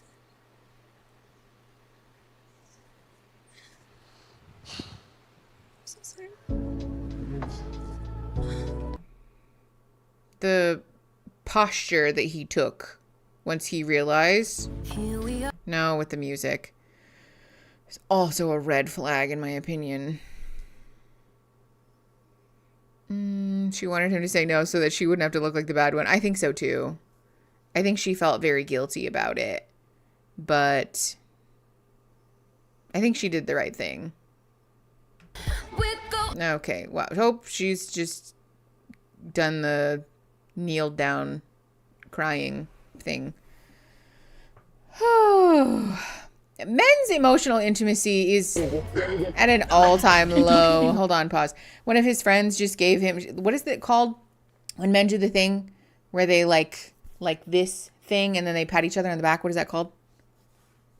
There's like a name for it. I don't remember. But they did that. And then he said, sorry, dog.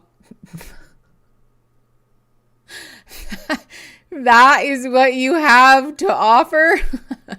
Dap up. Thank you. Yes. Madam Trashy. Yes, that's actually what I was thinking of. Why did he say that?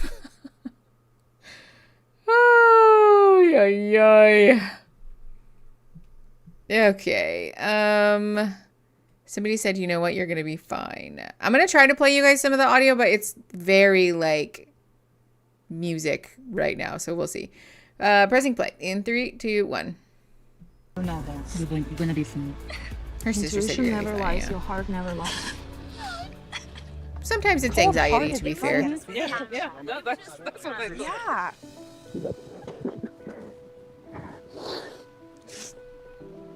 Oh my god.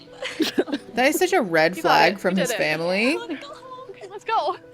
Let's go. Let's go home. Let's go. Let's go. Just сказал всю душу, all your soul, all your mind. If she didn't appreciate it, well, whatever. Any girl would be lucky to have you, bro.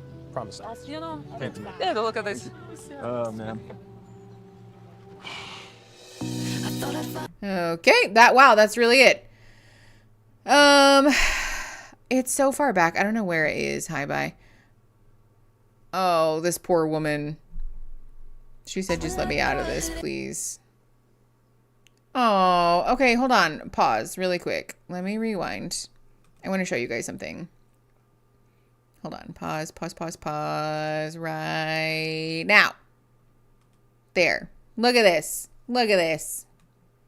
If this isn't like girlhood, I don't know what is. Yeah, if you have actively aggressive family, you can mark that off as well.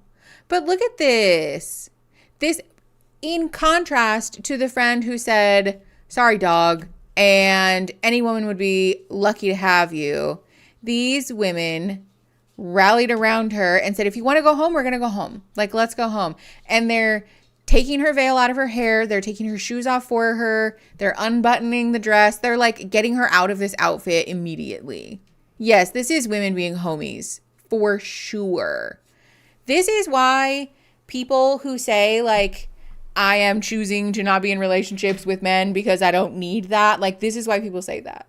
Because imagine having this level of emotional intimacy and support already in your life and then thinking, oh, well, something's clearly lacking because I don't have a man. Like, this is it right there. That's it. That's what genuine love looks like. If somebody's not bringing this to the table in your romantic relationships, then I question what they're bringing, you know? I know they're holding her hand. They're literally doing everything they could possibly be doing to support her in this moment in wanting to just get out of there. No, she was the one who said no. His family was definitely picking up on something from that. I can't believe they called her a cold-hearted bitch. That's so hateful.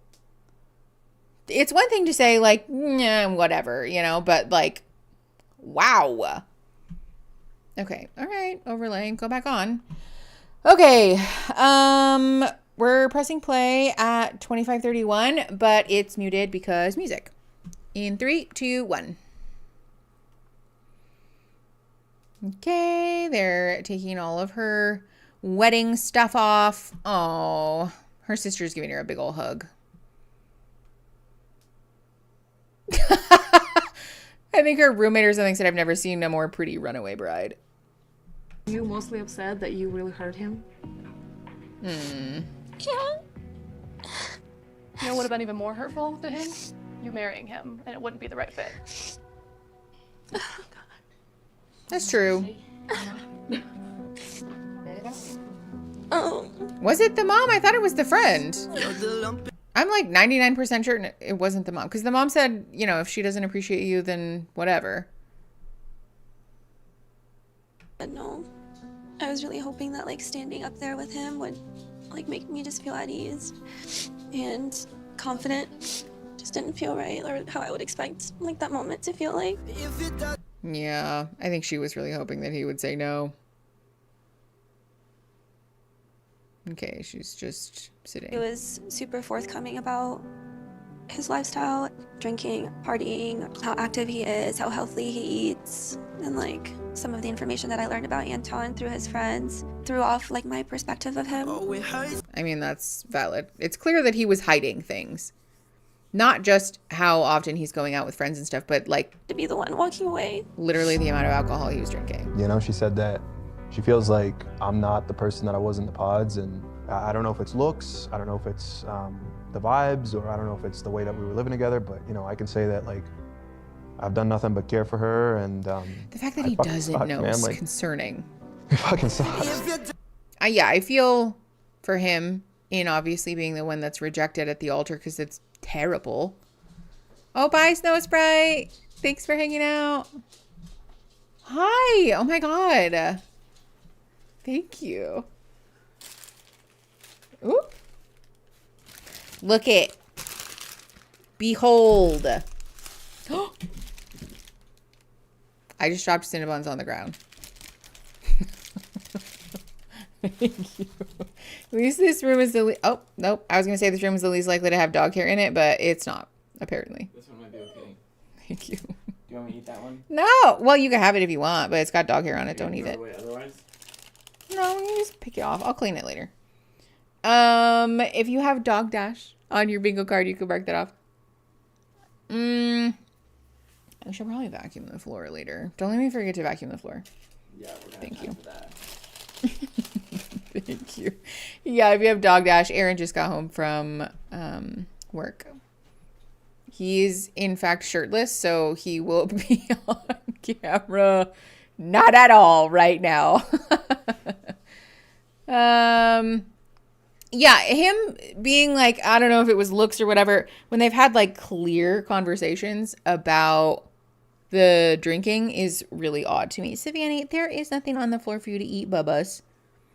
Savannah is sniffing around like a pig looking for truffles right now. Does this count as bad Mexican food sighting? Oh my God, that's so hateful. Like a little maybe. I will be eating on camera though, and so if you don't like chewing noises, my condolences in advance. And also the only food I've eaten today is a bowl of cereal, so thank you. Let me put those down gently before I knock that over. Did you get food? Okay, good. Did we call someone says no with the altar? No, we didn't. If you have someone says no with the altar, mark that off. Taco Bell doesn't qualify as Mexican. It's its own food group. That's what I've said. It's not Mexican food. It's like something else. Taco Bell is Mexican food in the way that like snack bar nachos are technically Mexican food, right? Like, I guess in the way that like nachos come from Mexican food, but it's not though. Like they're not really attempting to do that. Natalie, you got bingus. If you have somebody gets bingo on your bingo card, mark that off as well because we got our first bingus of the stream. Does this count as I'm still struggling to match your face to your voice? Yeah, I think the quotes have to be as close as possible is what we've decided. I'm away from my laptop right now. RIP, fair enough. Ooh, let me double check that the form is open also because I'm pretty sure it's closed. Hold on.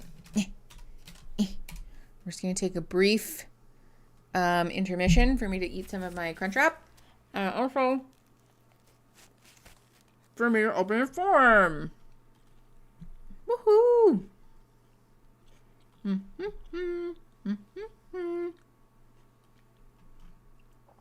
Please let me adjust it. For the love of God. Accepting. I don't know why it doesn't have the plugin on this computer, but the form is now open. The form will, however, be closing later today. So, what time is it? It's 4 o'clock. It closes at 8 p.m. Mountain Standard Time. And I'm 1 hour ahead of Mountain Standard Time. So it will close at 9 p.m. my time. 9 p.m. Central, 8 p.m. Mountain. Or did I do that backwards? Somebody help me. It closes at 8 p.m. Mountain Standard Time, which is in 4 hours. 3 hours? 5 hours. I don't know. Google it. Okay. All right, we're going to press play on this episode because it's just music. 28 minutes and 6 seconds. Muted because of the music. Pressing play. In 3, 2, 1.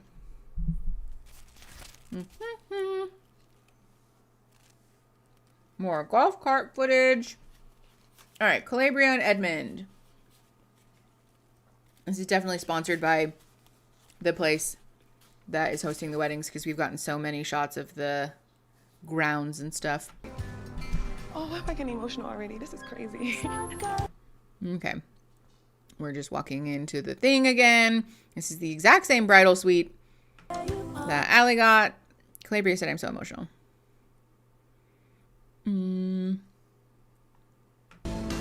It's 3 p.m. in Mountain Time right now. Okay, so I was right. So I'm an hour ahead. So 8 p.m. Mountain Time is 5 hours from now. 5 hours from this moment. Hey, okay. Oh. Edmund is in the men's sweet thing. I've never had a love like this. It's everything I prayed for. I'm ready. I'm ready to say yeah. No. Pause.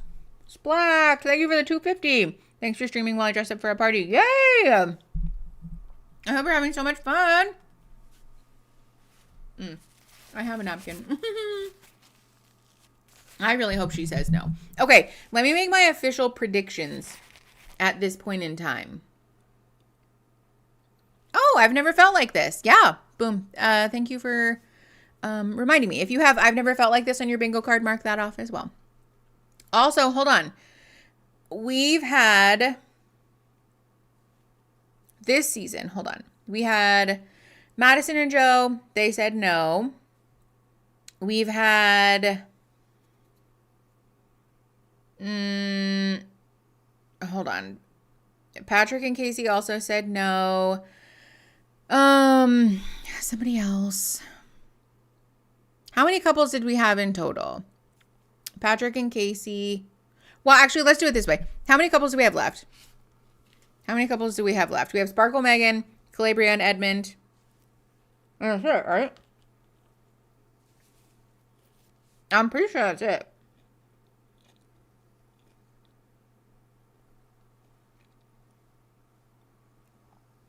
Do they count as a couple who has not had sex because they're waiting for the marriage? Yeah.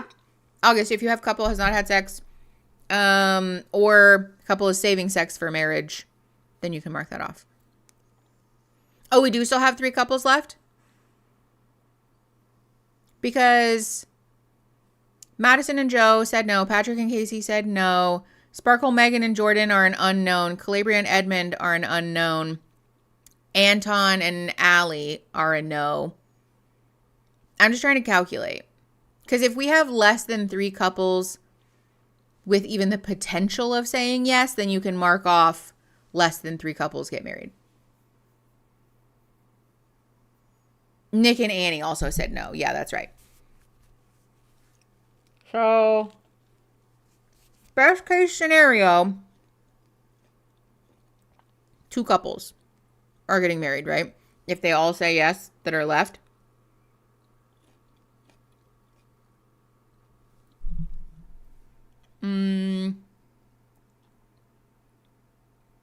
I just read something in Discord chat that I wish I could unread. Okay, I'm just going to call it. If you have on your bingo card less than 3 couples say yes, you can mark that off. All right, let's keep going. 29 minutes, 22 seconds, pressing play in 3, 2, 1. More music. He's just looking at the ring. He's crying now. Finally, no music, Jesus. No lying exposed yet.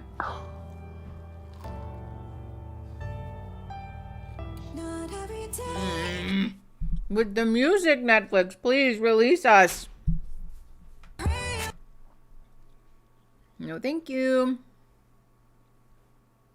More music.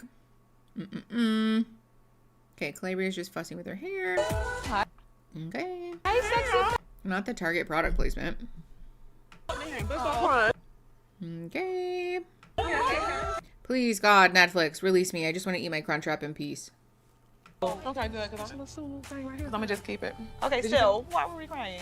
It was just a lot. It was so cute, and my period on. Did y'all see it? That's very real. Yeah. It was so cute. When I look at Edmund, I see a loving man. I see a trying man. I see a healing man. I see a growing man. I see a stubborn man. Good God, that man is stubborn as hell. But it makes me feel loved. He makes me feel loved, for sure. I wonder what mom's doing. Girl, probably out there telling Edmund, talking to Edmund. No, for real. She loves her some Edmund. I really am afraid she's going to say yes. I feel like she might say yes. So happy to see you. Yeah. So Is happy that- to see you. Oh, you see? You look nice. KB's How are you? mom? Yeah, I'm surprised right now. Well, I was like, okay, let me go see Edmund and make sure Yeah, I put my it eyes is. on him to just let him know I'm excited. Who else do you have coming? My role playing community and stuff. Mhm. And then I got my 5th grade teacher and her husband. I got my dad. Mm. He came. He didn't get to meet her. It's his first time. How did 5th grade teacher and rollerblade friends come before dad? He said, let me think. I guess my rollerblade friends, my 5th grade teacher, but also my dad. Edmund's mom's not coming? Have we met Edmund's parents yet? I don't think we have. Excuse. We met his mom. Oh. He mentioned the teacher having a big influence in his life. Fair. Oh, okay, you're right. We did meet his mom. Oh, Savannah. She's hunting for food. Okay. Let's keep going. 3144, present play. In 3, 2, 1. Ever seen her? My mom couldn't make it, so that's been like a whole thing. Yeah. But it That's wasn't really because Calabria or anything like that. She got like a couple personal things going Right, on. right. So sad she didn't come. I just wish she was here. I wouldn't be here on my wedding day if it wasn't for her. So I really want her to be here.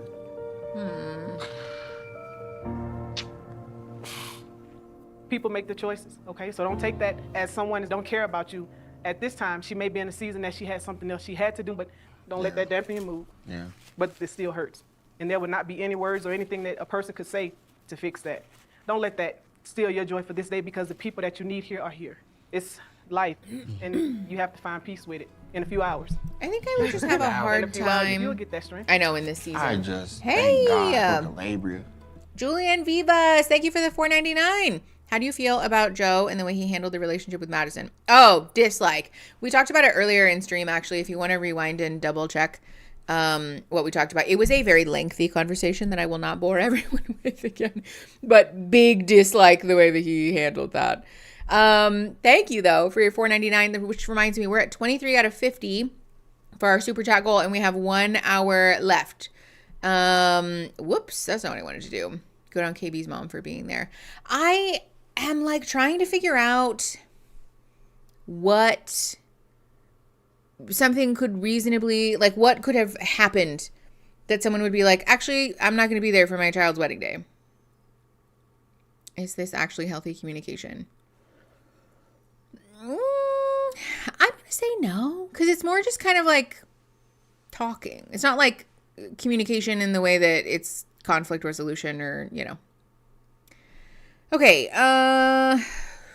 32 minutes, 44 seconds, pressing play in 3, 2, 1. Man, I just really want us to like always be good.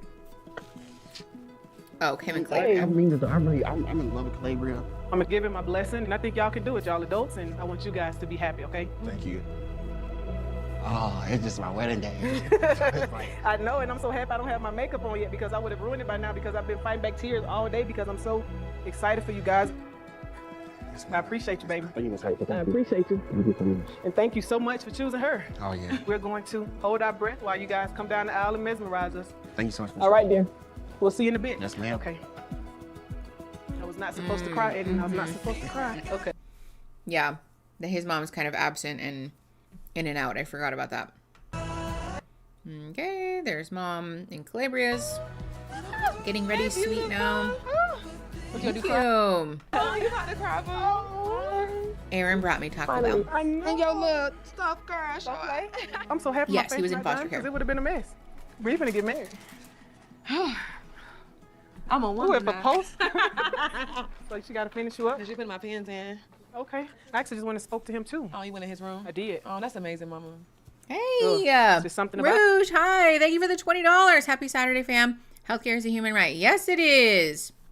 We should not have to rely on nonprofits and charitable organizations to provide people with healthcare and aid. And yet we do. So thank you for the $20 to Doctors Without Borders. In case you guys are popping in and didn't know, all of the super chats from today are getting donated to Doctors Without Borders because they're doing a lot of work. I mean, just like generally everywhere, but specifically we're fundraising for them today because they're continuing to provide aid in Gaza for folks that are affected by the genocide that's happening there. And also because Doctors Without Borders is preparing to go help folks in Jamaica who have been affected by Hurricane Melissa. Melissa? I think it's Hurricane Melissa. So thank you for your $20, Rouge. Also, it's nice to see you. Ella Catherine, you got bingo? Oh my God. Congratulations. Somebody got bingus. Make sure that you fill out the winner's form. I would type it, but I only have one hand. You can type !winner in the chat if you want to fill out the form to get your stickers. Gems. God bless. Thank you. Hi, Pumpkin. Yeah. Thank you for bringing me food. You want the fan up higher, or are you okay? No, it's okay. Thank you. Hi. Missed you. I didn't get to eat all day either. Rude. Aaron and I are both starved. We're being subjected to cruel and unusual punishment. Leah, excuse me. Thank you for the $2. Church of Snod. Yes, we did call Church of Snod earlier, so thank you for your $2 on behalf of the Church of Snod, to Doctors Without Borders. Snod bless, as it were. No, I'm good. Thank you. Yeah, even though they've been out like a bajillion times today. Yeah, we've done PLAY time 3 times already, which we're still overwhelmed with grief, apparently. Church of Snod! Thank you for the $2 more. Christine said she loves you, Pumpkin. Aaron said he's very fond of you too, Christine. Thank you for the double $2 for Doctors Without Borders on behalf of the Church of Snod. Eric, I'll tell Aaron that you're very fond of him as well when he comes back. Christine, that's true. Okay. 34 minutes and 19 seconds. Pressing play. In 3, 2, 1. No, he's amazing. It definitely has been love. Yes. That's all right. I love the mess out of him. Oh. They said we've had 2 seconds of not music. Time for more music.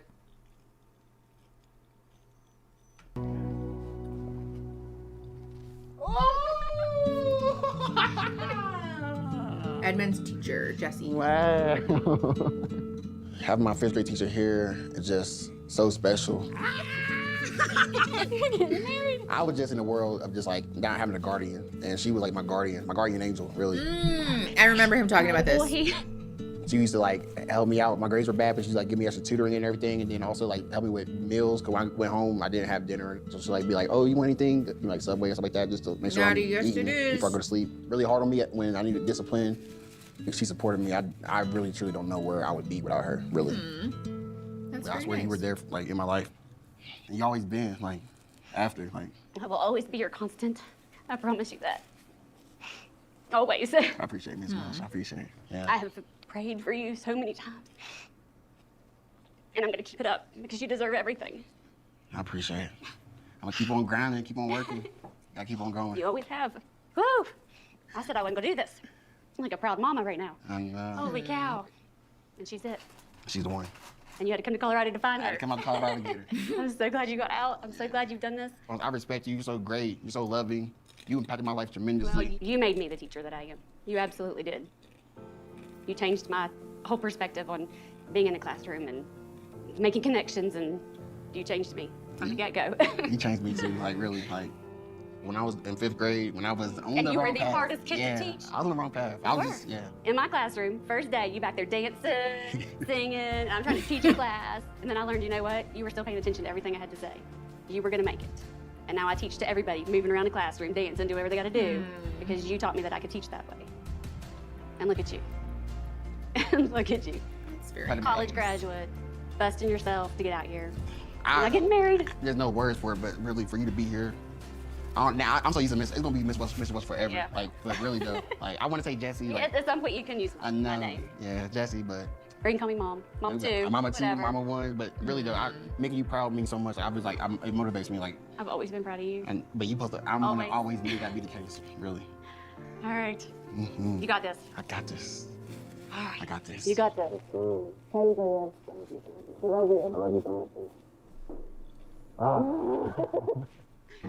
All right. See you soon. Mm-hmm. See you soon. See ya. Mm-hmm. Here we go. Well, that's very sweet. Yeah, I feel like people undercut how influential teachers are in students' lives, especially when there's somebody like Edmund who didn't have consistent parental guidance. Hey. Oh my goodness. I love that man, for sure. I really do love him. I do. Oh, hold on. I forgot to show you guys Love you. Calabria's dress. Oh, wait. Let me rewind. Whoops. Hold on. We're pausing. I feel like Cinderella, she said. Cute. Pause. Okay. This is what Calabria's wedding dress looks like. I think his teacher is genuine. She seems genuine. Hi, Donabelle. How are you? My 5th grade teacher impacted my life so much. Oh, that's really sweet. Yeah, actually, if you have an actually sweet moment, you can mark that off as well. Because that was just wholesome and cute. Any heart-shaped jewelry here? I don't think so. Okay, oops. I almost forgot to put the overlay back on, but I didn't. Good for me. 38:22, pressing play in 3, 2, 1. Sorry, it's muted. Oh, because there's just more music. For sure. I really do love him. I do. Give me some love. Love you. Can't wait. Okay, can't wait to see you. You're gonna walk her down the aisle, she said. Okay, just more music. I don't think Calabria's jewelry has any hearts in it. No, it looks like teardrops. Now it's like here, man. It's really here. Emily Harvey, the only one. The only one. Hey, let's go, man. You got it, baby. All right, brother. Hit it. Oh, God. See y'all soon. All right, See y'all sir. soon. I am minutes away from my wedding. I'm feeling so good. I'm feeling good. Shout out to my baby KB. Shout out to my baby KB. Let's go, God. Let's go, God. And KB. I knew it was coming. Literally the exact same wedding venue.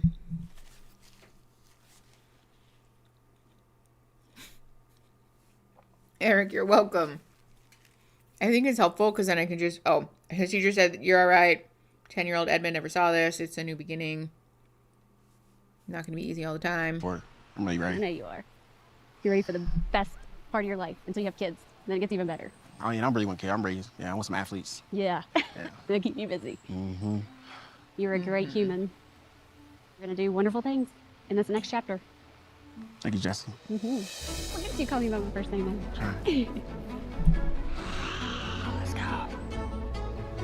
Let's go, everybody. Let's go, Brian. Cute.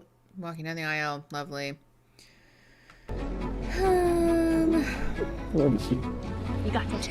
Thank you. Ooh, brown butter cookies. I always make brown butter chocolate chip cookies if I'm going to make chocolate chip cookies at all. And they're so good.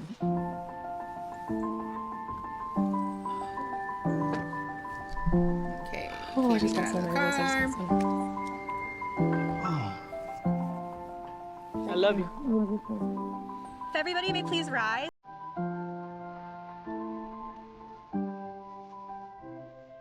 She does look beautiful.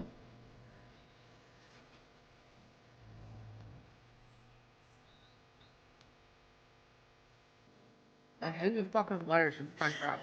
Oh,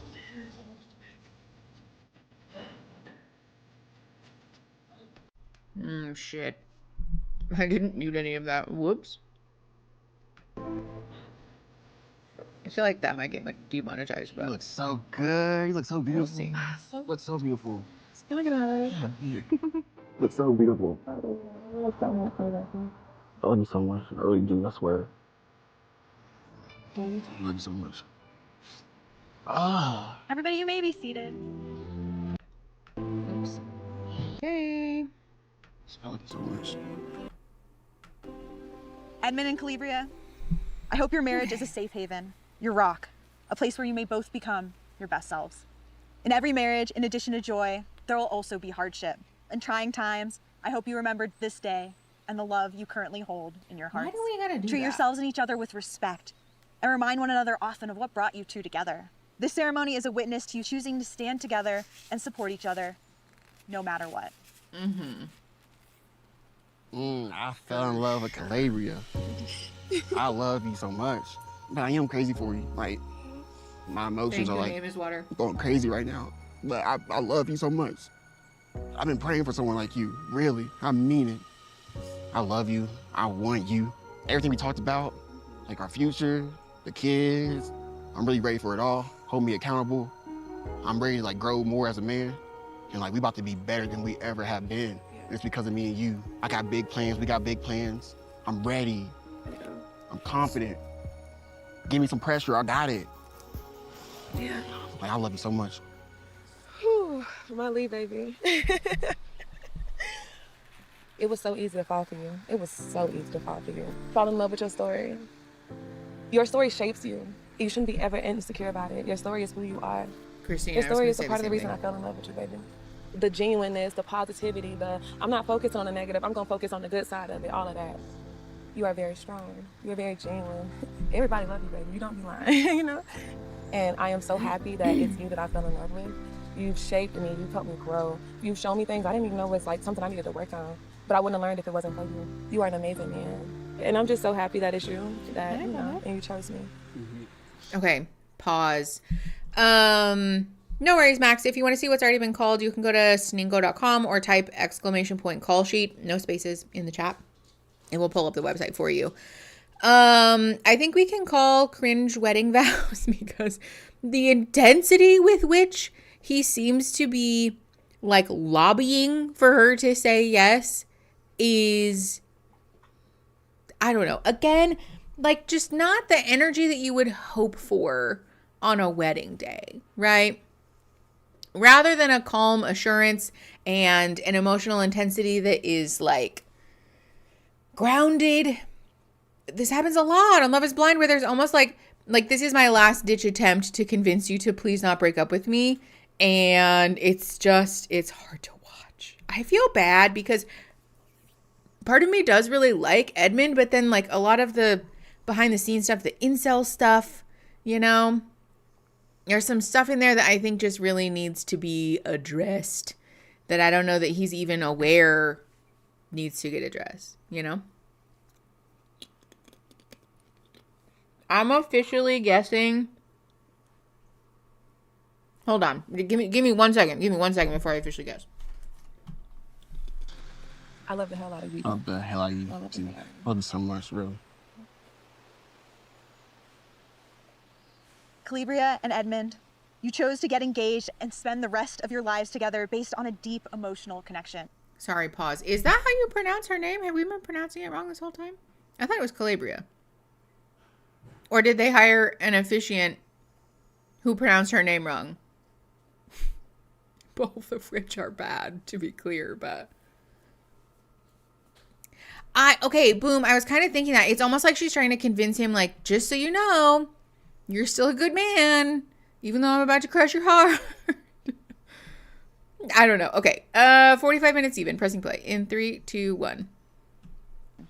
Looks, age, finances, and all the superficial things of the world were not a factor for you two.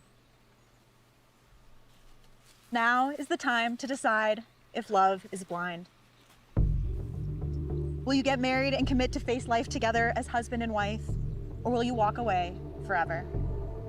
Edmund, do you take Calibria to be your lawfully wedded wife? Okay, pause. I think Edmund is going to say yes.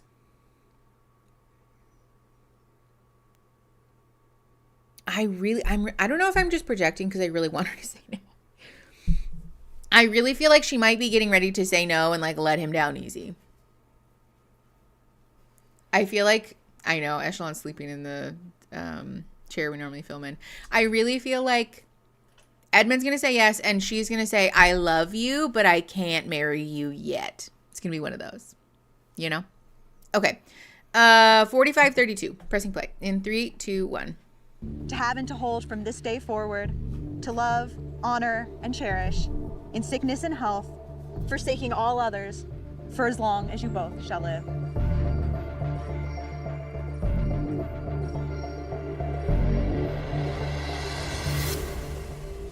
I do. Knew it. Called it. Calabria, do you take Edmund to be your Told lawfully wedded you. husband?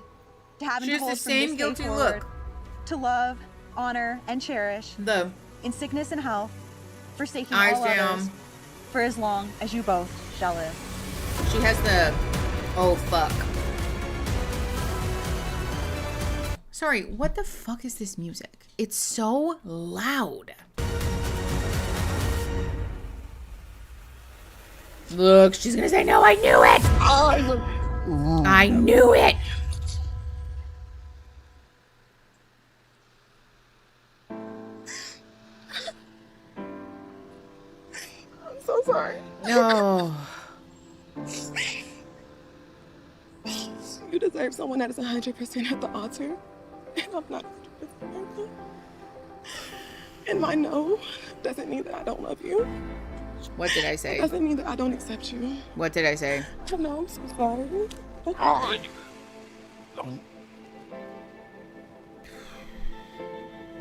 what the fuck? This wasn't easy. This was not an easy decision. I'm so sorry. I'm so sorry. Oh. So sorry. Yeah, that one really stung for him. I mean, I gotta say I'm okay. It's okay. No, I'm you okay. don't. I'm not okay. No, But I'm okay, but I'm that's not what okay. a strong person looks like, though. It's okay to not be okay. And I'm sorry that I'm the reason that you're not okay. I'm sorry. I'm not.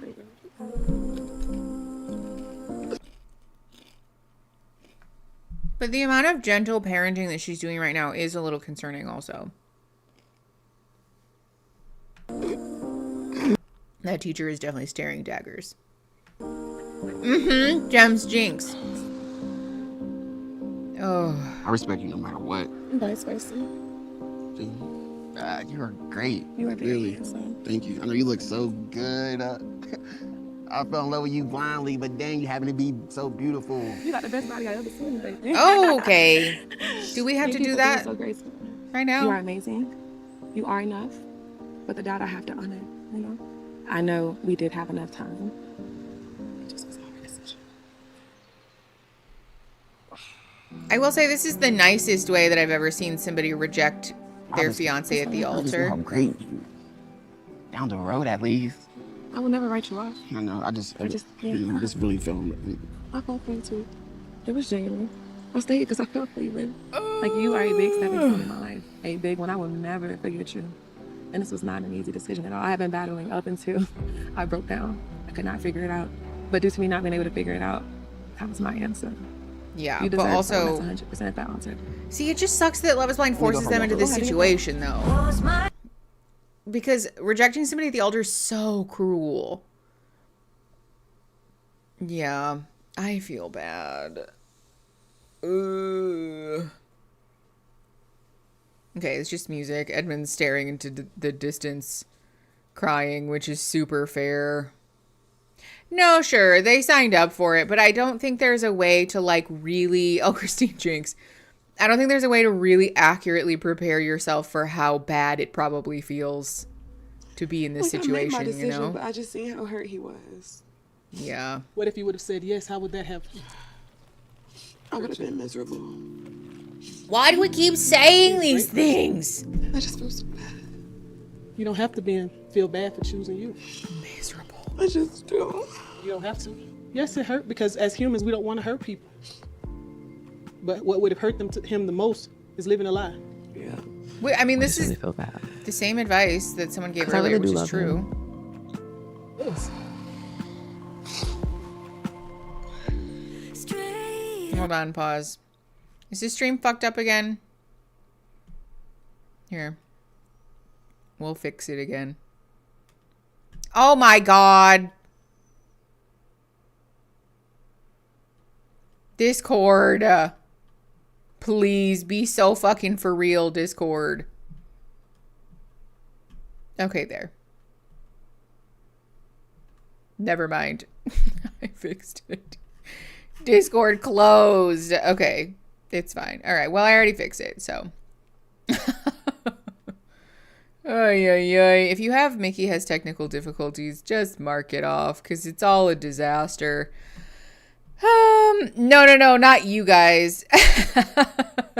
No, not you guys. I went to go close the, like, Love is Blind playback so I could reopen it and fix it, and it closed the actual stream. It gave me, like, the pop-up, and then to close the pop-up, like, I went to go close the pop-up, and it closed all of Discord. So, yeah, if you guys have technical difficulties, go ahead and mark it off. What's the pin on Edmund's lapel? I don't know. It's like a little heart with a cross, and there's like a little gear on it. Why does the cross have a cog next to it? I don't know. Does anyone else know what that is? Here, let me show you. You can't like super see it. It's this right here. Hi. Okay, thank you. Love you. I think the cog is a separate pin. Is it? It looks like it's attached. Might be the Catholic bleeding heart with the solar flare around it. Well, but there's no like solar anything. It's like a little gear. Are toe shoes different from a foot zoom in? Yeah, toe shoes are like the weird feet shoes that people wear where they separate your little piggies. You know what I mean? The ones that are like toe socks but shoes. Do we feel like this counts as heart-shaped jewelry? We'll count it. I guess it's technically jewelry. If you have heart-shaped jewelry, you can mark it off. Okay. Overlay back on. I think it's still muted because, you know, obvious reasons. So 51:14, pressing play. In 3, 2, 1. Oh my God. Never mind. It wasn't muted, but it should have been. Christine, thank you. Oh, that's nice. His teacher came to talk to him. Can you just second? Can I stay here with you? I would hate you stay. I wouldn't hate you stay. Oh. God's got other plans. Oh no. God's got other plans. No. You don't know what those are yet. That's what I mean. I really was good to her. I know. Like. I know. I mean, I don't just. She wasn't a diamond. Maybe she was a sapphire. There's a diamond out there. You deserve a diamond. I don't think that's very kind. I can't lie. It's so hard out here. This is like my best chance. No, it's not. It was. It's not. I've done everything else. Like, I even done this. What else? It is not your best chance. Marry the wrong person, end in a divorce, or find the right person that's willing to go every mile with you. Everybody that meets you loves you.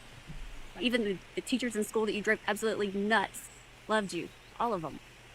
When we came to your senior night football game in college, the cooks at the college were there for you. Because you impact every single person that you meet. I mean, you shine. Yeah. Oh man. I was expecting her to say I do. So I am shocked for her not say I do. There was no bright side. It just sucks. It just hurts. Just giving your all to someone. Treating them the best. I'm just so hurt. I'm just hurt. I don't know about that. Treating her the best might be a bit of an exaggeration. God's plan sucks so far. Christine Jinx. Yeah. I owe you a soda, that's fair. Okay. We were not shocked. Yeah, I just think he lacks the self-awareness for his own flaws to be able to have like a really productive conversation. Also, okay, we're not in wedding attire, so this is a bad sign. What's up? How was your day? I woke up this morning at like 4:30 and I was an absolute mess. I feel like we're like ships in the night, like two different people. I don't think we're that different. I know you keep saying that, but I just like don't see it. I mean, we are pretty different. You are very simple and like doing the same things every day, eating the same things every day, all of that. Like, you're a picky eater, I'm an adventurous eater. So what? Yeah.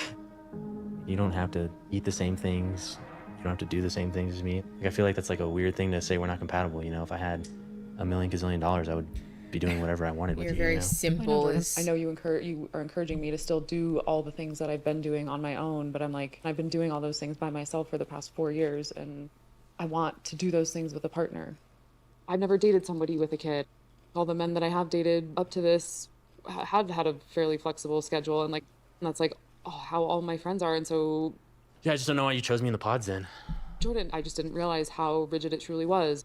Yeah, I told you would have to make sacrifices to be with me and Luca. I told you. It's not easy. I'm a fucking normal guy.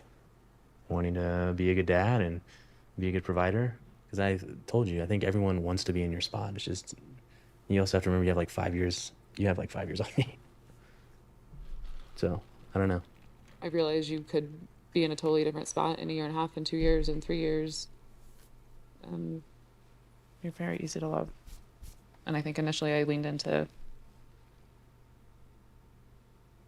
opposites attract, but I just still have reservations. You know, it's not how I should be feeling going into my wedding, our wedding. Which is true. That's good that we're talking about it now. You know? Get it out of the way. And again, I'm sorry for what? For not feeling more compassion for you and understanding and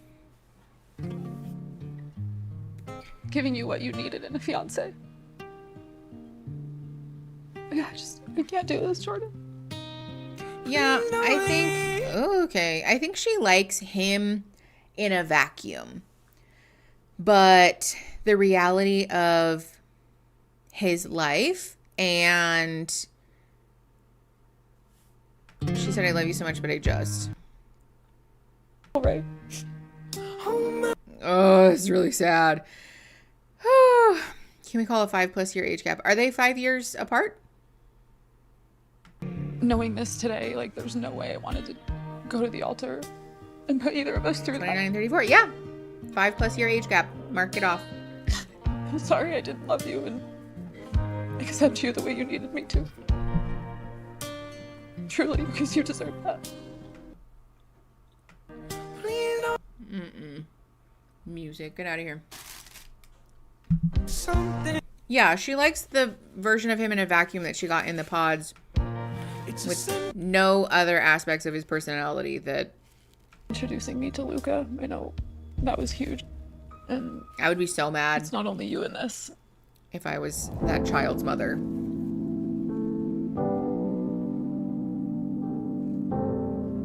See, this is the thing too. Like, I don't know what to say, so. Okay, great. Classic male alexithymia. Love that for us. This is the thing too about this show. Like, obviously for Megan, it was hard, the idea of not getting to meet his son. But if I were that child's other parent, I would have said absolutely fucking not. No, because in 2 weeks' time, your relationship might go up in smoke. If I have no proof of concept that this relationship is for the long haul, then no. I'm not introducing my child to this person who might just disappear into the mist, and then I'm the one who has to help this child make sense of what's just happened. I think that this child's mother was very valid in not wanting to cross that bridge until they got there, but, you know, they did it anyways. She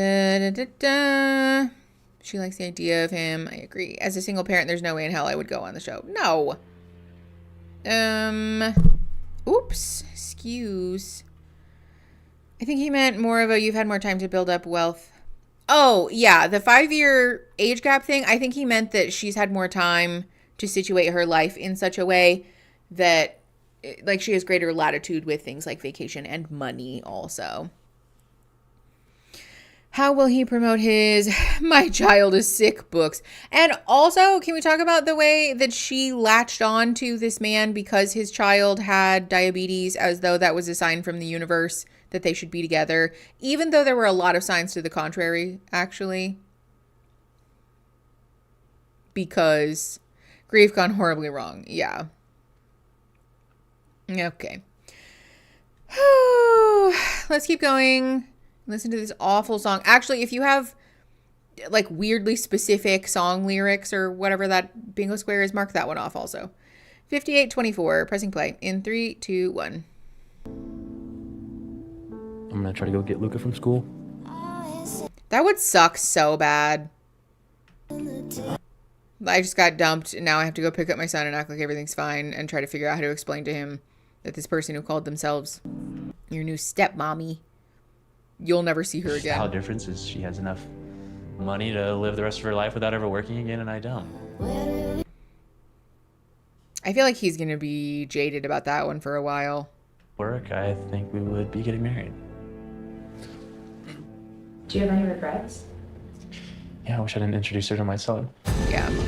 Yeah. And also, like, And that's the closure I need. judgment at her for pushing so hard to meet him. Really leaning into like him being a single father, like the excitement of it. But I don't think I thought through how challenging it is and how I would need to make a lot of concessions to how I currently live. I mean, maybe I'm just not cut out to be a stepmom. Honestly, this has me questioning if I'm even cut out to be a mom. I don't know. Maybe I am too caught up in my own life. Okay, let's not get... All I wanted coming into this experiment was to find love and to find my partner. And I will love Jordan, always. But he's not my partner. You look good. Okay, hold on. Pause. So, here's the thing. I don't think that this... I know, do not process this on a TV show. I don't think that it's fair to jump from, like, I'm not ready for this right now to, like, I'm not fit to be a parent. But I do think it's good to think more critically about one's desire to have parents or to have children, to be a parent. Because we operate societally with this expectation that especially if you're like a femme person, obviously, or really like an AFAB person, anybody that society heaps misogyny on, obviously you're cut out to be a parent. You have like a natural inclination to do such a thing. And that's not always true. I think we should encourage people to think more deeply about this assumption that, of course, I'll love being a parent, because the reality is that not everybody will. Being a parent is very challenging. Being a parent is very difficult and requires a lot of compromise, right? There is, I think, a level of not being able to prioritize your every want and need that people don't really consider. Because the idea of having a kid is like having an accessory for a lot of people. It's like a very cis-het expectation. Having a baby is like a little chihuahua in a purse. And it's not at all. Having children is very taxing. She seems like she probably sees having kids as a check mark or life milestones rather than having actually thought about what it means. I think so too. I think that was also part of the issue with her, the fantasy of it all, in wanting to be a stepmom. The idea that like, oh, this will be fun. I get to buy the child gifts and do fun kid things. But when I don't want to have a kid, then I just don't. Except that that's not how it works. If you're choosing to be partnered with somebody who is a parent, they have to be a parent first and foremost, always. So the expectation that they can take weekdays off to go do whatever and just leave their kid in the care of someone else is not really fair. Andrea, thank you for the $10. The general public's reaction to the season has been so frustrating. Thanks for the refreshing takes. Also supporting so many good causes. Love! Andrea, thank you so much for supporting Doctors Without Borders with us. That is interesting to me, though. Have people been weird? I feel like I thought my takes would be fairly popular. Are they not? Now I'm very curious what people are saying about the season. I'd rather have cats as my babies. Me too. I'd rather have pets. I just don't find the idea of being a parent to be something that I'm really drawn to anymore after having done some deeper thinking about it. Yeah. Being an aunt, uncle, nibbling is more fun in some ways, for sure. Okay. 1 hour and 21 seconds. It is muted, but we're pressing play. Oh, hold on. Hi, bye. Thank you for the $4.99. The Purse Chihuahua is also a lot more work than you might think. Fair and true. All right, pressing play in 3, 2, 1. Okay, so we're just watching Megan be sad and Calabria be sad. Okay, and Edmund is sad. I get she hurt your feelings. No, okay, I knew we still had copyrighted music under there. Allie is sad. Anton is sad. Wait, hold on. Oh my God. Wait. Hold on. Sorry. I'm not excited about the people being sad. Let me back up and explain to you where my brain has just gone. I was just saying, like, this person's sad. We're just, music over B-roll of these people being sad. That means for the first time in Love is Blind history, no one got married. No one said yes. Can I just tell you guys, I've had that on the bingo cards for years, for so many seasons. We talked about this. Okay, Dr. Patrice, also hi, thanks for coming. We have talked about this. Yes, thank goodness, because these people should not be pressured into getting married at the end of this experiment, because it's just not a wise decision. It's not a wise decision. I would love if this show could make the shift to people getting engaged at the end rather than getting married. I understand that that's lower stakes and that it's not as interesting. Even if they just offered people the option, right, of like, instead of getting engaged, you choose this person and then you can choose to propose to somebody throughout the process and get married at the end, or you can choose to just continue your relationship and then propose at the end, or to just break up, right? But there is no reason that it makes the most sense psychologically, emotionally, just generally, to force these people into getting married. It's not a wise choice. So honestly, I'm fucking jazzed that nobody got married. Scout Murphy, thank you for the $1. That puts us at 29 out of 50 for our super chat goal. Instead of the reunion a year later, they do the weddings. Yes, Jess, that would be so cute. Like, instead of Love is Blind sponsored weddings, they just let people get married normally and invite Love is Blind cameras to come film their wedding. And we all get to bask in the love glow bliss of these people had a whole year to get married and meet each other's families and do all these normal things off camera. And then we got to see them get married and it's all lovey cutesy. Scout, thank you for $1 more. That puts us, that puts us at 31 out of 50. Thank you for $1 more, Scout. I appreciate you. Is today's super chat going to a donation I got in late? Yeah, no worries, Dr. Patrice. We are raising money for Doctors Without Borders today. So, every single super chat from today's live stream is getting donated to Doctors Without Borders, plus $200 from me at the end. Last week we raised $1,700 flipping dollars for Feeding America. So I'm really excited that we get to support Doctors Without Borders too. Are we watching the reunion today? Yes, we are. I promised you guys that if we made it to 50 super chats earlier, which you guys already met, so technically we're at 82, that we would watch the reunion today. So we're going to do that now. They have completely stripped the love from the show. I agree. Okay, we're going to take, we're going to take a tenner.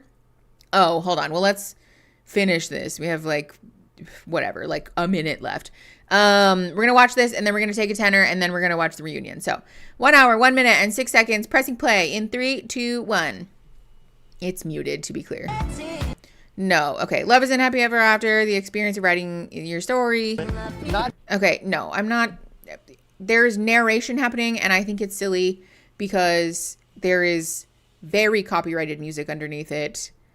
Scout! I had it in my brain we had needed to finish this 50. We already finished the 50, but thank you very much for your $2 more for Doctors Without Borders. Dr. Patrice, thank you for $20. Love your content. So glad everyone said no. Me too. Me too. Thank you so much for helping us raise money for a good cause, though. It's nice to see you again, by the way, Dr. Patrice. It's been a minute.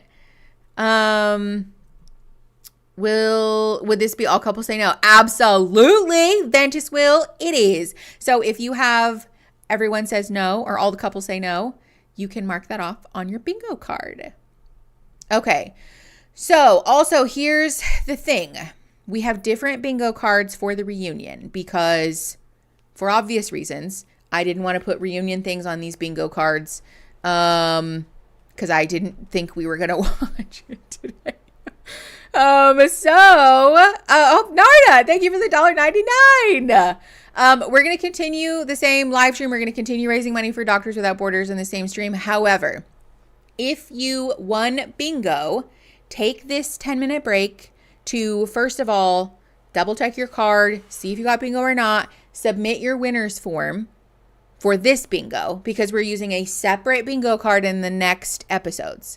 So you have another chance to get bingo, by the way. So if you win twice today, I will send you 2 packets of stickers. However, I need you all to submit your wins after this stream is over as quickly as you can because I want to put your name on the big wheel. And if you've won bingo more than once, your name goes on the wheel more than once. So double check your cards. If you're not sure what got called, go to sningo.com, SNINGO, or you can type ! Call sheet, no spaces, in the chat. That will pull up the link for you.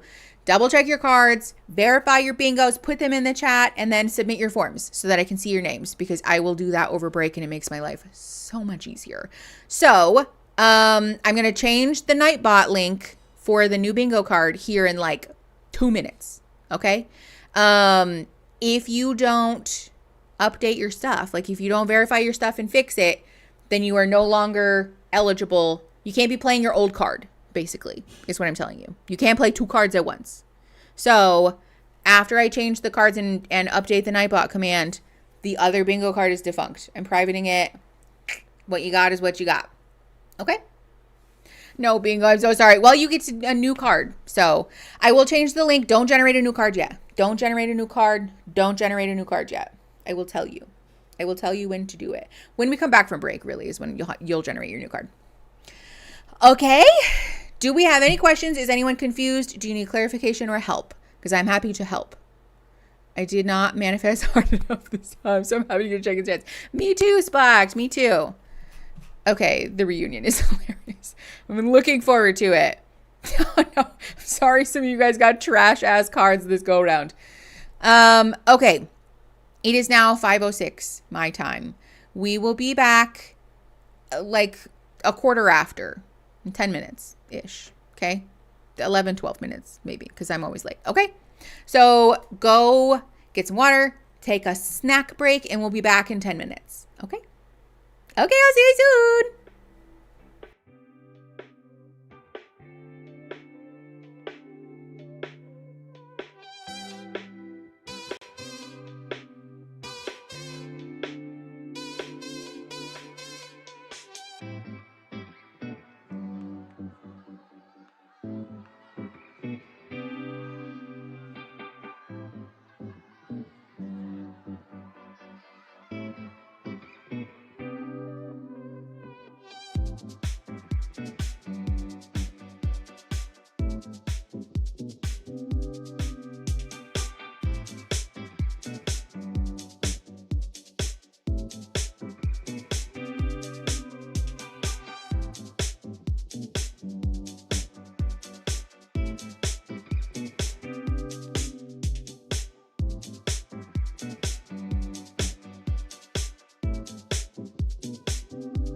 Okay. Hello. Trying not to jump scare you. Oh, you guys. Hi. Did everyone take a nice break? Hi, Moose. How you doing? Hi, Armin's Rose. Yes, we're starting over. So, in the interim, I've updated the command for a new bingo card. So, if you want to play bingo for the reunion, then you need to generate a new bingo card. If you want to win bingo for the reunion episode specifically, you need to be using the bingo card that has a black background. The one from this current stream, not eligible for bingo related to the reunion. Okay. And I just had the mods reset Sningo. So anything that got called for the past episodes no longer counts for your reunion episode bingo sheet. So anything that we have called previously, do not mark that on your card. From this point forward, we're starting from 0, and everything that gets called from this moment on will count for your bingo card that has a black background. It should say like Love is Sningo reunion 11-1 or like 11-1 or 11/1 reunion. Big letters. Okay. Yes, the Sningo website has been reset. Well, they're working on it. It should be updated in just a second. Doop, doop, doop. So what you're saying is I should be more highly out of practice. No, Christine. But no, you cannot use the same link. You can use the same command, ! Bingo, but your new card should have a new link. The new link that you can use that Nightbot should generate for you if you type ! Bingo says like HTTP whatever, Sningo REU. Should be like tiny link Sningo REU. Reunion, obviously. Okay. Oh, yes. Thank you, Scout. Yeah, you guys don't all need to type ! Bingo because Nightbot, the link that Nightbot gives you will generate individual unique cards for everyone. Okay. Does anyone have questions? Is anyone confused or needing a further explanation of how the whole thing works? Eric. Finished work during breaks. I guess it was good. Ooh, lovely. That sounds so nice. Thank you, Ace to Jen. So yeah, if you want a new bingo card. Oh, why can you not hear me?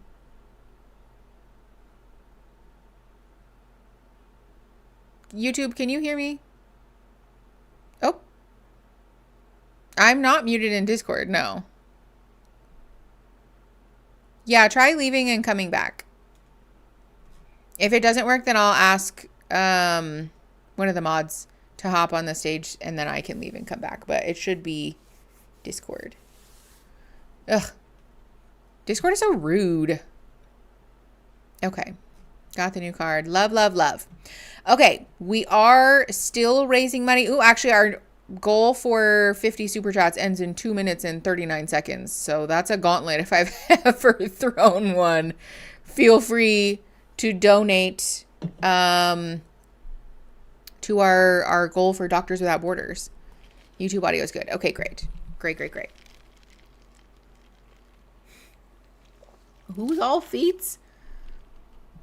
One of mine is chat asks to watch one more, but there are no more. That's fair. I mean, in fairness, y'all can ask whatever you want. That doesn't have to be a real request. Okay. Snaps and claps. Yes, snaps and claps. I'll hop on the stage and stream. Look at my horse. It seems like Discord is fine. Mickey should stream less. If you have chat says that Mickey should stream less, you can mark that off on your bingo card. KY Cupcakes, thank you for the $1 Canadian. I appreciate you very much. Lucid Thomas, thank you for the $1. That makes, let's see, 37 out of 50. Oops, I keep pressing the wrong buttons. I love Bob's Burgers. Honestly, I haven't watched Bob's Burgers in a while, but it's a good show. I miss Bob's. So if my card has technical difficulties, do we think that counts? Why is streaming less even an option? I say no. Fair. I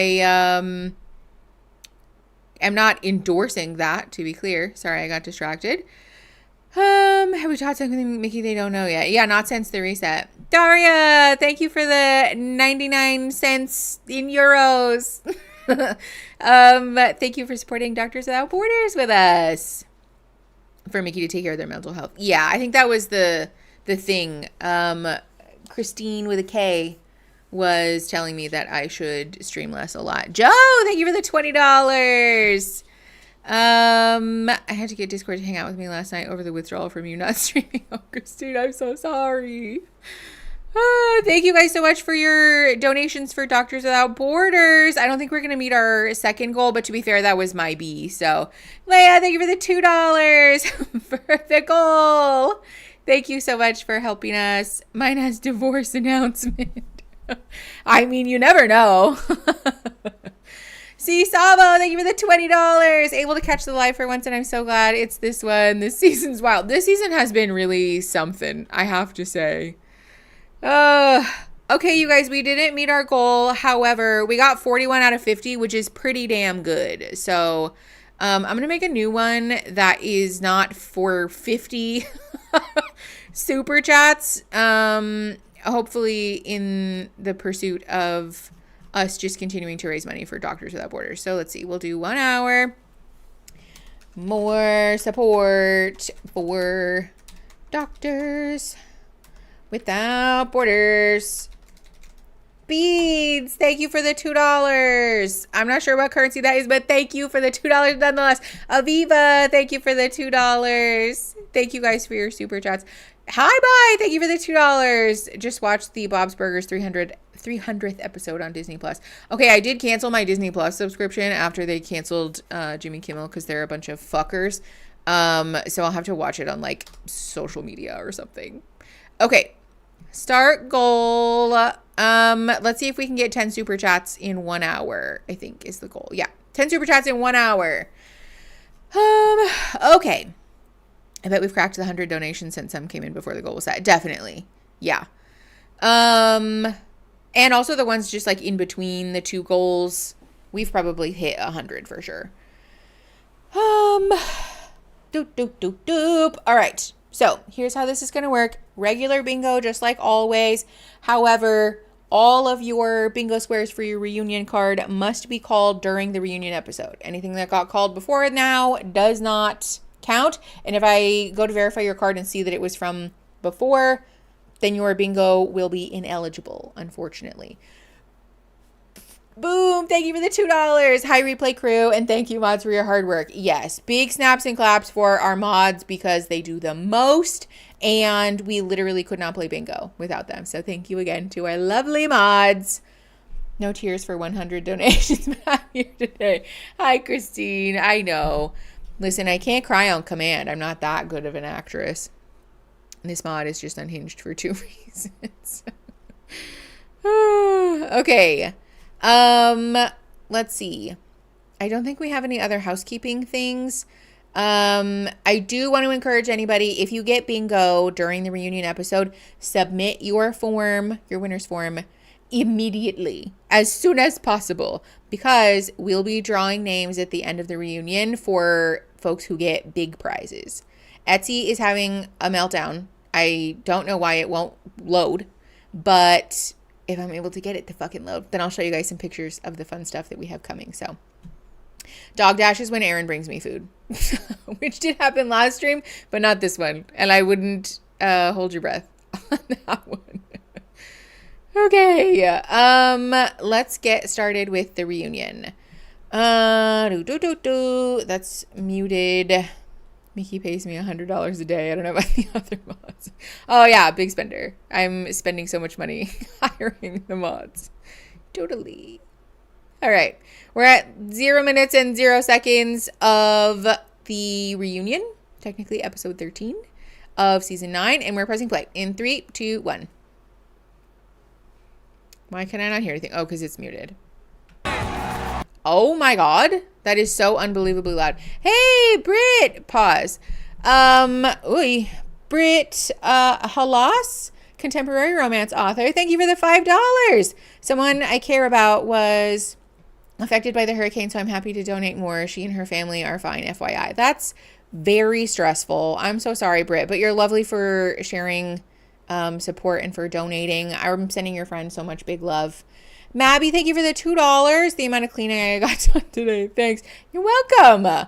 I'm glad that we could body double together. Do we have technical difficulties? I don't think we had technical difficulties. It starts with like 2 minutes of a copyrighted song. Lovely. Okay, well, let's unmute it and see. Of course, we have a Lachey jump scare. So if you have a Lachey jump scare on your card, you can mark that off. Okay, pressing play in 3, 2, 1. The inside. Tonight, we're very excited to be coming to you from the outside.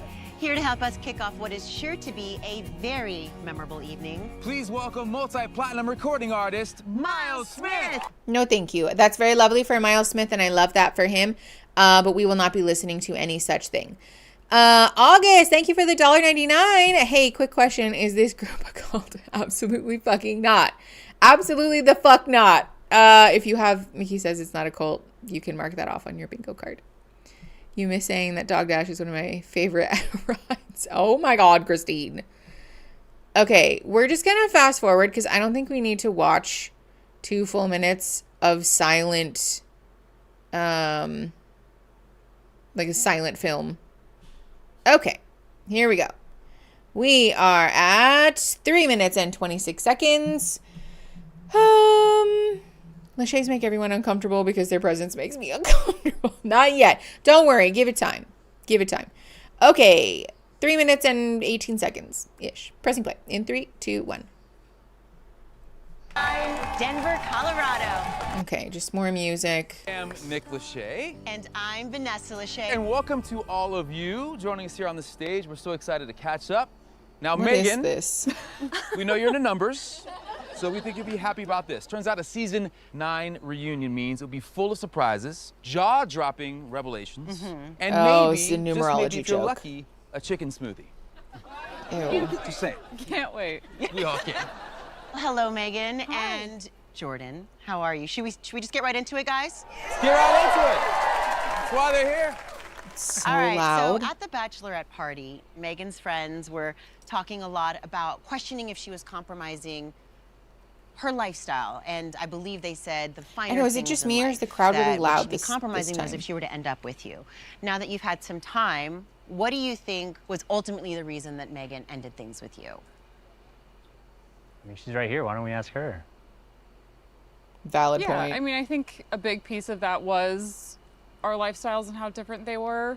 And, you know, part of me wishes I would have given it a little more, or given Jordan a little more grace for being able to get there eventually. But, you know, I've dated potential in the there past. And so, eventually. yeah, going into a marriage, it scared me a little that I wasn't getting the full picture. We're sorry it didn't work out, but we're glad that you guys are here today to talk about it.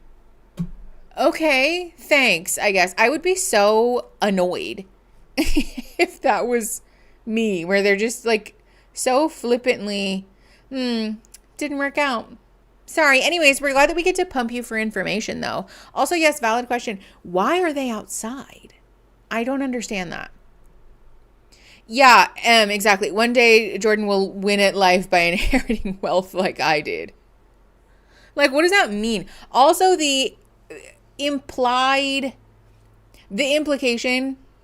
in that, like, well, one day Jordan would be able to meet me, as opposed to, like, I could just be amenable to both of us kind of adjusting a little bit. Yes, it is. It's so classist and gross. The implication being that, like, he's less than or less worthy or valuable because he's not generationally wealthy. If you have generational wealth rears its ugly head on your bingo card, you can mark that off. Yeah, why are they outside? I don't get it. Marie, I think, hold on to that one because I'm sure it will happen, but give it time. All right, 4 minutes, 44 seconds, pressing play. In 3, 2, 1. Yeah. A big part of your story together was Luca. your son and Jordan, I saw that you said after the two of you had broken up that you actually regretted introducing Luca to Megan. How did you feel hearing those words from him? That one hurt. I mean, you know, I get it. I mean, that's his son, that's his world, and for me to come in as an outsider and be a part of that, I think that's huge that he took that leap of faith. And yeah, I feel for Jordan on that one. I hope that's not the case, and I'm still very grateful that you introduced me to him. To clarify, I didn't mean I regretted introducing him as a person. Just at his age, stability is very important. And so that wasn't even you. That was me signing up to do this and bringing him into the whole experiment. It had nothing to do with Megan. She's an amazing person. So yeah, it had nothing to do with you. I appreciate that. So how is Luca doing? I feel the fact that she doesn't even really seem to be aware of the fact that introducing a small child to someone as like your relationship partner and then that person promptly disappearing is bad for a child's development and attachment. The fact that she's not even aware of that is very telling, in my opinion. I think she viewed being introduced to Jordan's child as like a milestone and again, like a legitimacy thing. Like, oh, we're like real partners if he introduces me to his child, you know? Yeah, Arizona Can said this woman wanted to cosplay something. I wish she didn't push so hard about meeting the kid. And I wish Jordan was a little more reserved in that way too. Me too. We talked about that like, especially if I was Luca's other parent, I would be so pissed about having had Megan push and push and push only to then ultimately end the relationship. Like, yeah, okay. Yeah, exactly. It's a milestone for her, though. It doesn't have anything to do with the child's feelings. Like, she still is not really grasping the fact that she viewed the child as an object and not a human. Which I think further validates Jordan's perspective here. Danny, I agree. Going on the show with a child is not a great idea. 6 minutes and 1 second. Pressing play. In 3, 2, 1. How is he today? He's doing amazing, thank you. Yeah, he's doing really good. Yeah, it's really inspirational as a father to watch your love for your son and how much he means to you. I hope it's inspirational to everybody because, I mean, being a father is a privilege, you know. It is. And, you know, yeah, just the greatest thing that ever happened to me. You wear it well. Thank you. Yeah. After your break. Inspirational? Yeah. They act like the child has a terminal illness that will result in his death imminently. I don't want to undercut how difficult it is to have diabetes or especially to maintain one's health when somebody has juvenile diabetes. I'm not saying that it's like no big deal, right? It's very serious and it's important to care for a child appropriately. And it's a chronic condition that when managed well and when the child is provided with the appropriate medical care, the child can live a fairly undisturbed life. Not undisturbed, but you know what I'm saying? It's not as though the child has to like be bedridden for the rest of their life and no longer exist in society. I feel that the way we speak about it is really odd and ableist, and it bothers me very much. Squeezing every dollar out of his child because no one got married. It kind of feels that way. Reminds me of when people discuss their kids happen to be autistic. Yes, it's dehumanizing. Yes, not an iron lung situation. Exactly. And also as though Jordan is a saint for caring for his child in his condition. Like he's just being a parent. That's the reality of being a parent. That you should love your child irrespective of any of the difficulties that they go through, medical, social, developmental, or otherwise. That's your child. They're not an entity that you should love when they're convenient. They're a human that you should love regardless. Amelia, we're like 2 seconds into the episode. 6 minutes. Doop, doop, doop, doop. Yeah. How do I feel that? Okay. 6 minutes and 23 seconds. Pressing play. In 3, 2, 1. Breakup, Megan had a very emotional moment and said that she wasn't sure that she was cut out to be a mother in her time with you. What do you think after hearing that? I wholeheartedly disagree. She'd be a great mom. Megan, do you still feel that way? Do you still feel like you're not mother material? No, I think in that moment, you know, it was a very emotional day, and I was questioning a lot of things. Yeah. But no, I mean, today I actually have a little bit of a surprise. I am a mom now. Oh my goodness. What? Do we feel that this counts as a pregnancy announcement? Is that on the bingo card still? They all act surprised. I feel like it does. Yeah. If you have pregnancy announcement and talk about babies. Pregnancy announcement and talk about babies, you can mark both off. I know, is it a dog? Okay, let's find out. 7 minutes and 7 seconds. Pressing play. In 3, 2, 1. I had a baby boy 2.5 months ago. Holy shit! Wow. Wow. Congratulations, That's amazing. That's why you got so thick. Mom is so thick.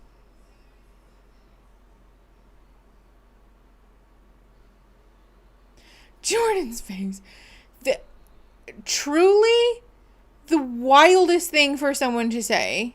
Everyone doing the mental math. Yeah. I know. Is Jordan the father? And also, why are we commenting on people's bodies? Danny, 100%. Can we please, God, for the love of God, just normalize not commenting on people's bodies? Like, people will, first of all, experience changes in their physical bodies throughout life for a variety of reasons. And there's no world where it is okay to comment on that. Like, that's a normal thing to do. It's not at all. A year and a half ago, this season? Yeah, this season was filmed a year and a half ago, right? I don't exactly remember. I know, I was literally waiting for that, Christine. Oh, it was in adoption, so I guess I just got fat. Like, okay, 7 minutes, 29 seconds, pressing play in 3, 2, 1. The girls were like, you got a little thick. I'm like, thank you. It makes sense now. Yeah, so I have a little boy, and he is my whole world. And, I now know more than ever I was meant on this earth to be a mom, and he's amazing. Our family's very happy, and yeah. Can you tell us his name? Brooks. Brooks. Yeah. And we hear that Brooks's daddy is here tonight. Yep. He's Paul in is the in the audience. audience. Paul, where are you, Paul? Hey, Paul! Congrats.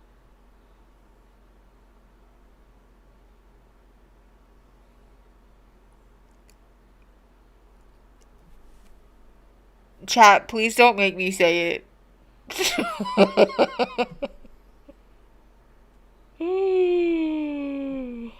Oh my God.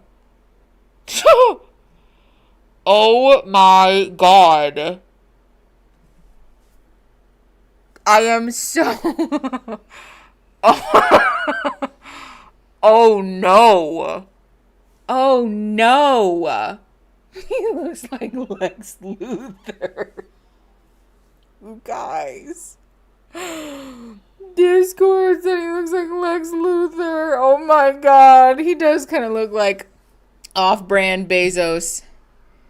He is great value, Jeff Bezos. All right, hold on. 7 minutes, 51 seconds. Pressing play. Hold on. Yeah, I'll show you. Brooks. Hold on. Yeah. And we hear that Brooks's I'm gonna daddy show you. is Just here give me a sec. tonight. Yep. He's Paul in is the in the audience. audience. Paul, where are you, Paul? Yeah, Paul raised his hand like he's been called on in school to popcorn read. This is Paul.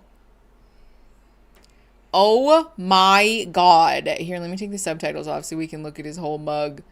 Oh my God.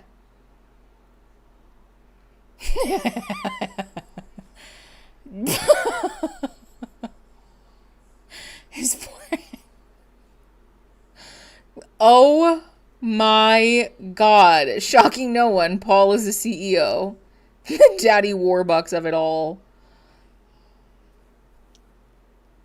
You guys. You guys. I don't even...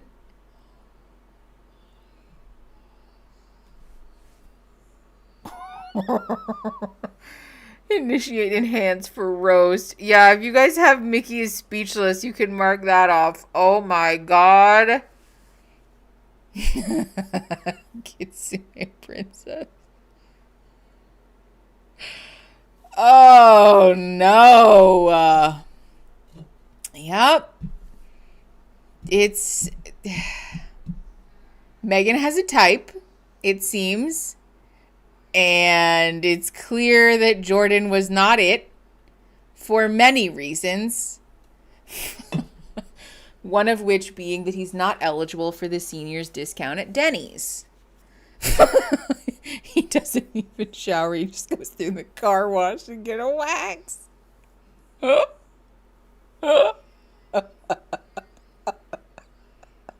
You guys. This is two random people dating. No, that's for when... That's for when there's two contestants, like two random contestants are dating. Oh my God. Paul attended under duress. Paul is the next Golden Bachelor. Oh no, Paul. Yeah, if you guys have 5+ year age gap, you can mark that off. We don't even need to know how old he is. Kitsune princess, no. Oh no. Yeah, I see some. I'm understanding now what the problem was. Well, let's keep going. This is terrible. Oh, I showed you guys, yeah. Okay. I'm just glad it wasn't Mike. Honestly, me too. All right, 7 minutes, 56 seconds. Pressing play in 3, 2, 1. Hey, Paul! Congratulations, man. Congratulations. So how did you and Paul meet? Yeah, so we wrapped filming in April, and Paul and I got introduced through a mutual friend in July. This happened kind of quickly. Yep, we got pregnant 3 months into dating. We definitely had our ups and downs. I'm not going to say it was perfect, but Paul's been amazing, and we're very happy. Well, Paul, great to meet you. Nice. Kind of quickly. Yeah, that's rich coming from Vanessa Lachey, the orchestrator of the dating fast track show. Oh my God. I'm so glad I'm experiencing this episode for the first time, you all. Me too, Beans. Let's be clear. Meeting and having a baby within like what, a year is a wild timeline. But yeah, we got pregnant. Getting pregnant 3 weeks into, or 3 months into dating is also like punkin'. Somebody earlier said Paul raised his hand like, yeah, it was me who failed to pull out. It's making sense. It's all coming together. It took longer to cook the baby than they were together. No judgment, but dang. Oh, wow. Okay. Welp, 8 minutes and 23 seconds. Pressing play in 3, 2, 1. So excited for you guys. It's amazing. And baby Brooks. I think we actually... Brooks is also a have choice. some photos to share with everyone. Let's go ahead and take a look Oh, at good. those. Maybe his brother Dunn is also in the photos. Oh, my goodness. Oh. Violating the baby's privacy from the moment it's he's the best. born. Oh. That's really something, isn't it? I'm definitely learning to be a lot more selfless. I think becoming a mom is Not the sad ultimate beige room. act of selflessness. It's given me a lot. I'm actually going to punch my head through a plate glass window. It took being a mom to understand that.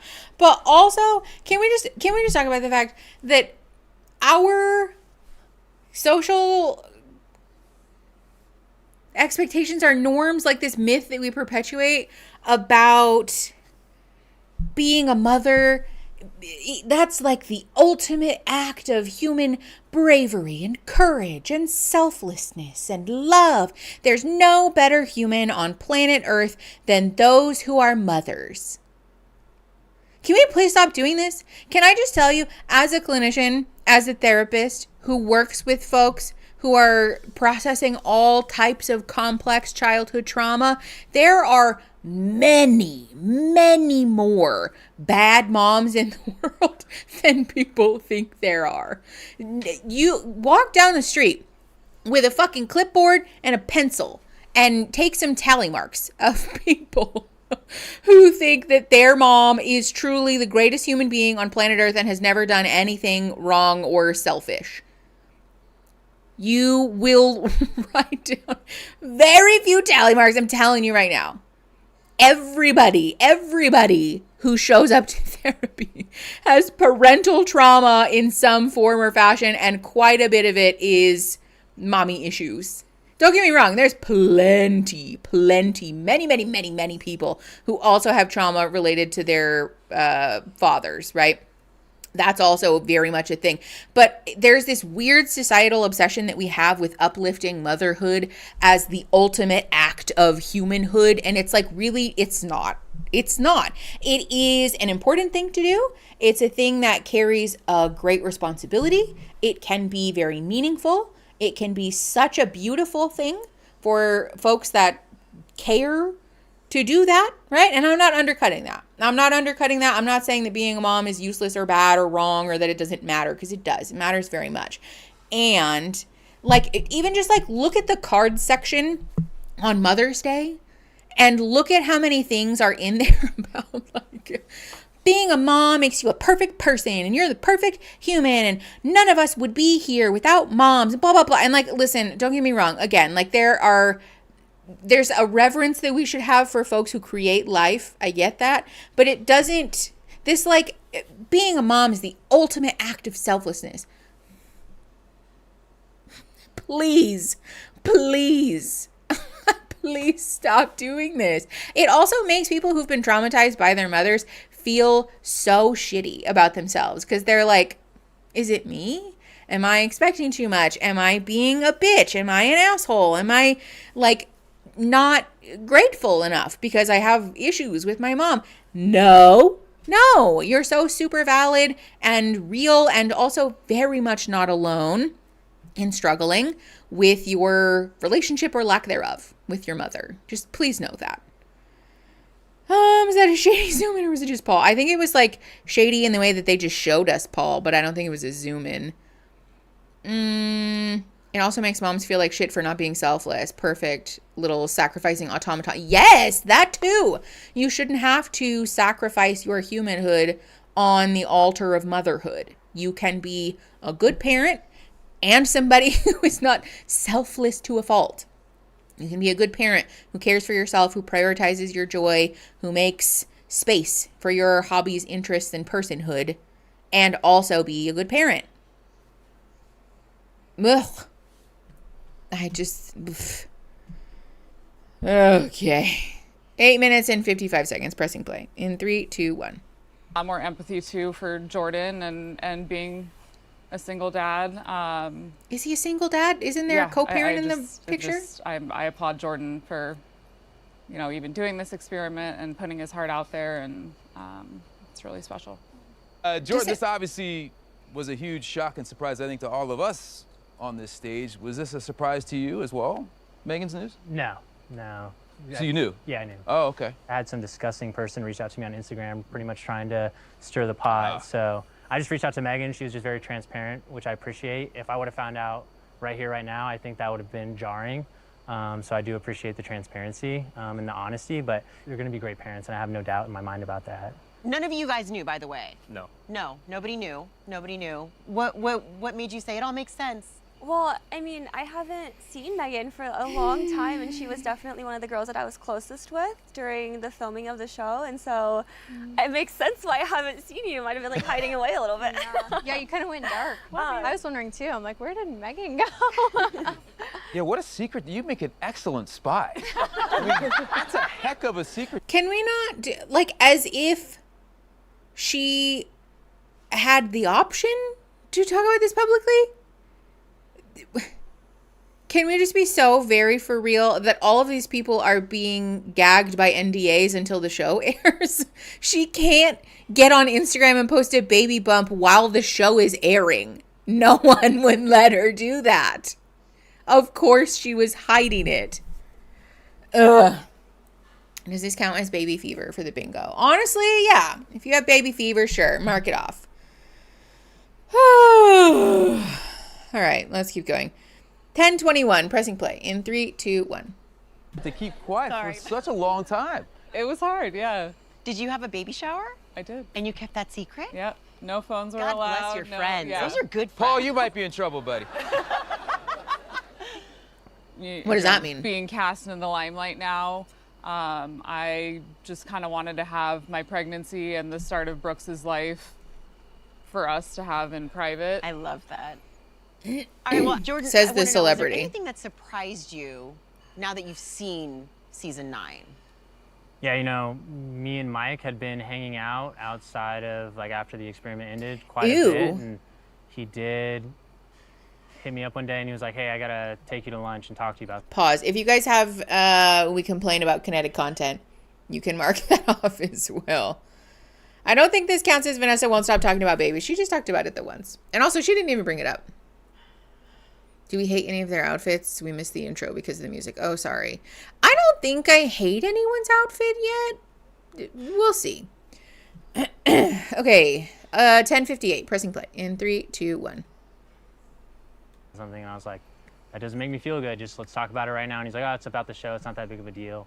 And he essentially, we went out to lunch and he just short and brief was like, oh yeah, just FYI, I went on a couple dates with Megan after the show ended or whatever. And I was like, totally fine. That's your guys' deal. Nothing, no hard feelings. I know, what does that have to do with Oddly, anything? like, you know, I thought in the pods I was certain we would have that spark, but in person that was just not there for me with him. And oh, the experiment. Yeah. Megan, you also had a strong connection. Pause. If you have the experiment, you can mark that off. I find it really gross that these two people met up to discuss like a custody agreement of this woman as if she belongs to anyone. Also, Megan and Jordan did not end up together after the pod, so what business is it of Jordan's whether she's dating someone else or not? I understand the like transparency, I guess, not wanting to look like you're being sneaky or something, but Megan's not a thing that is being loaned out on a fucking rental agreement. She's a human. Okay. Just letting you know you're normal. Oh my God, Leora, thank you. Oh no, we're at 1.25. Jesus, we're at 1.25 and everyone talks this slow still. Lord have mercy. Okay, let's keep going. 11 minutes, 22 seconds. Pressing play in 3, 2, 1. With Blake in the pods, and he ghosted you. He did. Have you guys connected since then? Yeah, so a few weeks had gone by after Jordan and I Hey, ended things, and he Scout, thank you for the $2. Riz, do we think that counts? Normally I don't count it if it's, unless it's like a Mickey says blah, blah, blah. But if you have someone says Riz on your bingo card, you can mark it off. Thank you, Scout, for the $2 for Doctors Without Borders. Which reminds me, our goal ends in 30 minutes, under 30 minutes. And we only have 4 out of 10 of our super chats. So I would like to meet this goal because we didn't meet the other one. Okay. 11 minutes and 47 seconds. Pressing play in 3, 2, 1. I went and grabbed a margarita I think he wanted to formally apologize, which I thought was admirable. Yeah, I think everyone can say Blake's an amazing person. Yeah. He's such a genuine guy, you know, so definitely don't think he had ill intentions. I don't want to speak for him since he's not here, but I've spent a lot of time with Blake, and he's such a good person. Yeah. You know, I want to go back a minute. Okay. This is something that is very close to our family, but we want to bring this up. Jordan, in the pods in one of the dates, there was a comment about, quote, a guy here whose son has diabetes, and he related it to eating habits and whatnot, which is incorrect. So would you Vanessa like just to stirring the pot. explain Yes, the just different types and how it relates to Luca? Yeah, there's two types of diabetes. There's type 1, which is an autoimmune disease, and then there's type 2, where your body is just insulin resistant due to high sugar intake. Type 1 is genetic. There's nothing you can do to control it, just happens. So yeah, again, and Mike has personally DM'd me and apologized and held himself accountable and committed to Joe learning the with a difference. 1,000 and yard he made stare. a large donation to Life for a Child, which is this charity we really like. Okay, that's so nice, honestly. That's my ask is, I forgave Mike the first day after it came out, and I think everyone else should do the same. But yeah, there's two types of diabetes, the more you know. Jordan, we talked about Megan's. For what it's worth, also, type 2 diabetes, I'm not sure whether it's genetic or not. I'm not a medical doctor, right? We've covered this. And even when people develop diabetes as a result of high sugar intake, the expectation that we should be disgusted at or by those people is super fucked up. Let's just be very clear about that. It's not okay to judge and shame and talk shit about people if they have the type of diabetes that can be related to high sugar intake or lifestyle choices or whatever. Yeah, if you have thinly veiled fat phobia, you can mark that off. Oh yeah, and if you have someone super chats. Memento Mori, thank you for the $5. That's 5 out of 10, y'all. So we have 30 minutes to make 5 more super chats. Jem said type 2 diabetes is often the result of inability to access low sugar foods. Excellent point. It's really important to take into account also people's environment, and especially things like marginalization, poverty, food deserts, etc. And also that, again, even if somebody develops type 2 diabetes because someone just sat all day, every day, doing nothing except for eating sugar out of the bag in bulk, that person is no more worthy of judgment and shame and disgust than somebody who developed or was born with type 1 diabetes as a child. There is no reason that we should give ourselves carte blanche to treat someone as though they're not deserving of belonging and acceptance and love because of a medical condition. This is the same thing that happens with disability. Hold on. Ronnie, thank you for the 50 Norwegian kroners. A reminder to hydrate. Yes, don't forget to drink some water and hydrate your skin suit. Thank you, Ronnie. This is the same thing that happens with disability, though, is that if somebody becomes disabled because of an autoimmune condition or something, or somebody becomes disabled because of a car accident, right? The person who got in a car accident, like, oh, you were driving unsafely, so you're not worthy of love and respect. That sucks. That's super fucked up. Underneath that is this expectation that we don't owe compassion to people who are struggling with things, which is a really weird thing to admit about yourself, that you're not willing to extend unconditional empathy to your fellow human being. That's super weird. You should work through that with a clinician. Mushroom Lady, thank you for the $2 Canadian. Chat shares a win. Finally got a job the other day. Mushroom Lady, thanks for sharing that with us. Thank you for your $2. And if you have chat shares a win, you can mark that off on your bingo card. Eames, hi, it's nice to see you. Thank you for the $1.99 for Doctors Without Borders. And Scout, thank you for $2 more.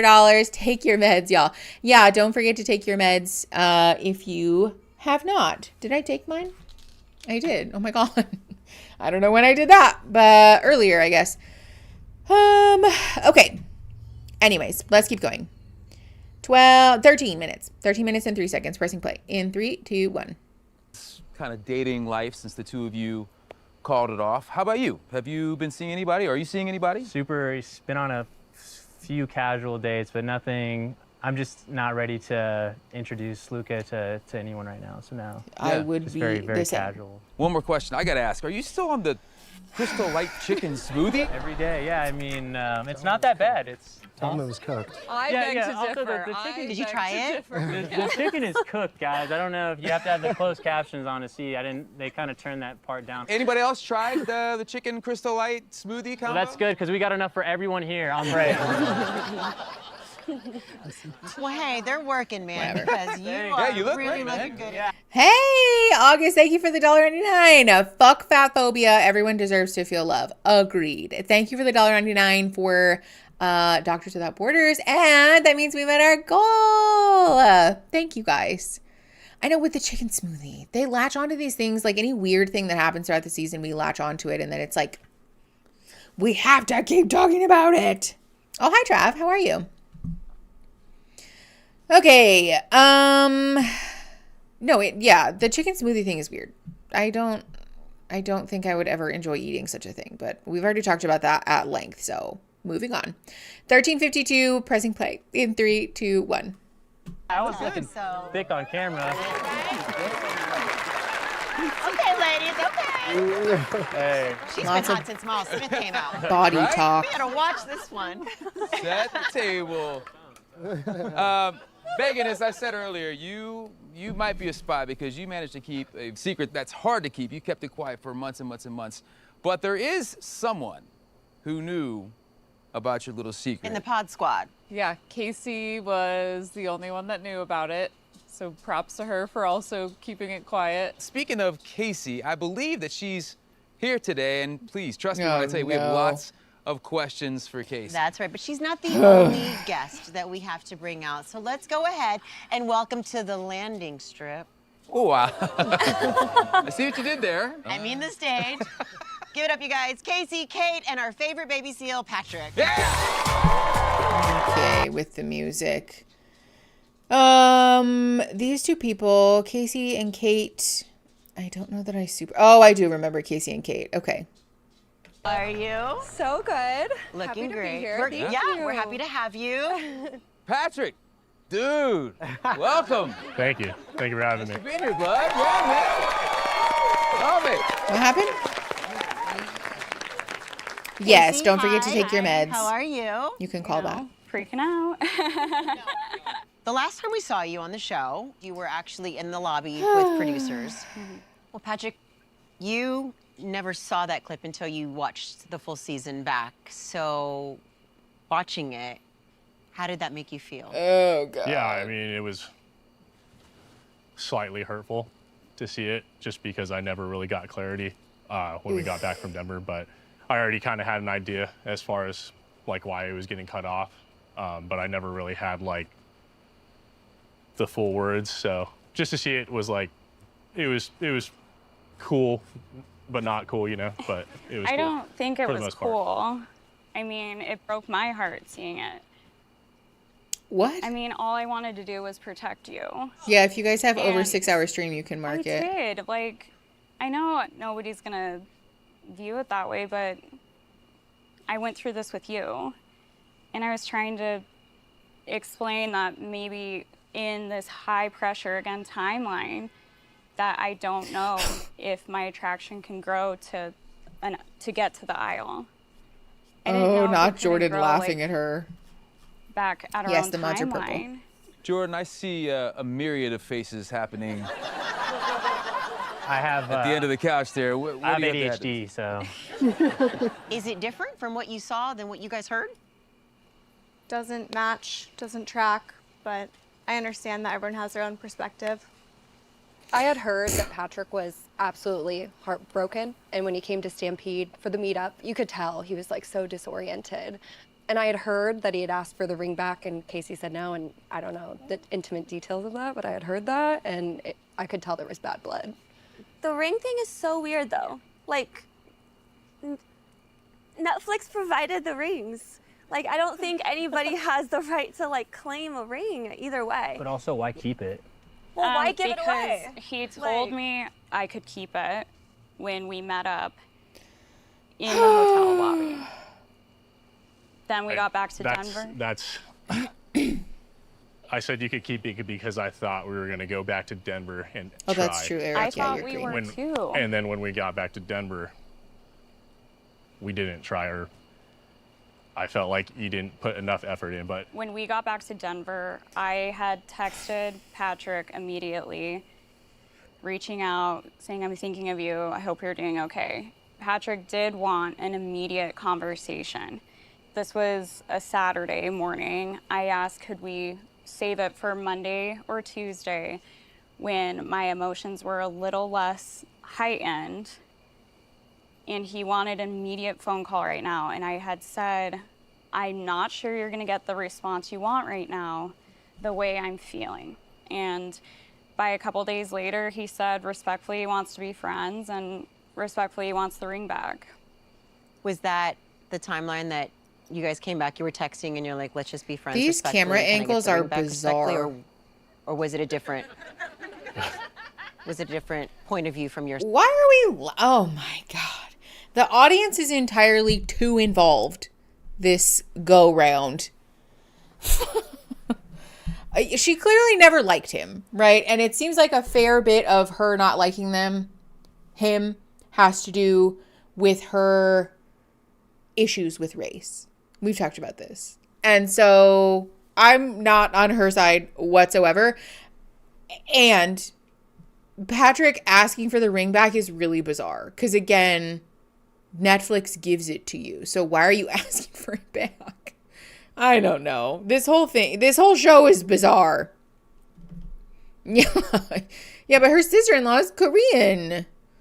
Ugh. All right. 18 minutes and 39 seconds. Pressing play. In 3, 2, 1. Side. When you got back to Denver. we got back to Denver. She reached out to me. She said that, hey, I'm sorry if I hurt you. And I asked her for clarity. And fair. I'm not sure why, but she had a really hard time telling me the truth. It was probably because the truth a lot makes of her look different bad. things. So I just was like, if she can't articulate her emotions clearly right now, I just told her, hey, it's fine. Let's just be friends. And can we just talk this out in person? So I asked for a phone call, and she said she wasn't ready. And there was a lot of pressure because like half the cast was already back home and they wanted to have a party. So we get back there and basically I go and say hi to her. She says hi, but we don't really talk much. And No, what did you say? I said, what's up, ex-wifey, as a joke. Yeah. As a joke. Maybe not the time, though. The immediate phone call What does was that have to to do? basically, I was not ready for that conversation. It was just to basically tell the group what we were. And at that point, I was like, I don't care what we're telling them what we are. Casey, I think for you, it's just, if you could just, this is your moment to just like say, hey, I'm sorry for how I handled it. I'm sorry for like whatever damage you've done. And we could just wipe this clean and we'll just walk away in peace. And I don't need the ring back. It's just, this is your perfect platform to just apologize. And I would totally accept it. I loved you in the pods. Even though I was a distant second, but yeah. I loved you in the pods. Anna left on day 5, you know that. You were there till day 10. People had multiple connections day 10. But anyways, I still care for you. I still know you're a good person. This is your opportunity to just say you're sorry. Let's wipe it clean. Let's walk away. You don't need to. I hate both of these people. I literally like him care like about instructing people tearing her up on is the so internet, that bizarre. I just want her to like move on past this chapter. It's for her, not for me. It has nothing to Does do. that make sense? So shut up then. I think that's a genuine gesture on your part, if that's true. It's Yeah, 'cause not. it's like everyone's talking all over. Like, Do what you is there? care about tearing me up on the internet because you sent me a direct TikTok and then you deleted a TikTok that said I was the side chick? That's a joke, right? But it's not Clearly it's a funny. joke. When people are sending me go kill yourself, it's not funny to send me, actually, you were the side chick. That was an emotional response. You sent out your first TikTok saying that you were the second option when we all know Anna left in day 5 and you know you and I were there till day 10. So I deleted it because I felt bad. It's gone. It is what it is. I think It you is what it deleted is. Because people were coming in the comments saying, why would you propose to her if she It's- was the side chick? we know the premise of the show. This is season 9. People have had multiple connections to the end. I am You were there, so I chose you, I exhausted by really this cared about you. conversation. I still care for you too. Yeah, if Yeah, you guys I know, have I know. nitpicking, I don't know why Mark that everybody off. like gets to decide how I feel about you. Trust me, I have your back Yeah. here. I'm looking out for you. like- I just want you to say, Patrick, I am so sorry. I didn't handle it the correct way. why is he demanding an apology from her? I obviously am truly sorry. Okay. And I have the ring with me. Okay. It's totally yours if you want it. Do you think I should have it back? In principle. Why is he so hung up about the ring? Why are we continuing to have this conversation? Please, God, make it stop. Please, God, just stop talking. Well, and it's like he's positioned himself as the moral guy, the good guy, TM, and he's demanding an apology for selfish reasons, but doing it in this way that he's trying to pretend that he's being altruistic, which is one of my biggest buttons. I fucking hate when people do this shit where they're doing something selfish but phrasing it in a way so that they can pretend that they're actually being this good-natured and selfless person. No, the fuck you are not. No, you are not. You are not being selfless. You're actually just being selfish. And listen, if you want to be selfish, just say that. Put it out there. Just be honest about it. But to say like, oh, I'm doing this for you, actually. I'm demanding this apology and totally am open to taking back the ring that Netflix paid for because I'm just being a nice guy. No, you're not. Oh, and Casey trying to nitpick him about the things that he said and the TikToks that he's made, whatever. Like, girl, you rejected somebody on the basis of race, which is a super problematic thing to do. You no leg to stand on. Absolutely none. Take your lumps, disappear from the internet for a few months, and people will stop talking about you. Like, just everybody needs to just zip the lips and fucking let it go. Yes, we did skip the recap. If you have skipped the recap, you can mark it off. Yes, they both just need to take the L. Truly. Ugh. Okay, 22 minutes and 33 seconds. Pressing play in 3, 2, 1. Well, in principle, not money-wise. We're not talking about money here. Yeah, no, I'm not worried about like. I'm not worried about the money either, but I want you to principle-wise. have it. Yeah, I would take it back. I would take it back. Thank you for bringing it. Why? Deliver it to. Yeah. Should I throw it or? Oh man. Ringgate. Let's see. Yeah, I feel like Smeagol with the ring, so. My precious. I don't know. Should we give it back to Patrick, or maybe is there a producer on set who? If you have cringe, you can mark that off because what the fuck was that whole conversation and also that. It gets worse. Yeah, if you have Nick Lachey makes a bad pun, mark that off too. Why not? Are we in the ethics Olympics? Literally. Cringe being marked off only now. Fair enough, Christine. All right, 23:02, pressing play in 3, 2, 1. Should actually get it back since it came from production, apparently. In principle, Now you can choose to do with it what you will. I will. Thank you. Casey, I 100% accept your apology. I still. What a good guy. Still got a piece of me with you, but thank you. Thank you for bringing the ring back. Is he gonna go? All right, well, Casey, Patrick, you two may have not gotten the win you wanted, but there is one place where you absolutely hit every shot. Casey, some might have even called you a point god. Let's take a look at the tape. Casey. Are we being so serious right now? Okay, get ready to shoot your shot. There we go. Are we actually watching a montage of them playing basketball in the pods?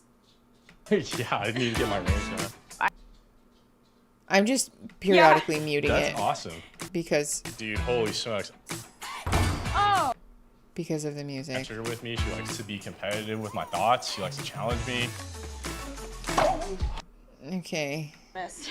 Oh my god, I missed. You just gotta be better. Okay. Dude, she's sick, man. And we have. Oh. every single class. Mm-hmm. No, you didn't. Swear, I swear. Loser. Oh, All right, just here to wait, help it gets Casey and Patrick worse. put their bold claims Please, to the test. no. Our friend and fan of the show, Please, the point no. god himself, CP3. I'm actually Please welcome Chris going- Paul of the Los Angeles Clippers. Who the fuck is that?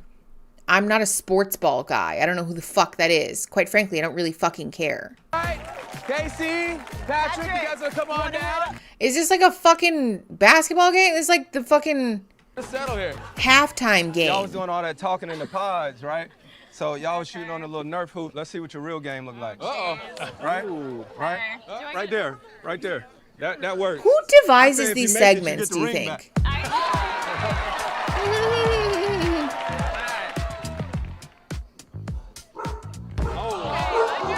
Like what 85-year-old man? Yeah, if you have segment no one asked for, hold on, pause. If you have a segment that no one asked for, you guys can mark that off. But also, like, truly, what 85-year-old man do we think that has like devised these segments and been like, oh, those fucking millennials are gonna love this shit. They're gonna fucking eat this up. Like, who fucking cares? I'm not saying that it's shitty or bad. If you guys like sports, whatever. I don't care. It's fine. Like your sports, it's your business. But I just am so confused about why we continue to pad the show with such baseless fucking garbage. It makes me so mad. It makes me so mad. This is such a giant fucking waste of time. Yeah, because there's no drama. Because there's nothing for them to... This is like when like a 12-year-old is learning how to do creative writing, and they include like some fuck ass shit in their story, you know? Except that like when they're 12, you're like, that's sweet. You're learning how to exercise your creative muscles, and you don't know yet that this is a fuck ass side quest that you don't need to include in the story. Except that we're all being subjected to this in real time. This is ridiculous. Just ridiculous. Okay, 25 minutes and 20 seconds pressing play. In 3, 2, 1. It's the wind out here. Oh, that's cash. Oh, that was close. All right, look. And I'm in heels. Oh, which totally impacts how your arms work. Okay. All right. For sure. Knock it down. The bank is open. Good shot. Wow, thank God. Super neat and cool. Going with her. Okay, fair enough. He needs heels on though. Because again, having heels on totally affects I'm sorry. how your arms I'm sorry. work. All right, we're good. One time. I'm good.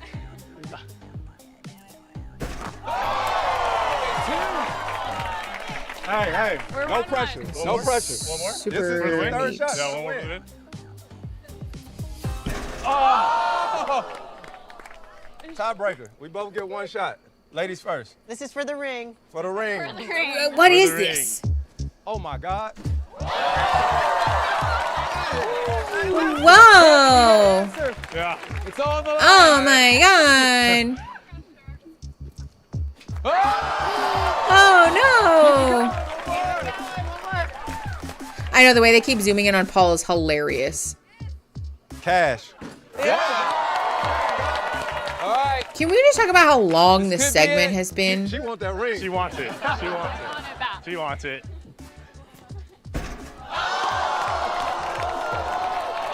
Wow. Look at that. Hey, her hugging. That's fair. It affects posture to where that's valid. Yeah, sure. Let me see.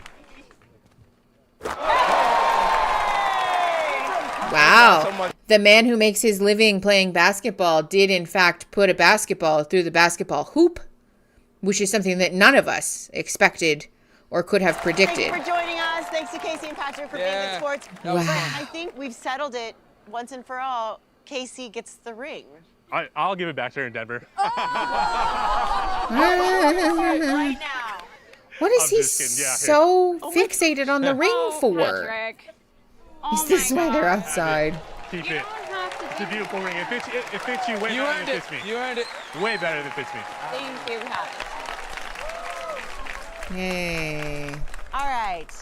So, Casey, I'm back at Dang you. it, I thought Sorry, I we're was not done. completely done yet. I know. You mentioned on the show that you couldn't quite get there with Patrick. And then Oh, after meeting everyone, ultimately, was there Please. anyone else in the pod squad that you had an attraction to and that you maybe started dating? This is such a leading question. Clearly that's the case. I wouldn't say like, I don't know how to answer that. Was there somebody that, when you guys all met up, you were like, hey, and you wanted to give it a shot and date? Yes, there was. There was. Mhm. Is that person here today? Yes. Can we This ask show who is so that fucking annoying.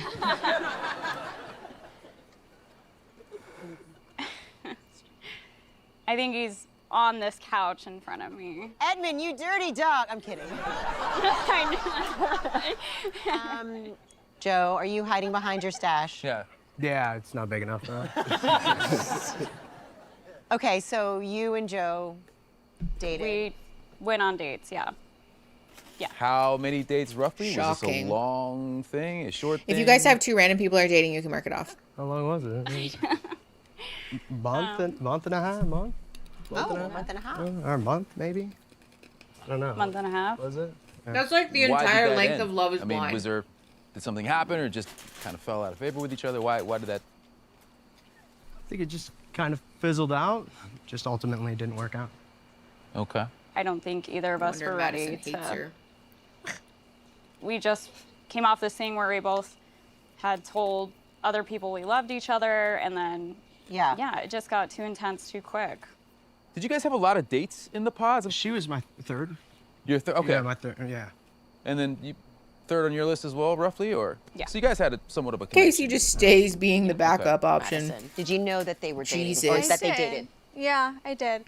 I actually think that whatever their connection was affected my engagement.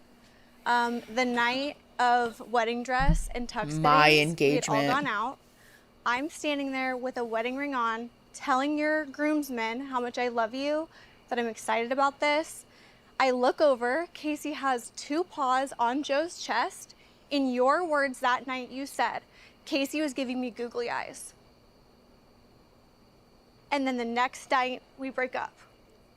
So your actions and your actions affected my engagement. My engagement. Did I ever? Couple of things. First of all, my engagement is a wild thing to say. We talked about this with Nick and Annie. It's very much the thing where like, I just need to get married to a person, to anybody, to somebody, any old Tom, Dick, or Harry who's willing to stand there for long enough for me to say, I do. You say I do too, right? Okay, great. And now we're married. And I've accomplished the milestone TM of marriage. Great. Wrap it up. Put a baby in me so I can meet my last milestone, apparently. And then I'm fucking done progressing as a human being until I've decided that my kid's old enough that I can start pestering them to make me a fucking grandma. It's just very cishet, like societal expectations. And it does not seem like often in this scenario, folks are really very particular about who it is so much as they are about it happening generally. I also want to point out that this take is sort of misogynistic, right? Granted, she is yelling at Joe for his supposed or his alleged misdeeds, but the thing where we blame another woman for the poor behavior of a man is very tired. Can we please, let's just hang that up. Let's be done with that one. Let's put that one in the coat closet and call it a day. We just really do not need to be like, that hussy ruined my engagement with that man who very clearly has not liked me from the beginning, but I was just not really very comfortable to live in that reality because this man sucked and lied to me a bunch, but also because I was just really insistent that I needed to get married just generally. Yeah, if you guys are the straights okay, you can mark that off. And a misogyny lecture, fair enough. You can mark that off as well. Rain, yes, you guys can mark that off. I know, thanks Nod, none of these people got married. All of these people are matches made in hell, truly. I'm bad with names, but the guy on the bottom right looks like he's planning an escape. Edmund. Yeah, Edmund. Honestly, I feel like all of these people are probably just about ready to fucking run away.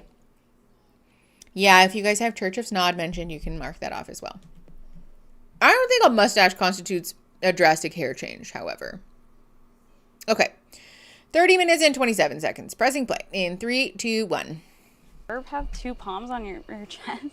You can. I don't know. I can't remember, but that's totally false. Maybe not pause. I don't think that's the case at all. I mean, I didn't think about. You guys can Your mark words awkward were silence. Googly eyes. She was giving me googly eyes all night. I looked over, 2 paws on chest, full flirting. You and I had an entire conversation. Pause. She about said it. pause again. If that's why you think we broke up, that is not the case. Oh, no. No, I mean, think like, that and there that was a has huge nothing to do influence to that. with our story. I would say that was like after, and right. I was never in my mind when I broke it off. It was none of that. Because I remember that day, right? We were all together at the tux fitting, Okay, and so I what was remember it? vividly you were having a hard yeah. time that day. Yeah, so that happened that night. So my Did hard you wanna time tell was us what it before is? I even Before saw googly it. Yeah, eyes. yeah, Okay. so that had nothing to do with it. So, but why was I not privy to that? Like, I'm out here getting my wedding dress. You just had a breakdown. I just watched it. Yeah. And you let me go out to the bar with your friends and tell them, I love him.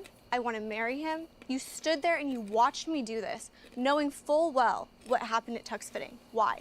We had that conversation later. I was hanging out with my friends. I wanted to have a good time with my friends and not think about the conversation we were just about to have later that night. What? I truly don't think that night That's had so anything to do with it, selfish. because Oh my God, that's so selfish. Oh, he's just like continually is winning the award for human being most lacking in empathy. I'm like blown away that he would actually say, well, yeah, no, I knew I was going to break up with you, but I just wanted to have a good time with my boys. I wanted to have a good time with the fellas before I fucking rocked your shit. I just thought, oh, what a fucking vibe killer, bro. If I fucking dumped your ass before I got to get litty with my bros. It's so selfish. It's so selfish and it's childish. I can't believe that he would admit that out loud, like unabashedly. That's so embarrassing. Yeah, if you have doubling down on a bad take, you can mark that off as well, because Jesus. And women fighting over a man. Yeah, you can mark that off as well. Wow. Had a mentee be, you got to mask up with the boys. Jesus Christ. Yeah, if you guys have nitpicking, you can mark that off as well. We talked about it earlier. Apparently the mods object to being called regular humans, but they are in fact susceptible to the same laws of the corporeal realm as us all. So do be patient with our mods as they're marking stuff. Thank you. Oh, and don't forget to refresh. Refresh Sningo. And if you can't find something, Control F, because sometimes they're like I don't call the verbiage exactly as it's written on the square because I don't have them memorized. So I said I'm baby. Okay, fair enough, Eric. Okay, 31 minutes and 50 seconds. Pressing play in 3, 2, 1. we didn't start even talking till end of May. So, I mean, I saw the guys out shortly after the breakup and he was really messed up from it. Like, we didn't start talking till end of May.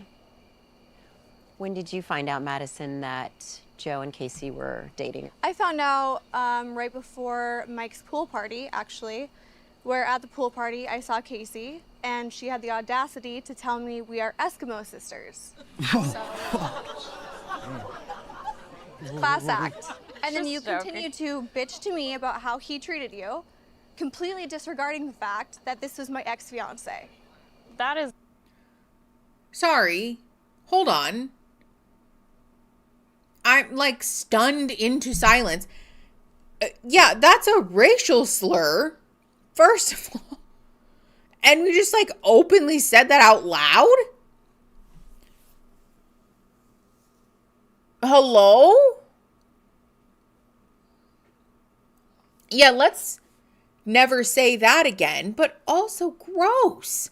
Yeah, if you have casual racism, you can mark that off. Casey's around, so we're going to mark that off.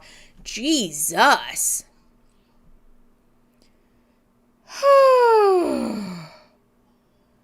Yeah, I know. We just openly said that. Like, with no shame or embarrassment whatsoever. We just said that out loud.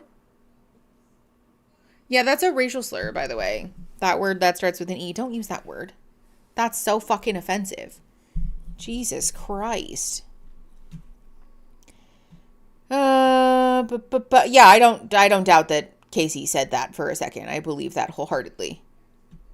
Yeah, definitely control F Sningo if you can't find something, because again, sometimes the verbiage is not exactly as written on the cards. Okay. 32 minutes and 27 seconds. Pressing play. In 3, 2, 1. It's not true how that went down. And you said the first thing I thought when I heard it was, ew, gross. And I was like, okay. I kind of can't believe you're sitting here saying it like this. Like, we had a good conversation and we left after to the group and you're like, I'm really glad we had that talk. And I'm like, yeah. Okay. Seems like we're all done. Sure. You have your perspective. I have my truth. That's it. Did the rest of you guys know that Casey and Joe? I had heard that she had told everyone on her birthday in early June that they were dating. And it was drama because Joe is dating someone new now. And they were both at this party together. So this pool party, you're saying this was like drama because... It was drama because him and Casey, I think, had just ended things. I think it was murky. Joe brought Avery, so I think Casey was upset because Avery was there. You're also friends with Avery. I thought you invited her. Oh, God.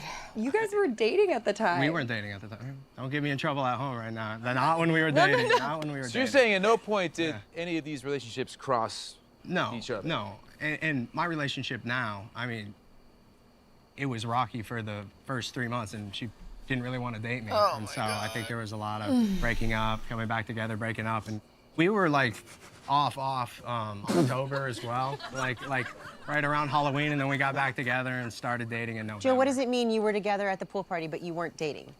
They just like showed up together. Yeah, and we I don't showed up fully together. remember Yeah, drama and we weren't between even Avery and I. like Oh, you're saying there was no drama there? No, not between her and I. No, not You between. were complaining to me about how terrible he treated you. I thought you were like crying in the a corner. midst. In the midst Well, no, of you telling me said we're there was Eskimo drama sisters. between his. Okay, can we please stop Avery saying and that I. word? There was. Can we please stop saying that word? The fact that no one has said anything about it at this point is also fucking maddening. Ugh! Yeah, if you have revisionist history, you can mark that off. I am so fucking confused. My only light and joy in this moment is Jordan. I am so fucking confused by this whole turn of events, but also so fucking grossed out by the way that all of these people are, first of all, just like sitting complicitly in the face of someone continually using a racial slur. But second of all, that this man is just like completely unashamed to have been openly lying and treating people terribly over and over again.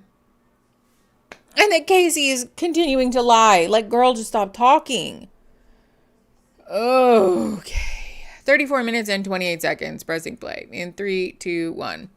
Crying at the pool party was just about Joe in general, not about Joe and Avery. It was. What the fuck? Oh my gosh. Like, let's just tell the truth here. Like, I am it seems telling like the there's truth. overlap. I was crying because, yeah, I had feelings for Joe. So it sounds like you and Joe got pretty serious pretty quick if it was tears and waterworks at a pool party. And is that accurate or no? I don't want to put words in your mouth, but Yeah, I really liked him. yeah. Yeah. I'm curious. I mean, I think we need to bring the other party into the mix here. Patrick, did you know about Casey and Joe? Were you at this pool party as well? Like, where did you... This is not Where funny. did you fit into this whole situation? This is really mean, actually. I don't even know if I knew. I swear, I think I just showed up at the pool party and we, like, all of us just got hammered and laughed and joked. I don't think I knew until way later. So I had no idea. That was not my drama. Joe, I want to go back a little bit, and I want you to tell us what happened after you called things off with Madison. Did the two of you ever connect after that, or did you move straight on to Casey, or how did that wrap up with Madison after the two of you broke it off? We went and got drinks one time after, and in us fashion, I think we got into an argument, and then Okay. I don't remember us getting into an argument. I think that we were having a conversation where I was trying to get the clarity that I did not feel like I got. And ultimately, you had walked me back to my car and we started making out and We you did do started that. tearing up. And I said, what was that about? I mean, those feelings are still fresh. I think, yeah, probably shouldn't have started making out. You do it to yourself. I do it to myself. What was that? This fucking Because for me, that was very confusing. Like, it's No, like, I mean, it was like confusing. we're all to me, why are like, we walking laughing? back to your car, and I mean, those emotions are still there, and I think there was a connection, and we started making out, and then I, to myself, I'm like, oh man, we just went through a whole lot. Yeah. Good in a night. little How amount of time, and I novel. was Thanks like, for oh, coming. I think it just all hit me, because I didn't cry at the end of there. I, for some reason, in those situations, I can't cry, and it hits me later on usually. That's and so I think that's male when I get a alexithymia, little teary-eyed. which then, a therapist would help yeah, a bunch. I think it was with. just it was the end of it. It kind of got to me. Madison, do you think you Yeah. have clarity on why? Hi, you think Alex. he Thanks for ended it? coming.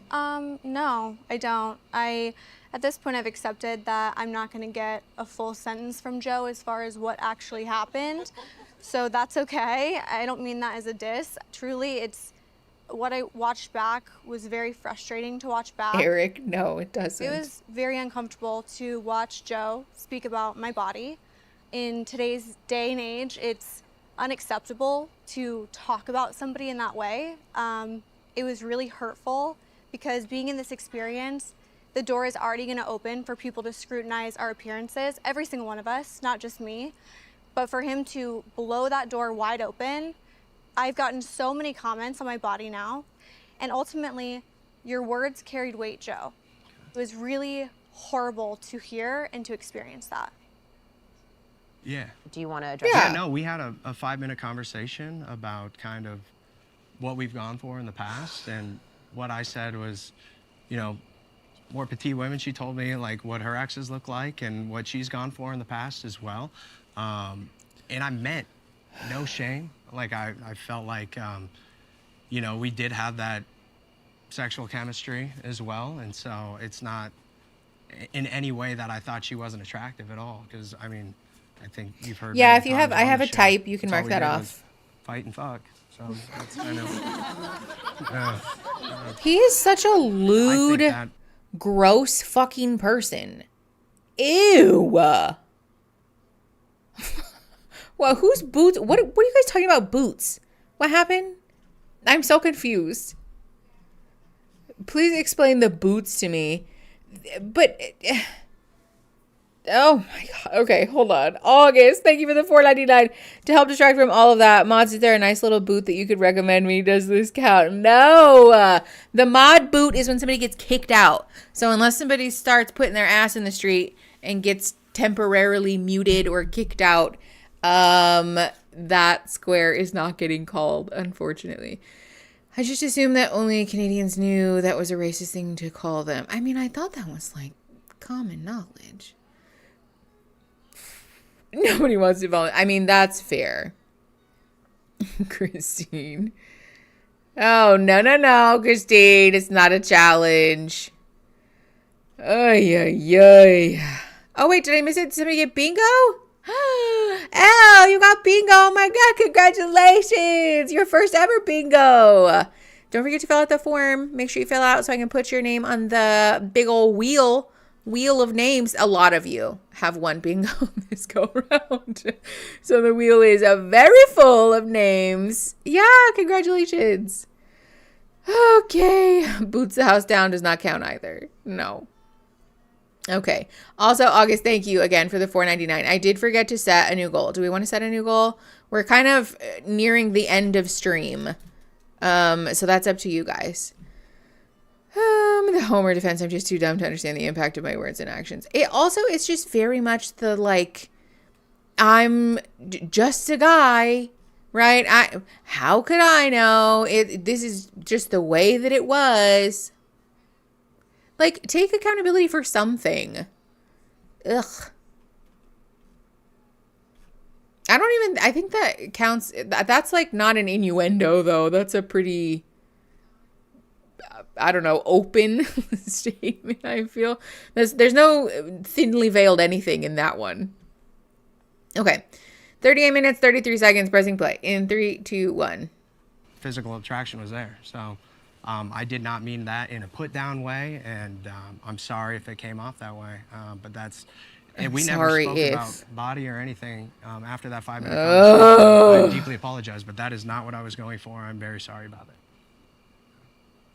Well, I appreciate your apology. It's very like mediocre ass apology. I'm sorry you feel that way. Or I'm sorry if. Joe, for clarifying, do you feel that you penalty box have some closure and an apology from him? And yeah, as good as we can get. Yeah. Joe, anything left? I think we're all good. Oh yeah, if you have I'm sorry you feel that way, you can mark it off. Okay, so Kate, you are best friends with Madison, and you're also friends with Avery, Joe's now girlfriend. Yes. How does that work for you? Is Avery from? Just a joy. No. I think everyone's mature. She's a girl's girl. Avery's a girl's girl. We all get along just fine. So Nick, I want to get to you now because you and Kate actually dated in the pods. We did. And then you had a conversation there at the party in Denver that I think you seemed to feel went really well, but Kate seemed to feel otherwise. So, anything after having seen that you'd like to say to Kate? Yeah. Oops, sorry. I apologize for you. I did feel like that was closure to me because that was a weight lifted off my chest. I was so immature about the way that I handled it, not being able to tell you that I had a stronger connection. But at that moment, I did feel, like I had some kind of closure. But what I really want to say is that I completely and utterly failed to take accountability for the breakup. I used faith to try to control the situation rather than just be in it and live Bunch in of it. garbage. I'm so sorry. It's something that I'm working on. And if you have clearly rehearsed apology, you can mark that off as well.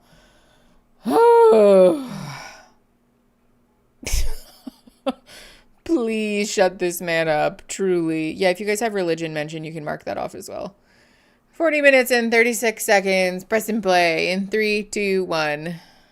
And you're an amazing person. You didn't deserve that, and it's really clear I didn't deserve you. So, I'm sorry. Well, thank you for that. I appreciate it. I think it was hard for me to accept that apology at the meetup because you could reach out to me and chat with me one-on-one anytime. And there was never any reach out just to chat one-on-one. It was on camera or after you heard I was going to be here, he DM'd me to apologize. So I just felt like it still feels calculated. If it was genuine, why not ask to talk to me off camera, one-on-one, no audience, Yeah, we chatted during the summer, and until it was played back, I thought that we did have closure. But watching that back was disassociative and jarring for me. Like seeing myself act like that was disgusting, and I apologize, but I didn't think I needed to apologize again. I thought that we had closure, and I didn't know that it felt shallow and calculated to you. If you have weaponized therapy speak, mark that off as well.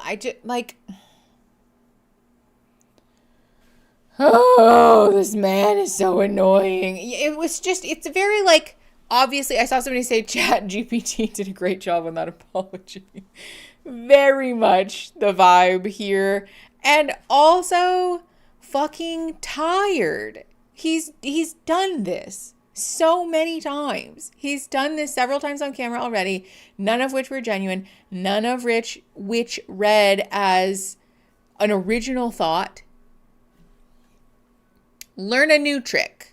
Learn a new one. Ask ChatGPT to generate you something that is slightly different in tone, because at this point it's so painfully transparent. Nick, tomato. Also, to be clear, I'm not actually advocating that anyone use ChatGPT. It's a joke. You guys get it. Okay. 41-28. Pressing play in 3, 2, 1. It's, that sucked to watch, so I'm sorry. I mean, I can agree. I think watching the pod episodes back, it didn't feel like he wanted a marriage. If you have someone's hated by everyone, you can mark that off, because everyone hates Casey, apparently. It felt like this is why women have trust issues, right? You know, I just felt like you went in and you laid it on thick, you know, with repetitive lines to me and the other girls. Yes. I mean, saying the same thing over and over again. And it just was like, wow, like, did this ever mean anything? No. Yeah. That's how I felt. No, it did not. Annie, you know, everyone prior was telling you about his love bombing in the pods, and now that you've seen it and sitting here now today, what is your take on that?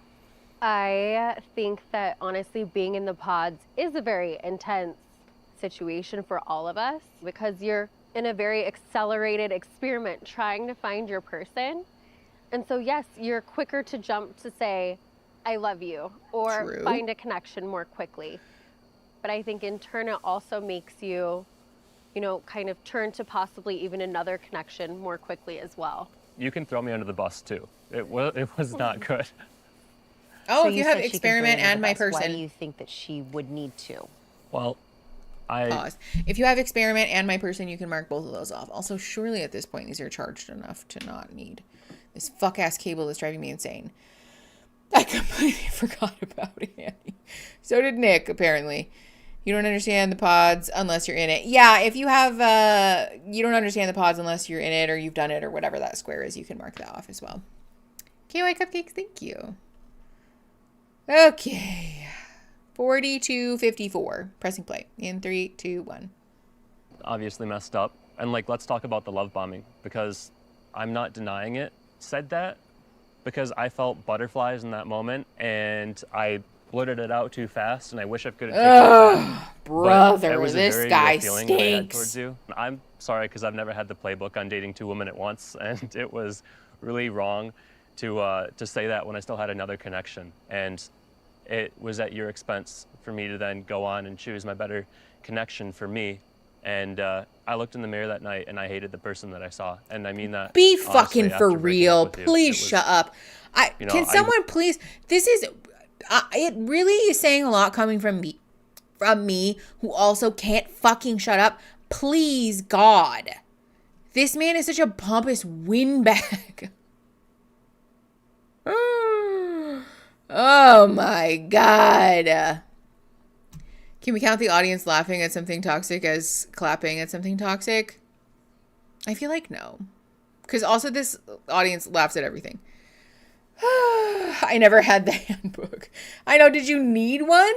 To know that you shouldn't fucking openly lie to people and tell people the exact same thing over and over again? Christine, that's fair. Thank you. This is so rehearsed. And also, again, very much the energy of like a 12-year-old who aspires to be a seasoned thespian. Like, you're just saying stuff that sounds dramatic and serious and emotionally deep in the hopes of pulling at the heartstrings of the people who are listening to you, except that he's so painfully bad at using effective vocabulary. We're using the same words that, again, a 12-year-old would use in their very first venture at creative writing. None of this is actually novel or interesting enough to convey a level of like authenticity or genuineness that actually evokes an emotional response. Do you know what I mean? It's just exhausting. Can we mark I'm sorry, but? Yes, if you have I'm sorry, but, you can mark that off. Also, hi, Pizza Eggy. How you doing? No, I don't think this counts as abusive behavior normalized. Let's just call the 1 for now. All right, 43:28, pressing play in 3, 2, 1. Wish I could have taken that back, but thank you also for not reciprocating what you didn't feel was true. I mean, I think it was just beyond the initial I love you. It was like, I'll love you until we're 10 feet underground. I'll love you through time. I'll always fight for you, Kate. It felt like you like went into ChatGPT and like looked up pickup lines for how to get a girl to fall for you. It really did. And like I looked back and you were saying the same things to Annie. And I was like, my jaw hit the floor. Even in the pods to 2 girls, you said, you just jumped to the top of my list. I was like, okay. Oh, on day 1. Wow, we but came with anyway. receipts. I know. Yeah. Pause. If you have somebody came with receipts, mark that off. Hey, Car Free Casey! You've been a member for 5 months. Thanks for joining the McNugs. Or being a McNug, anyways. Hi, it's nice to see you. Not the ChatGPT. If you have lying exposed, you can mark that off as well. Oh, this man is so embarrassing. 44 minutes and 15 seconds. Pressing play. Hey, Carfree Casey, thanks for the gifted membership. Woman of Kales, you received a free membership. Thank you, Carfree Casey. Okay. There wasn't screenshots, but those are exact quotes. She did recite the exact quotes. So, honestly, good for her. Hey, Alex Woolhouse, thank you for the 10 New Zealand dollars, I think. Pompous windbag is amazing. I always love creative old-timey insults. Thank you. And thank you for your $10 for Doctors Without Borders. I appreciate you all very much. Oh, yeah, if you have someone gives membership, someone super chats, someone joins the McNugs, you can mark all of those off.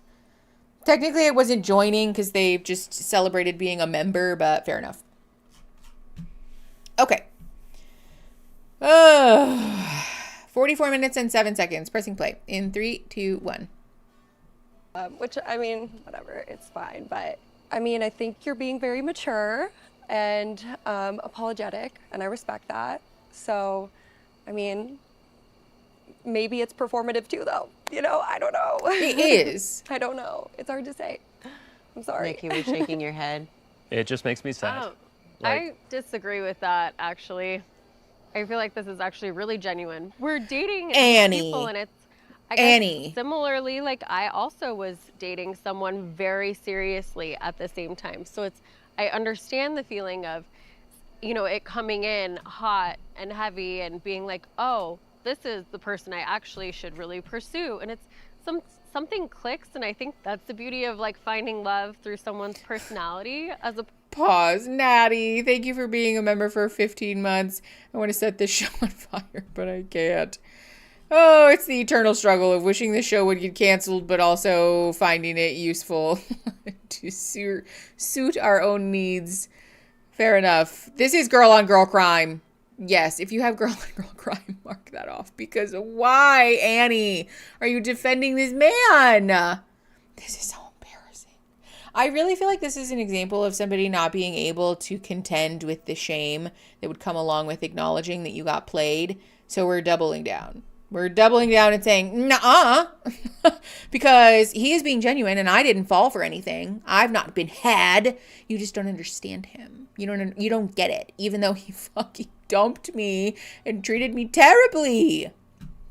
Ugh. All right. 44 minutes and 54 seconds. Pressing play in 3, 2, 1. Opposed to, like, physicality. Sometimes it takes a minute. Sometimes it takes that, like, light bulb to find that. I wanted to What does that have ask to you do with about his your bad breakup apology? with Nick. In watching it back, that was a very Painful. intense time for you, and you almost refused to let Nick leave and break it off. How was that like for you watching it back and being transported? Yeah. I think I was chasing the feeling of being in the pods, of being so in love with somebody that I could picture my life ahead, that I wasn't quite willing to give that up. But watching this back, I can see myself forcing the entire relationship. And that's when it just starts to spiral. And we just continued to push it and force it. And I was willing to carry the burden up the mountain and make it work. And that's not the marriage I want. So knowing you felt that way in the moment when he was trying to end it, what do you think it was in you that wouldn't let it go? I think I just wanted to try a little bit issues? more. Have that really Trauma? possibly good and bad characteristic flaw where I know I can make something work. But this would have taken 2 people to make it work. And I couldn't do it by myself. Yeah. You were texting, though, during that breakup. I was. Can I ask who you were texting? Yeah, I was texting my best friend, Haley. It was like a Thursday. We were trying on wedding dresses and tuxes on Saturday. She was texting me asking me if she should still come. And in that moment, I felt him break up with me. And so I texted her, hey, don't book that flight. How would you characterize your relationship with Nick today at this point? I would say we're friendly. Luckily, it's been a year and a half and we're on separate couches. No, I'm just kidding. We're friends. The way that nobody else laughs at her jokes. Oh, it's so painful. I think Annie is like still genuinely really in denial. I think she's genuinely still in denial. Oh my gosh, Pizza Eggy. We can breathe in the same overly humidified Florida Republican air. I love that for us. Oh, yeah. I think this whole situation is a great example of the way that we will tie ourselves up into knots to avoid having to acknowledge the shame of having done something wrong, something that is embarrassing, something that requires us to admit having been like duped, you know? Because we're still like, we're doubling, tripling down on this, which we really just should not be. Nick Lachey's landing strip. Yeah, that's fair. If you have a man makes a sexual innuendo, you can mark that off. Hi, Elizabeth. Yeah, we're still streaming. It's been almost 8 hours. We're trying to wrap up this episode. Speaking of which, let's keep going. 46:49, pressing play in 3, 2, 1. I think some fans out there feel like you may have made a mistake in choosing Nick over Brendan. What would you say to those people who feel that way? I have gotten this message so many times. To be transparent, I don't wish I chose Brendan. Nick, I want to shift back to you. We heard Joe and some others talking about you at that group event in Denver, which I'm sure was not pleasant to watch and to hear those things. Is there anything that you would like to say to kind of clear that air today? Yeah. Great, here we go. You know, I watched that back. First thing I did, I texted Joe. I said, dude, we're good. You've got enough stuff to worry about. Because also, like... I'm sorry, by the way. I'm Yeah. sorry, man. Hey. I texted you back. I apologize, too. you're And good, man. that was a crummy August, thing did to you get do. bingo? Didn't look like, I didn't even like seeing myself say those things about you on there. I think Nick's got a really good heart. And that was just... I don't even remember what he said. What did he say? I know. Is this you manifesting it, or did you get bingo? If you did, as long as the bros are good. I know. If you did, don't forget to fill out your winner's form. Because then I put your name on the big old wheel that we're going to draw big prizes at the end. But yeah, I don't remember what he said about him. August, you got bingo day! Congratulations! You love to see it. Oh, that he only does missionary. Okay, I forgot about that. Yeah. All right. 47:51. Pressing play in 3, 2, 1. Out of line. I'm sorry. So what do you think it was? What? In that moment? I think I had Brendan's a really good friend of mine, you know? And so, like, I'm like, but Brendan should be here. And so, yeah, sorry. No, Sorry but about that's that was a totally fair. I mean, I'll give it to you. It was a nice hat, but also I alienated myself in some ways, even unintentionally, from the rest of that group. Like in the pods, watching that back, I chose to play my cards close to my chest. I didn't tell anyone who I was dating. I didn't get involved in a lot of conversations, and it wasn't until the very last day that I found out that Brendan and Annie were dating. And I think that Brendan was privy, or at least had guessed, that I was dating Annie. So when Brendan was saying it might just not be working out, and I'm over there having a conversation with him, he's probably thinking, this asshole is like, you know, playing me. And I had no idea. So, I mean, for Joe to have his boys back, I completely understand. And there's no bad blood there. Okay. Again, Like, tonight we is all could have about made clearing that the air. It's so all much about more Getting simple. all those things out in the open. It's about getting answers to the questions we have. Okay. And it's about apologizing for the things we need to and accepting those apologies when appropriate. So that's my dad's speech for the night. Let's see. Great. Kate, are you seeing anybody right now? Nope, single as a Pringle. But Pringles aren't single, aren't they? In like Love a whole Pringles. sleeve of like... Just got really hungry.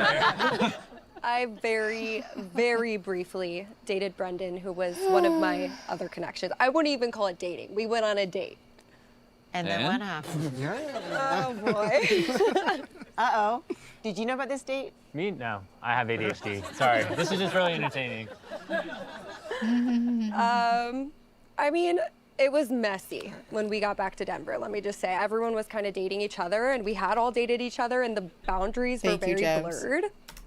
And when we had a meetup, me and Brendan connected, and we ended up going on a date. And then after that, we had gone out as a group another day, and I went and met up with some girls at Casey's apartment and kind of told them about it, and they were like hyping me up, and they were like so excited about it. And then that night, he was just Casey, all over hello? Casey. So That is so not even true. they were all over each other. So after that night, All right, that is so false. It's not even funny. Here we go. It's so false. Patrick was there. We just got back. Bro, I'm saying, I hadn't seen you all in so I'm long. saying like we just got back. I would not do that in front of Patrick. No. That is so wrong. Let's go.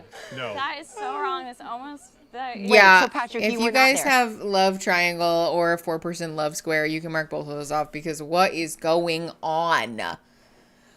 Oh, like a little cesspool. At least a rectangle. Ugh. Also, my freaking back hurts, you guys. All right. 50 minutes and 52 seconds. Pressing play in 3, 2, 1. No, I've been gone for months. I'm No. I don't even know. He's like, I want. Patrick would like to be excused from this narrative. Stay away. I was not there, Vanessa. I was not there. That's just so not true. We're cutting that right now. That is not true. She said, don't put that in the reunion. All right, guys, our next couple, much like all of us here this evening, were on the night shift during their engagement. Yes. Hello to Allie and Anton, our night shifters. Oh, here we go. Anton, Christine, it better be what did you think a of foam roller. When you finally got to hear Some the conversation that Allie had good stretching with your exercises. friend's girlfriend. I believe you guys were at brunch and they stepped into the restroom. Obviously, you didn't hear it in the moment, but when you got a chance to hear it back, ultimately, what did you think of that conversation? How did it make you feel? Yeah, I mean, look, it was nasty work. I mean, what she said was crazy. Just the fact that I've only met this person twice before that night, for her to come out and, talk on my name as if she knows me, I think it's pretty obvious she just wanted to get, her little 15 minutes of fame or whatever, I guess. Have I been to a strip club before? Yeah, I think most men have, and yeah, there's nothing wrong with that, but I don't think, but I didn't appreciate the way that that whole thing went down, because it's like she went to the bathroom, she didn't want to have that conversation out at the table, or didn't want to talk about it, and it's like I would have been more than glad to just handle it right then and there. Super weird. It just kind of seemed a little sneaky and shady how she pulled her off to go to the bathroom and talk about that. That could have been addressed right there. Was she meant to throw Did you ever talk to Anton about the strip clubs? I was really trying to think back to if we had that conversation, and I honestly don't think we did. Ma'am. Obviously, hindsight is like, how did we not have that conversation? It was obviously something that was very important to me. It actually made me sick to my stomach. I think I mentioned it in the bathroom to Melissa, of having that thought. And ultimately, strip clubs are fine for certain men. I think my issue with it was Anton and I had discussed religion together and our upbringing and our return to religion. And so I think that's why, hearing that from Melissa kind of upset me in that moment. And I should have just discussed it with him at the table. It would have been a great place to discuss it. Or even potentially after the fact, right? Yeah, would it? Like, no, I don't remember what happened, if we went home late, or maybe Anton has some insight on, what happened that night. Yeah, I do. So once the cameras left, we ended up staying for a drink at the bar there. And the way I remember that conversation went is that Melissa had said something to her that she didn't appreciate, and she wouldn't tell me what it was that was said.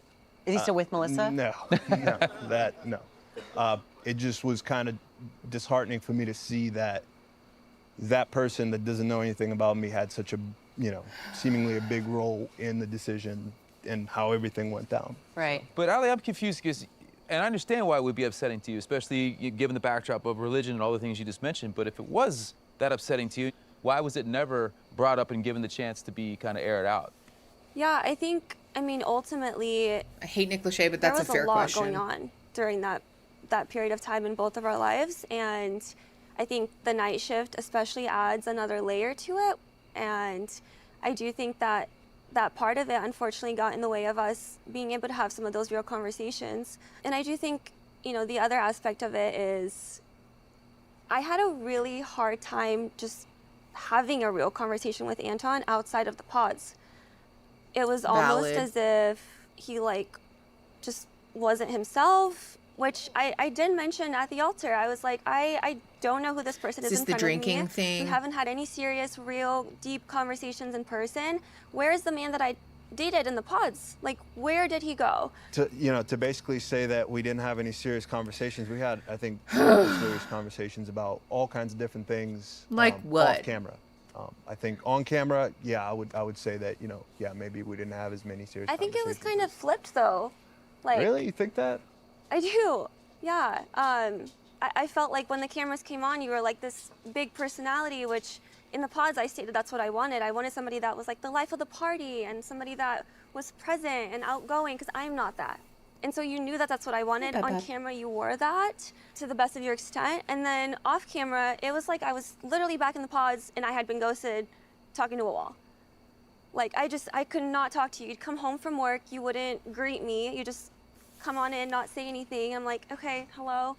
Like, not to like relitigate all these things, but like you get home from work and then you're tired. You just worked a 14-hour shift and don't want to eat breakfast. Maybe watch a little bit of TV. And apparently drink a bunch of beer. Go to sleep. And a lot of it was just day-to-day life, seeing what day-to-day life would look like. And it's not always going to be very in-depth philosophical conversations. A lot of times it is just, hey, you're coming home, you're tired, just...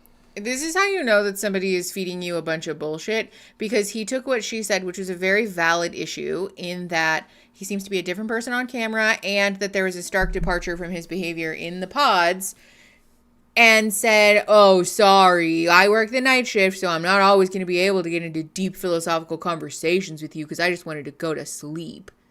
The intentional over-exaggeration of this to make your point more easily defendable is a dead giveaway that this person knows that what they're doing is fucked up, but they just don't want to admit it. So they take your original point and overinflate it to the degree that any rational human being would disagree with that, except that that's not what you fucking said.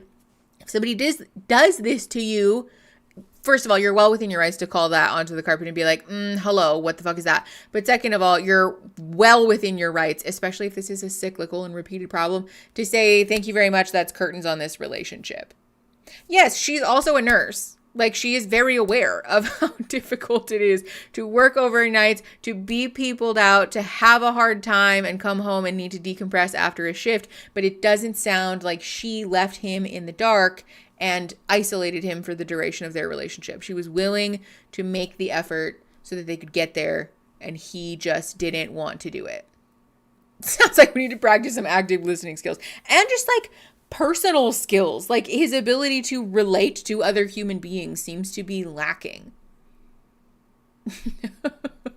Yeah, this is just... Ugh. All right, 56 minutes and 36 seconds. Pressing play in 3, 2, 1. Having breakfast and going to sleep. One of the conversations that we did see was at your bachelorette party. Your girls were talking about Anton's job and his motivation, the blatant classism, and comparing it to yours. Do you think that ambition and money talks at that point with your friends was part of your decision in the end to say no? I don't think so. I definitely saw where they were coming from. One of my friends, especially Daria, she's Ukrainian, so she comes from a very similar background that Anton comes from, where the men are expected to provide. That is also the case in Brazil, where I'm from. And it was very much what I stated I wanted. Obviously, I was still pursuing my degree. My expectation was not to be a stay-at-home fiance, girlfriend, wife, whatever. I needed the support while I was in school. Jade. And Thanks then for coming. I'd continue my career also wanted to be present and raise kids at home. And we very much agreed on that. That was both of our outlook on what we wanted our family unit to Trad look wife. If you have And so trad how wife was it vibes, seeing mark that that off. conversation play out? The people that don't know me and don't know, you know, how I am with money or how I Oh, yeah, go gender about roles. certain things. And I mean, You can mark off gender roles as well. was it concerning seeing that? Yeah, I mean, it was. I think, you know, that maybe played some role, maybe it didn't, I don't know, but in, you know, the decision ultimately. But Christine, you know, obviously not good, you know, to hear that. Yeah. Ali, if there was a moment, what would you say the moment was when you realized that Anton maybe wasn't the right fit for you? I mean, lightheartedly when he wore flip-flops in Baja for our first encounter. When you wore flip-flops. Yes. That's all it takes? The pics That was- were out. Was it the way he wore them and walked, or was it his actual toes? Why are it we was talking probably about a this? combination of both. Oh, man. What is with the If foot I'm being stuff? honest, I hope his walk has gotten better since, but obviously that's Or maybe nothing. someone else appreciates the walk. That's what it's, yeah. And I'm It could be super happy worse. for him. Curious, are you seeing anyone? Have you? Yeah, that doesn't count as a found foot zoom Yeah, in. yeah, I am. I've actually been in a relationship for about a year, and yeah, thank you. Haven't they her been name's- her broken name's up Miranda. She's right there in the audience. for like a year and a half? Wow. Congratulations. Miranda looks thrilled. Great gal, very be dragged supportive, into very this. understanding.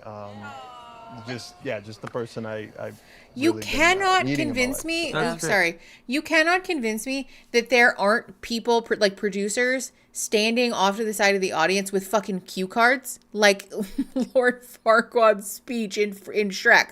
Literally, like, trying to fucking goad the audience into saying the things that they think they're supposed to. Yes, like, what the fuck is that? Yes, thank you, Joe. Exactly that. Now laugh. Oh my god. Yeah, very understanding was super passive aggressive. As in, like, she doesn't nag me about my problematic behaviors, apparently. Yeah. She looks like she also attended under duress. All right, 59 minutes, 11 seconds, pressing play in 3, 2, 1. Hey, man, congratulations. Are you dating anyone now? Are you seeing anyone now? I appreciate any interest in like my personal life at the moment, but I do want to keep it personal. Hell Switching yeah. gears, Good for he was you, happy girl. sucking her toe. But at the altar, she was a no. See what you did there. Hey, Edmund. Hello, Vanessa. Hello. Hey, KV. Hate it How here. you doing? I'm nervous. Well, don't be nervous. Okay. I mean, it's easier for me to say that, right? Yeah. All right, well, we'll just get into it. Let's do it. During the season, you had mentioned that Edmund, your ex-fiance, was a little different on camera than off camera. Oh, yeah, if you have Can somebody avoids elaborate? answering the question, you can mark that off. Okay, wait. I just have this little. Oh, wait. No, y'all, it's not like that. I just have bad memory. Okay. Initially, like in the pods, everyone's like stating like, oh, you guys were trauma bonding and things. No, like he That's not actually how that became works. my best friend in the pods. We really did have a strong bond where we really were singing together. We had like a bunch of great memories. And yes, okay, maybe he was more emotional in the pods, but I think what a lot of people are forgetting is they were able to see his body language. I wasn't. All I could hear is a voice. And so it's like I couldn't see the things that were being seen or the excitement in certain ways. Crying in the pods for me didn't bother me. Like, we're talking about things that we have never spoken about with anyone else.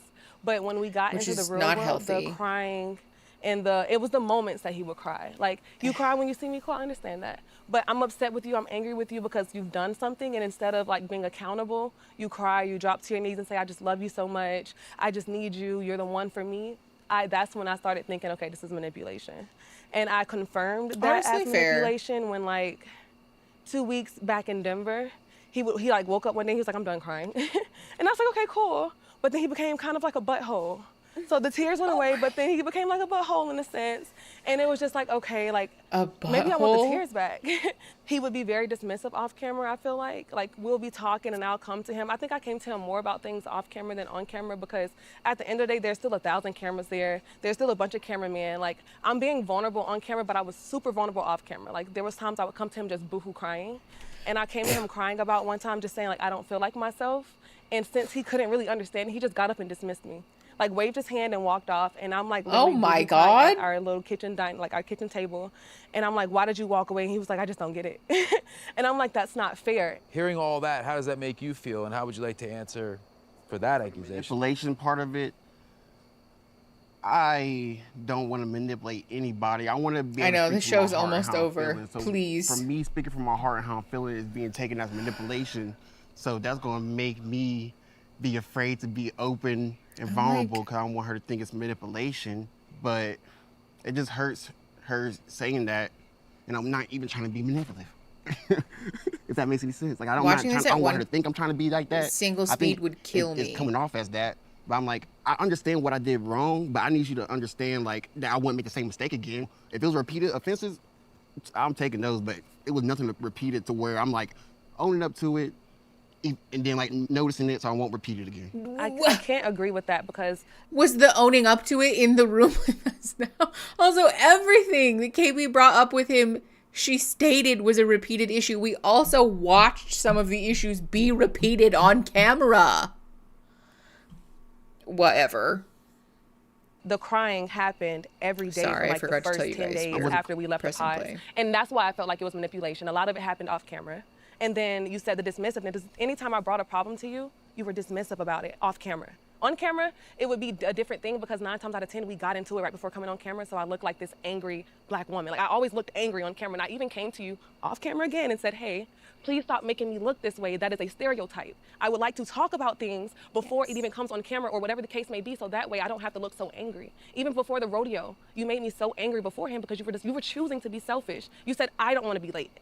Once we're married as a partner, it's we. I know, but KB, look, I chose KB every single day. I loved KB. I respected KB, even off camera. KB was, there was times when she was PMSing, needed space. And what does that have to do with anything? First of all, the misogyny it's just exhausting. But also, again, this is exactly the same thing that he did when they were together, which is I hear your frustration with behaviors X, Y, and Z.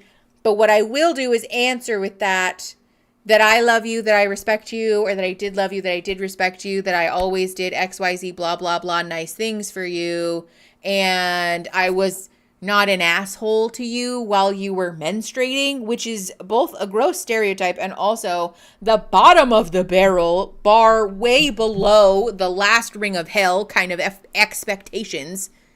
And is somehow using this as a defense to say that he isn't a repeat offender for the same problematic behaviors. Like, please, somebody make it make sense. Oh, 1 hour, 3 minutes, and 46 seconds pressing play in 3, 2, 1. I don't know. And then when she would tell me that, I would try to talk to her, but it's almost over, you guys. We can make it. She would just need her space, and I gotta respect that. Okay. I think that you guys definitely had a miscommunication breakdown your entire engagement. I think you really had deep fights and you got to the heart of it. But then there was a lot of stuff off camera that you both spoke to. I think you guys grew a lot. I think you both came out on the other side better. For sure. And I think that you ended up not getting married, and that was the best choice, even though it was hurtful at the time. We all saw how hard that was for you. If you have fight happened off camera, mark that off. I happen to be a very emotional guy, and I sense that you are a very emotional guy, and I wonder if there's a possibility that he is so emotional that's something you weren't necessarily used to, and that it got misinterpreted as manipulation, or do you really feel like you were being manipulated by his emotions? Did this man really just say, you actually are just hateful and judgmental of men being emotional, and that's why you think that you were being manipulated? Did he actually? He didn't just say that. Surely he did not just say that. Generally, but oh my God. What is wrong with this man? Oh my God. 1 hour, 4 minutes, and 45 seconds pressing play in 3, 2, 1. I don't even have the bandwidth. I don't know. I'm suggesting it. I don't know. I think two things to unpack this. I think it could be something I'm not used to, but I also think, and I think I can accept that, but I also think it could be a form of manipulation when you cry. Like if you're crying because you're sad or we're having a tough conversation, whatever the case may be, cool. But if you're crying because I'm like, hey, I don't like when you did this, and instead of saying, oh, you're right, I'm gonna be accountable, let's talk about it, I apologize, and instead you're on your knees crying, telling me how much Not you on my love me. knees, KB. You did that outside when we were moving in when somebody said you were being obnoxious. When somebody said you're being obnoxious, that's not true again? You don't remember it? I'm going to respect what you're saying, but I'm going to try to, no, that's not true. Okay, so let me give you the example. Oh, I will tell you. Okay, so it was when we were moving into the apartment. Somebody said that, hey, Edmund, you're being obnoxious. We were in line, lining up to go inside. You came to me and said, babe, somebody said I'm being obnoxious. You were being very loud. I said, well, look at how you're acting. You are being obnoxious. Instead of acknowledging you being obnoxious again, you got on your knees and started saying, KB, I love you so much. I just need you so bad. I said, get up. When was this? Where? It was in Denver, getting ready to move in with our bags to our apartments. Yeah. And this was before you climbed into the cabinet, which is why I had that irritated look on my face. I respect what you're saying, but I did not get on my knees and. So I'm being dramatic and you just don't remember? I'm just trying to, but I don't know. I'm trying to like also speak my truth, but nothing I did was like repeated offenses. Babe, sweetheart, you literally dismissed me the entire 3 weeks, which is why I blew up on the mountains. You dismissed me in the car and told another woman to speak over me. I didn't though. Oh my gosh, were we not in the same car? Didn't. But in your apology, when you came back in the house with flowers, you literally said, I'm sorry for ignoring you and telling someone else to speak over you. So where in this story am I making this up? I just don't remember. Okay, and I can respect that. I'm trying to be honest. Okay, and I think that's reasonable. This man, I think, could have a future in politics because it's just all I don't recall. I'm not sure. Can you repeat the question? I don't recall. It's maddening the way that he continually fucking doubles back and changes his mind. I would also fucking lose my liquid shit if it was 6 weeks of back and forth, snip, snap, snip, snap. Oh. All right, 1 hour, 6 minutes, and 50 seconds. Pressing play. 3, 2, 1. Well, it was a long time ago, and afterwards we go through our healing journeys, and some memories when we, like watching the pods, I remembered watching the pods, I'm like, oh my gosh, I'm getting tearful watching the pods. I'm like, at the end, before the show dropped, I couldn't remember what, I'm like, damn, all I remember is all the bad times. But watching the pods, I'm like, damn, I really did fall for this man. But as the story continued, I'm like, ooh, I remembered more than I might have wanted to, honestly. I understand that, but simply though, with this whole experience though, KB, I was so locked in on you. And it's just hard to love someone, give someone my best, and he's doing it again. Be seen as manipulative and just dismissive, and then also just like noticing the hard times, and there was a lot of good times and a lot of good things that I did to you, KB. He's doing it again. Hear the good things. You know, it seems like you have had a hard life, and you guys spoke about this on the show and in the pods. And Edmund, I feel like you are an eternal optimist, which is a beautiful thing. And you do block a lot of sometimes conflict, arguments, and you actually, I mean, I can understand that on a personal level. You don't remember it because that's your survival. But that being said, she is trying to say something that was very hurtful to her. It's a different kind of hurt. And I think that you guys can agree to disagree, but I want to give you both an opportunity to agree to disagree terms and say anything that you want to say because you spoke agree about to disagree. That wasn't you fully, that you were not that person that you saw. And then you as well. If you want to say something to KB on a good note, maybe how you felt that last day if you guys haven't spoken since about that. Can I go first? Absolutely. On my apology or just on my final words? I really feel like you were the one I was supposed to go through this experience with. And I think that you taught me so much patience. There was a conversation that I had with you off camera, and I was like, what's something I can do better? And you said, I think you can be kinder, babe. And I did try to work on that. And I called my mom, and I'm like, he said I need to be kinder. She was like, maybe you're kind in your way, but see what kindness looks like to him. And I was just like, okay, cool. And so I was like, okay, cool. And so I was just trying to learn how to love you the way you needed to be loved. Like, a lot of people may not understand why I stuck around, but I genuinely loved you. And what we were in was a trial marriage. We can't wake up and just say, hey, granted, maybe it did happen, but I didn't feel in our experiment we could wake up and say, hey, you made me mad yesterday, I'm leaving you. No, that's not how that goes. It was, I'm gonna wake up and choose you. Even though you pissed me off last night, I might have pissed you off the day before, we're gonna wake up and continue to choose each other and go through this experiment together. And I'm so happy that I got to go through that experiment with you. And also, like, you did not deserve to be cussed at. You didn't deserve to be called a name. You did not deserve that. And I'm so sorry then, and I'm sorry a year and a half later watching it, I got so icky. And I'm so sorry about that, because no matter how someone makes you feel they love you, they talk to you with love. And I was not talking to you with love in those moments. And that's not fair to you. And please never accept that kind of love, no matter how bad you want that love. Very decent apology, Don't I would accept that say. love. That's not what love looks like. I don't want nobody talking to me like that, so you shouldn't accept that. Okay? Yeah.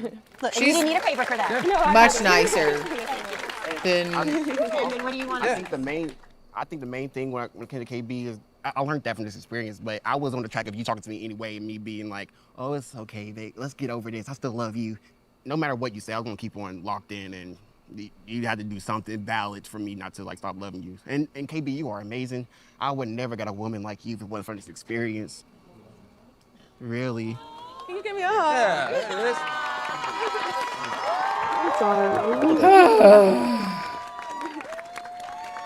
I just really think. Thank you so much for being here, for being open and vulnerable. I hope that you Oh, guys felt that's that you it. cleared the air. I hope that you felt that you got to say your piece. Oh, and okay. Nick and I and everyone watching are just grateful for you guys. Typically, we always like to end the reunion with a toast, but tonight we thought chicken smoothies for everyone was maybe more appropriate. Who invited that guy? Anybody for a chicken smoothie? Anybody? But speaking of Jordan, I'm going to save you guys. We're not doing chicken smoothies. Thank But it is his birthday. Yeah. Yay. Oh, it's Blake! No way! Yay. way, bro! You know? No way you did this. Everyone, please help us wishing Jordan a very happy birthday. Everybody all together, happy birthday to you. I don't know if that song is copyrighted or not, but honestly, Netflix would. Netflix really would. Also, it's just fucking awkward and weird. Okay, yay, so cool. I love it. Very cute and sweet. Even the bowls are fucking golden. And as always, thank you guys for celebrating love. Good night. Good night, everybody. Is this celebrating love? Is it? Oh, yeah, you guys, we did it. We made it. Oh, my God. How embarrassing for Denver. I don't know what it was. And quite frankly, I don't care. Oh, making a spectacle of dating. Okay, here's what we're going to do. We are officially ending bingo. Go double check Sningo for things that have been called. If you know for a fact that something has been called and it's not on there, you have 3 minutes until whatever hour it is in 40 minutes. 3 minutes to submit your formal questions in the chat. And if it's not answered by then, donezo. Bingo will officially be closed. And then anybody who got bingo needs to submit your form so that I can put your name on the wheel. And then we will spin the wheel to give everybody big prizes. Yay! I know we did it. We made it through another Love is Bingo season, you guys. Oh my God. Did that last bit with the song count as this is going to get demonetized? I would say no. Here to celebrate. Thank you, Christine. You're very sweet. I know we made it, you guys. Oh, thank you. If something wasn't called perfectly or called correctly, blame Eric. Love you, Eric. Gems. That's so shady. Okay. I'm struggling to keep my eyes open. I'm going to bed. Good night, Fairy Librarian. I hope you sleep well. Okay. Like I said, you guys have 2 more minutes to submit anything that you know for sure got talked about. I would say no to alligator tears, yes to awkward sex talk. Oh, hi, kitty. You can mark off awkward sex talk, yes. Quick, someone join the Snack-O-Lanterns. Hey, you got 2 minutes to join the Snack-O-Lanterns if you want to have the thing called. Okay, let's see. A toast. Yeah, we can call toast. If you guys want to call toast, you can mark that off as well. 1,000-yard stare. Is that a bingo square? Yeah, if you have 1,000-yard stare, you can mark that off. Holy gossip, you got bingo! Make sure that you guys submit your form. You've got like 2 minutes. Because quite frankly, I've had it.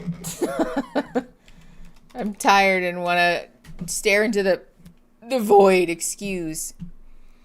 Clapping at something toxic. I don't know that they really like, that really came up this reunion, which is odd because it normally does. I know, free from Love is Blind for 6 months until season 10 comes out. And I'm sure there'll be some more fuckery Did Mickey get the men mixed up or a trailer for the ultimatum? Surprisingly, no, actually. No, my ex is crazy. None of that either. I'm tired of this grandpa. Yes, exactly. Does any of the yuck count for the Republican swear? I would say no. No feet. No cameras that we saw. We did call clearly rehearsed apology, yes.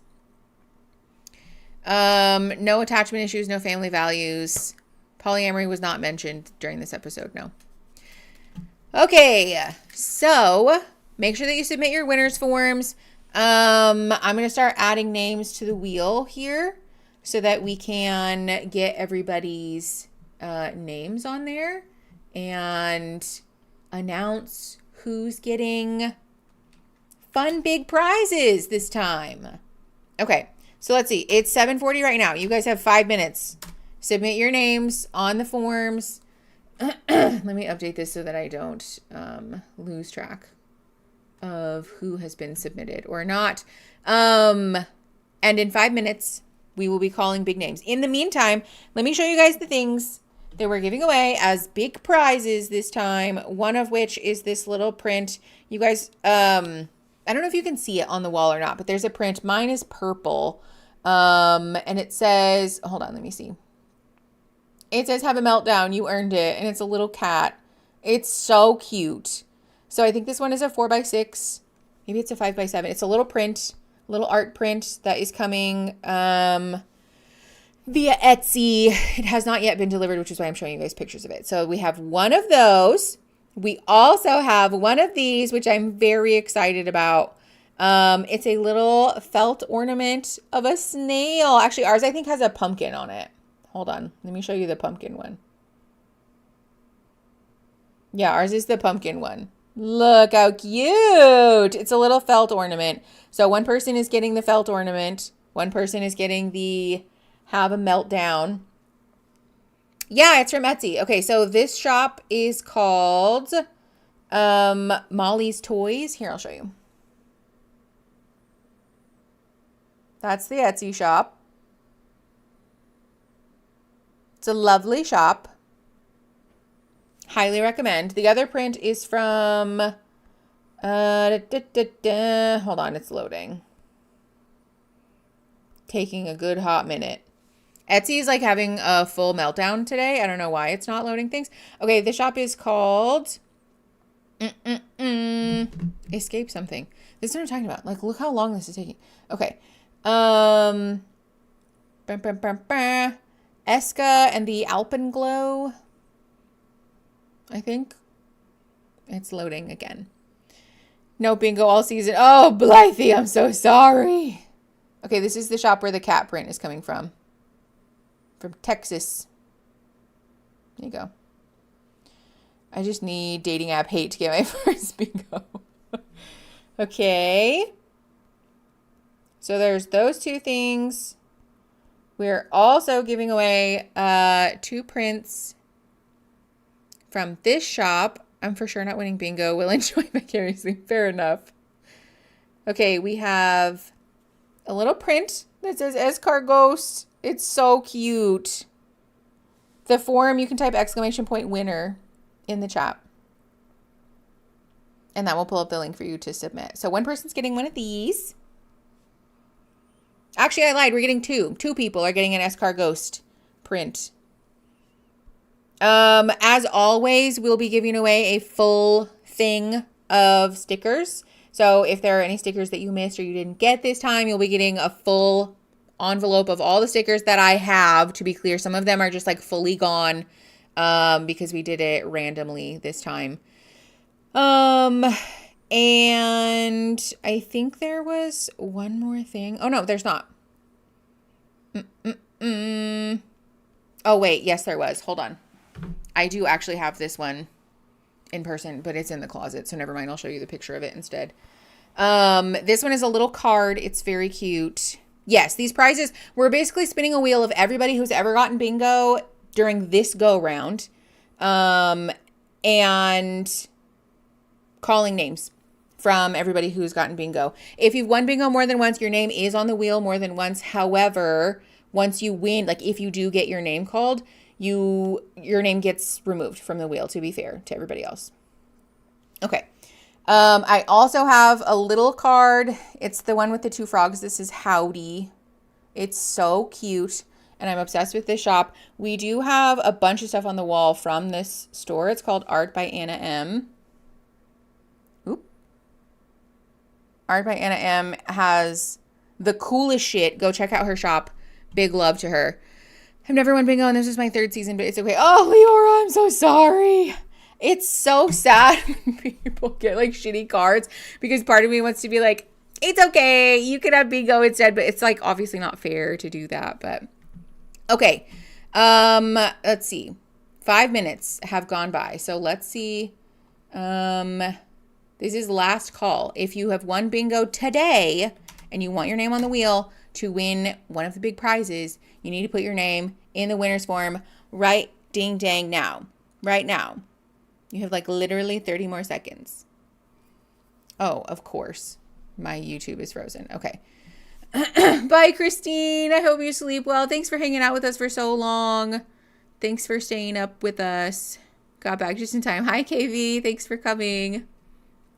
Okay, so let's see. We have 1, 2, 3, 4, 5. 1, 2, 3, 4, 5, 6 big winners. 6 things. So we're pulling 6 names off the big wheel. Okay. Let me double check the form again.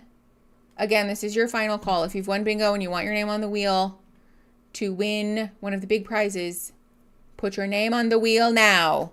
As of now, I've only had one other person submit their name.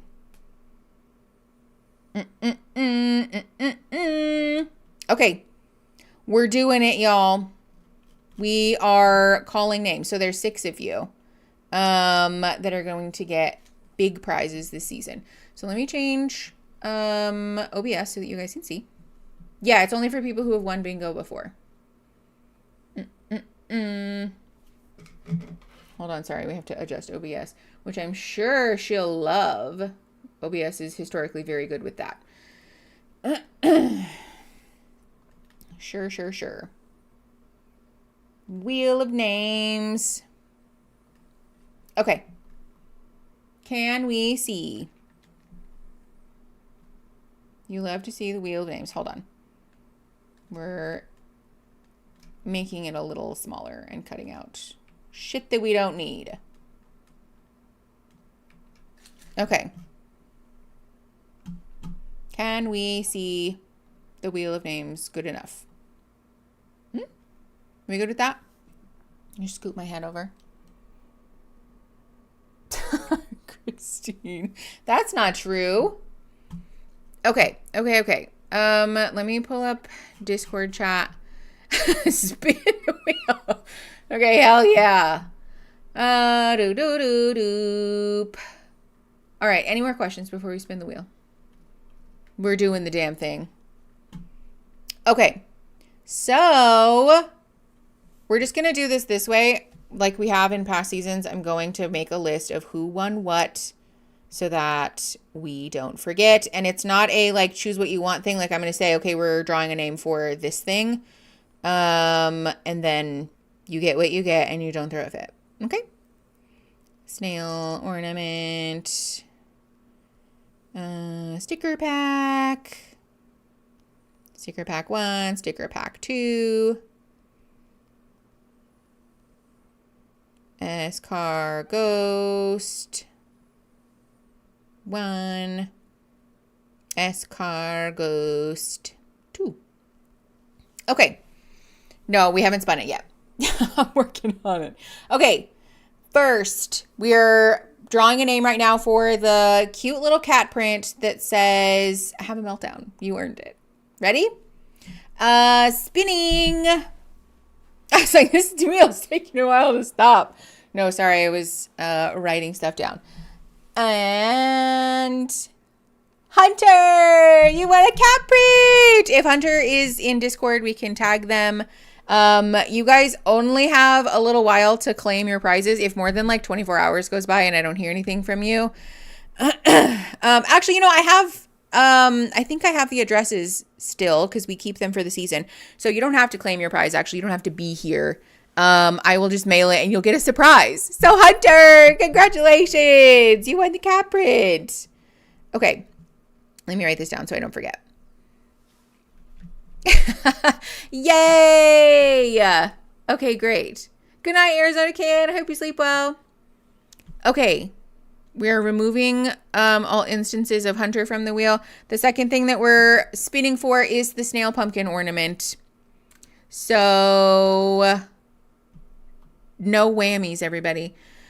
I don't know who that says. Maddie! Maddie, you got an ornament! Sorry, not like that. I just mean like removing Hunter's name from the wheel. Maddie out! You won the snail ornament. Y'all, my voice is so fucked. Oh my god. Okay. Maddie, congratulations on your snail ornament, my friend. Hopefully you see this, but if not, then you'll just get a surprise package that you won bingo. Okay, see how it says remove all instances? That's what I meant, like from the wheel. Okay.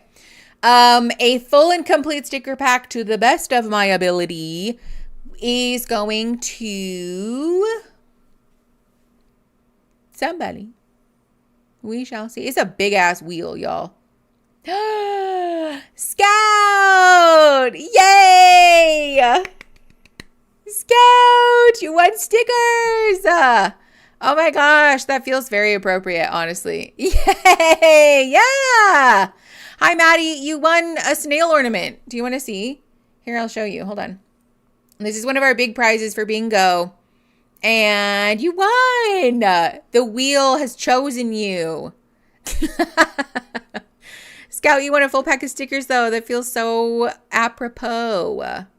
Sorry, Etsy's taking forever to load. The snornament. Etsy, get your shit together. Okay, there we go. Maddie, what a snail ornament with a little pumpkin on him. I think he's so cute. Yeah. Okay, great. I'm so excited. I hope you guys enjoy your prizes. Okay, Scout. And then sticker pack number 2 is going to... Yeah, Maddie, of course. I know, the stickers are a big motivator for a lot of people. Danny, you want a complete pack of stickers? Congratulations. I don't know if Danny's here or not, but Danny, I see around fairly often, so I can let Danny know too. Danny, you want stickers? That does feel kind of appropriate. Yeah. We in the Discord server especially are the similar or the same type of neurodivergent where we all like stickers. We all like little trinkets and things. So I'm excited to give you guys fun, silly stuff. Okay. S-Car Ghost print number 1 is going to... Danny, you want a full pack of stickers? Your name on the big bingo wheel. Okay, S-Car Ghost print number 1 goes to Alatariel's ring. Sorry if I mispronounced your username. Congratulations on your little print. I'm so excited to send you guys fun stuff because a lot of it is stuff like from the wall. Yeah. Okay. Alatariel is rising. Alatariel's ring, excuse. Okay. And then I think they were from YouTube. I recognize the username from chat, I'm pretty sure. Okay. S-Car Ghost, print number 2 is going to Daria! Congratulations! I don't know if Daria is still around either. Congratulations! Oh, Gems, that's really nice. Thanks for tagging Hunter on YouTube. Okay. Daria is trying. Is so cute. Daria is _ trying. Congratulations. Yeah, on YouTube too. Thank you guys. Congratulations. Okay, so that's escargot number 2. And then we also have the Howdy Frog card. Okay, Howdy Frog card. This is our last big prize, you guys. It's the last big one. Are we ready? The last big prize, the Howdy Little Frogs, is going to Eves. Congratulations, Eves. I don't know if Eves is still around or not, but congratulations on your little frog card. Oh, I'm so excited. I hope that you love it. Okay. Eames, not seems. Get it together. Okay. Yay! You guys, we did it. FIFA, yeah. Now you can replay all the stuff that you missed from the live because it's a freaking bajillion hours long. So yeah, I'm exhausted, you guys. I'm so tired. Thank you all so very much for another amazing, incredible, wild bingo, Love is Bingus stream, and season, really. This stream, we raised $556 to support Doctors Without Borders, plus the $200 from me will be $756 for Doctors Without Borders. Y'all are wild. Thank you guys so much for all of your donations and your support and for watching, for liking the streams and sharing them and subscribing and all the things. Big shout out to the mods. Big shout out to Joe and Allie, Eric, Gems, Natalie, Aria, everybody who has helped with Bingus, Eric. Thank you guys so much. And Christine, all of our mods. It's just all of them. All of the mods for doing the most and being so incredibly instrumental in the existence of Love is Bingus. So also don't forget, we have game time happening on the server. So if you guys want to come hang out on Saturdays, we are having game time where we play board games and silly video games together. It's been really lovely. And I will see you guys for the next one. Next Friday is the first Friday of the month. So we're doing patron only streams. So if you are in the escargots or the Snack-a-lanterns, you guys are going to get a private fun hangout time on Friday during regular stream time. So noon Central, 10 Pacific, I think is what it is. And we will not be having stream here on YouTube. So I will not see you on YouTube for our next stream, but the following week we will be back watching something that is yet to be determined, to be perfectly honest. So I love you all so very much. I'll see you guys for the next one. And thank you again for being so wild. Hey, wait, hold on. Scout, thank you for the $14. Oh my God. I hearted it and then forgot. Thank you guys so much. Big congrats. Love you all so much. And I will